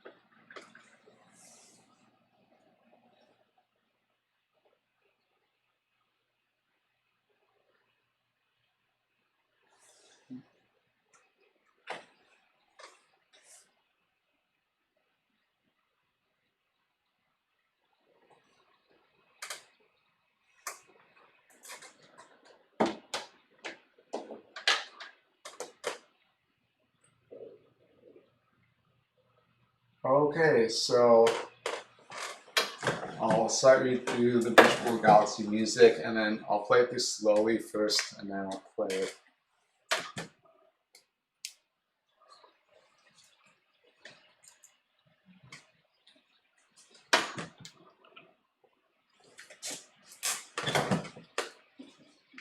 Okay.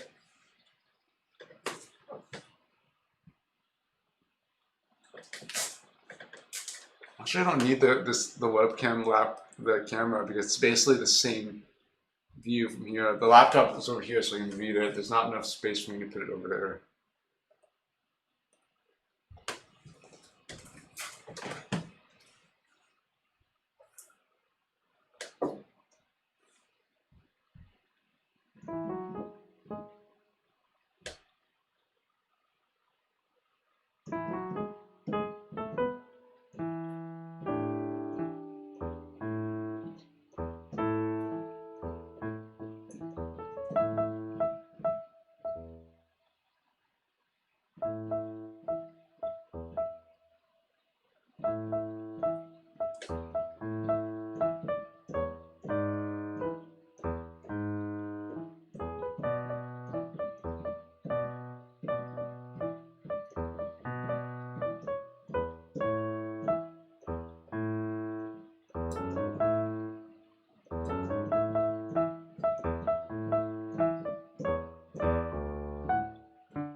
Okay, so a fun piece. Rhythms are really lively. Okay, let me play it a little bit faster.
Turn W.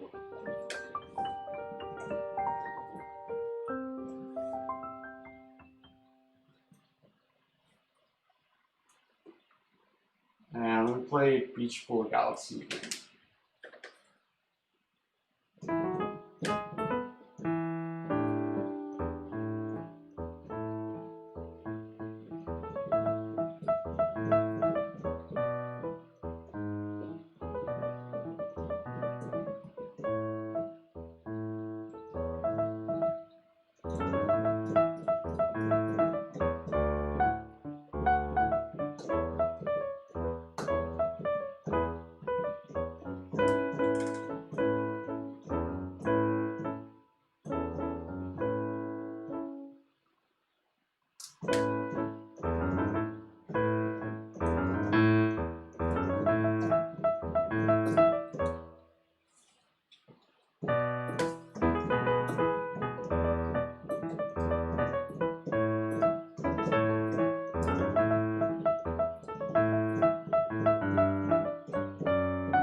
Okay. Let me play it through again. This is tricky because of the rhythms and coordinating the rhythms. It's like trying to fit the rhythms here.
Hello, the dancing mud kid. Yes, this is Beach Bowl Galaxy from Super Mario Galaxy 2.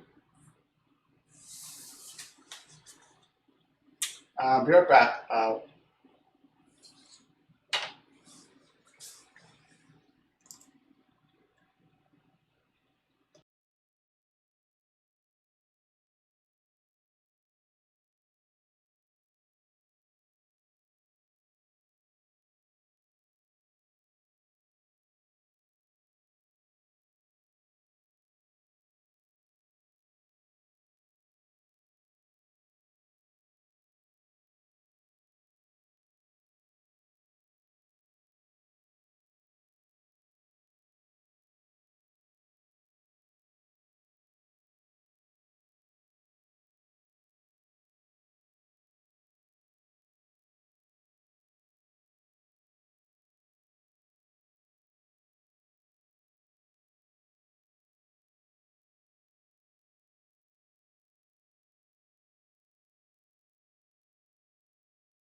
Okay, we're back. Speaking of batteries, I had to replace the batteries on my the heated clothes because you see this turned off here. So when it's off, that means the clothes aren't heated.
So that's Beach Bowl Galaxy. Let me see the tempo. This is coordinate equals 120. Let me get a metronom.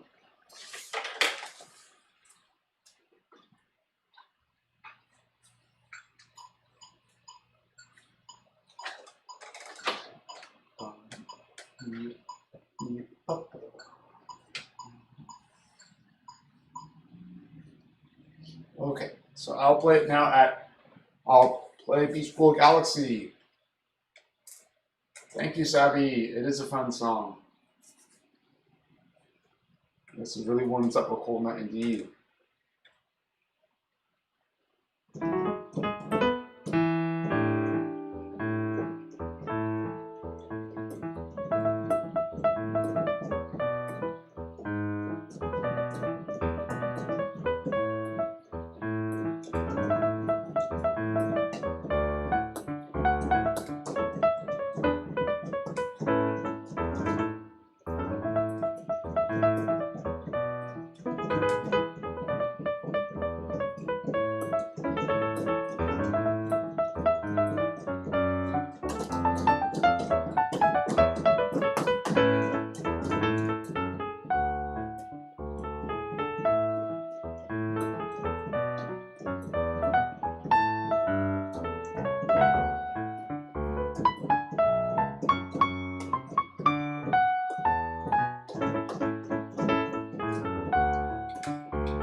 And thank you, Joshua Foley, Savvy 1 2 3 4 5 6 7 8 9.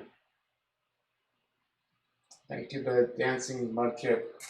Awesome, one more piece of art for the night. All right, I'll check it out.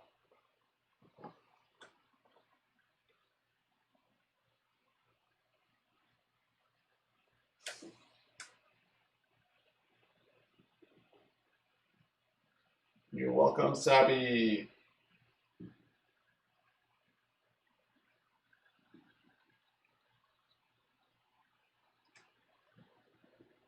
Awesome. Piano Rain. Oh, the sheet wasn't updating. I didn't refresh the page. I'll have to actually restart the program.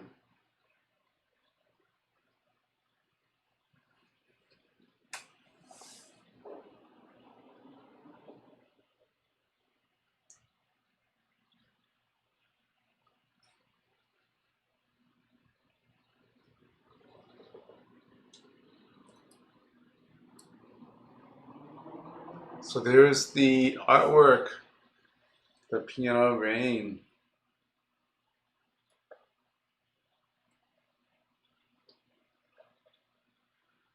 Over here in Los Angeles, it's not raining, but I can use it. This is when it rains.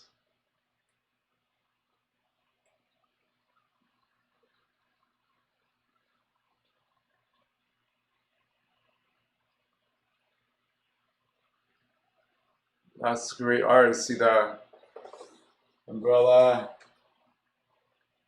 VGP, and the piano. It's like raining keys. I'm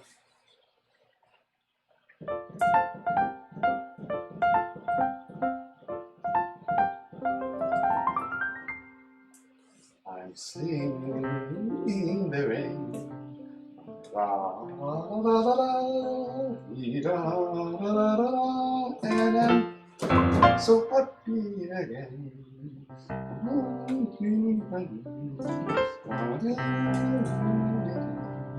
I'm singing, singing in the rain.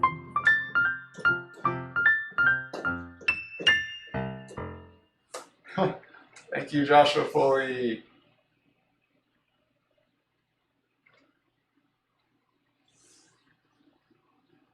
Yeah, it's I really like the style. It has like a really like individual style.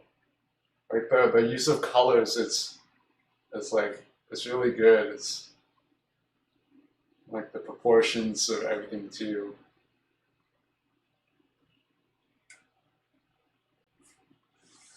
Wow.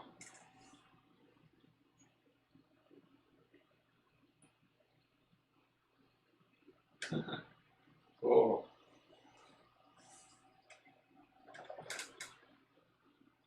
Yeah, I like the idea of the piano keys being rain. That's really creative. And thank you, Vin Bertinelli, for the super chat.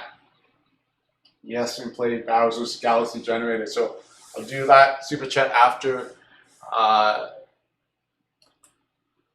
after Joshua Foley's super chat. So next up is Joshua Foley's super chat of this is Gallifrey from Doctor Who. Okay, so let me check out the music to this is Gallifrey.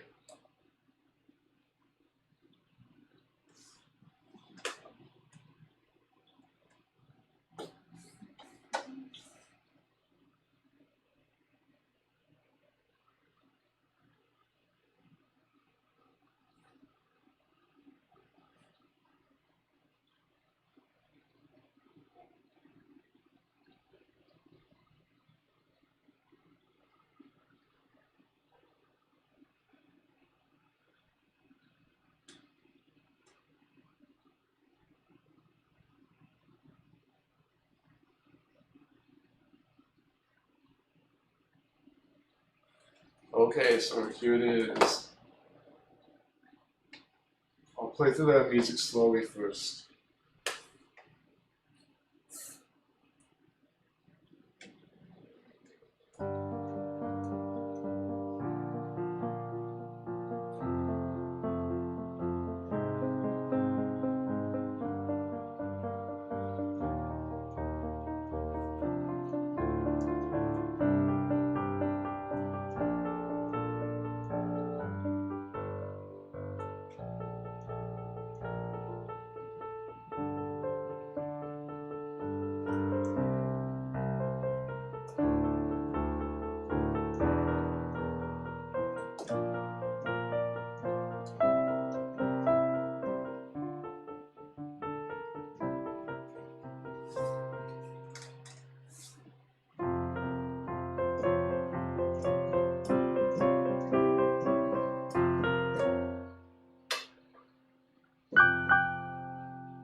Okay, this is Gallifrey, our childhood, our home.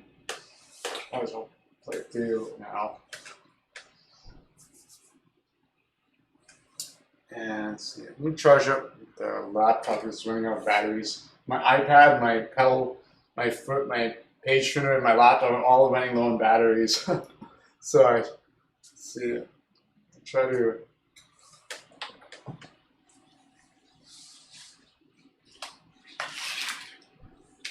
I'm running out of plugs as well.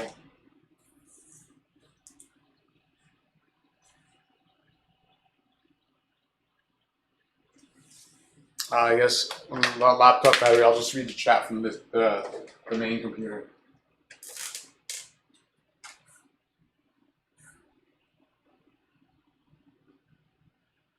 All right.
Okay, the official version of the song. Okay, let me listen to the official version of the song, and then let me charge my iPad because it's down to 10% battery.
Alright, so let's listen to the original version.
Okay, that makes more sense. How it's like a ticking of ticking of a clock, and it's really orchestral. So to create this orchestral sounds, that's the challenge. All right, so let me see the sheet music.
To charge up the laptop.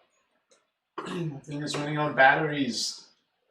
The laptop, the iPad, and the patient. All right, so here's Gallifrey.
Okay, so alright, try that again.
Okay, that's the best I can do for this.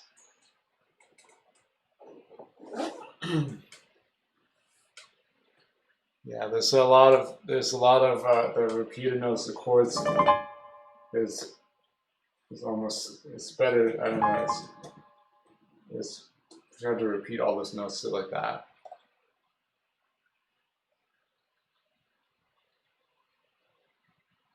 All right.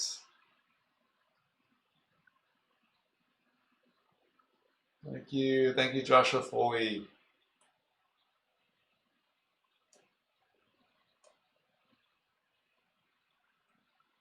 Okay, I only have 10% of my battery, so I should get do the last request, and that will be it for the stream. I'm streaming for nearly 7.5 hours.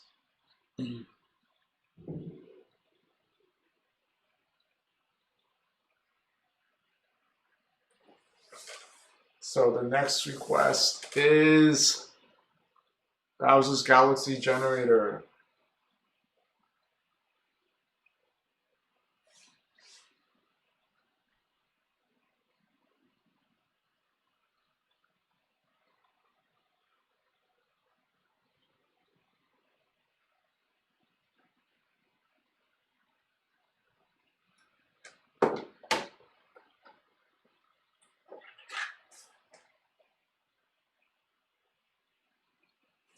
Okay, so let me try this here.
I'll play it again. I'm gonna show what tempo with this goes. Let me see.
right, that's Bowser's Galaxy Generator. So let me listen to Bowser's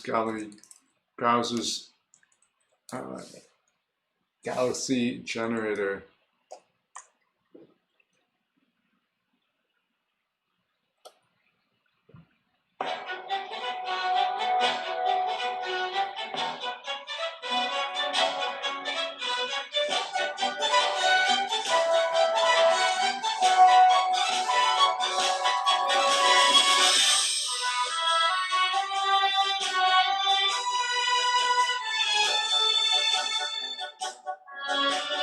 Okay.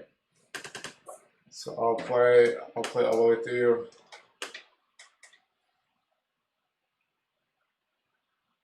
Yes, I'm still streaming. Yep. All right. So now I'll play Bowser's Galaxy Generator.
All right, thank you. That was Bowser's Galaxy Generator.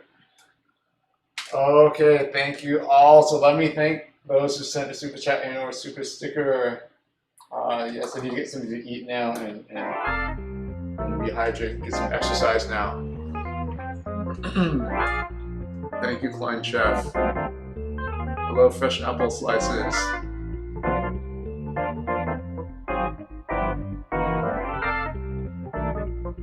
Okay, so thank you to the following people who sent the super chat and or a super sticker.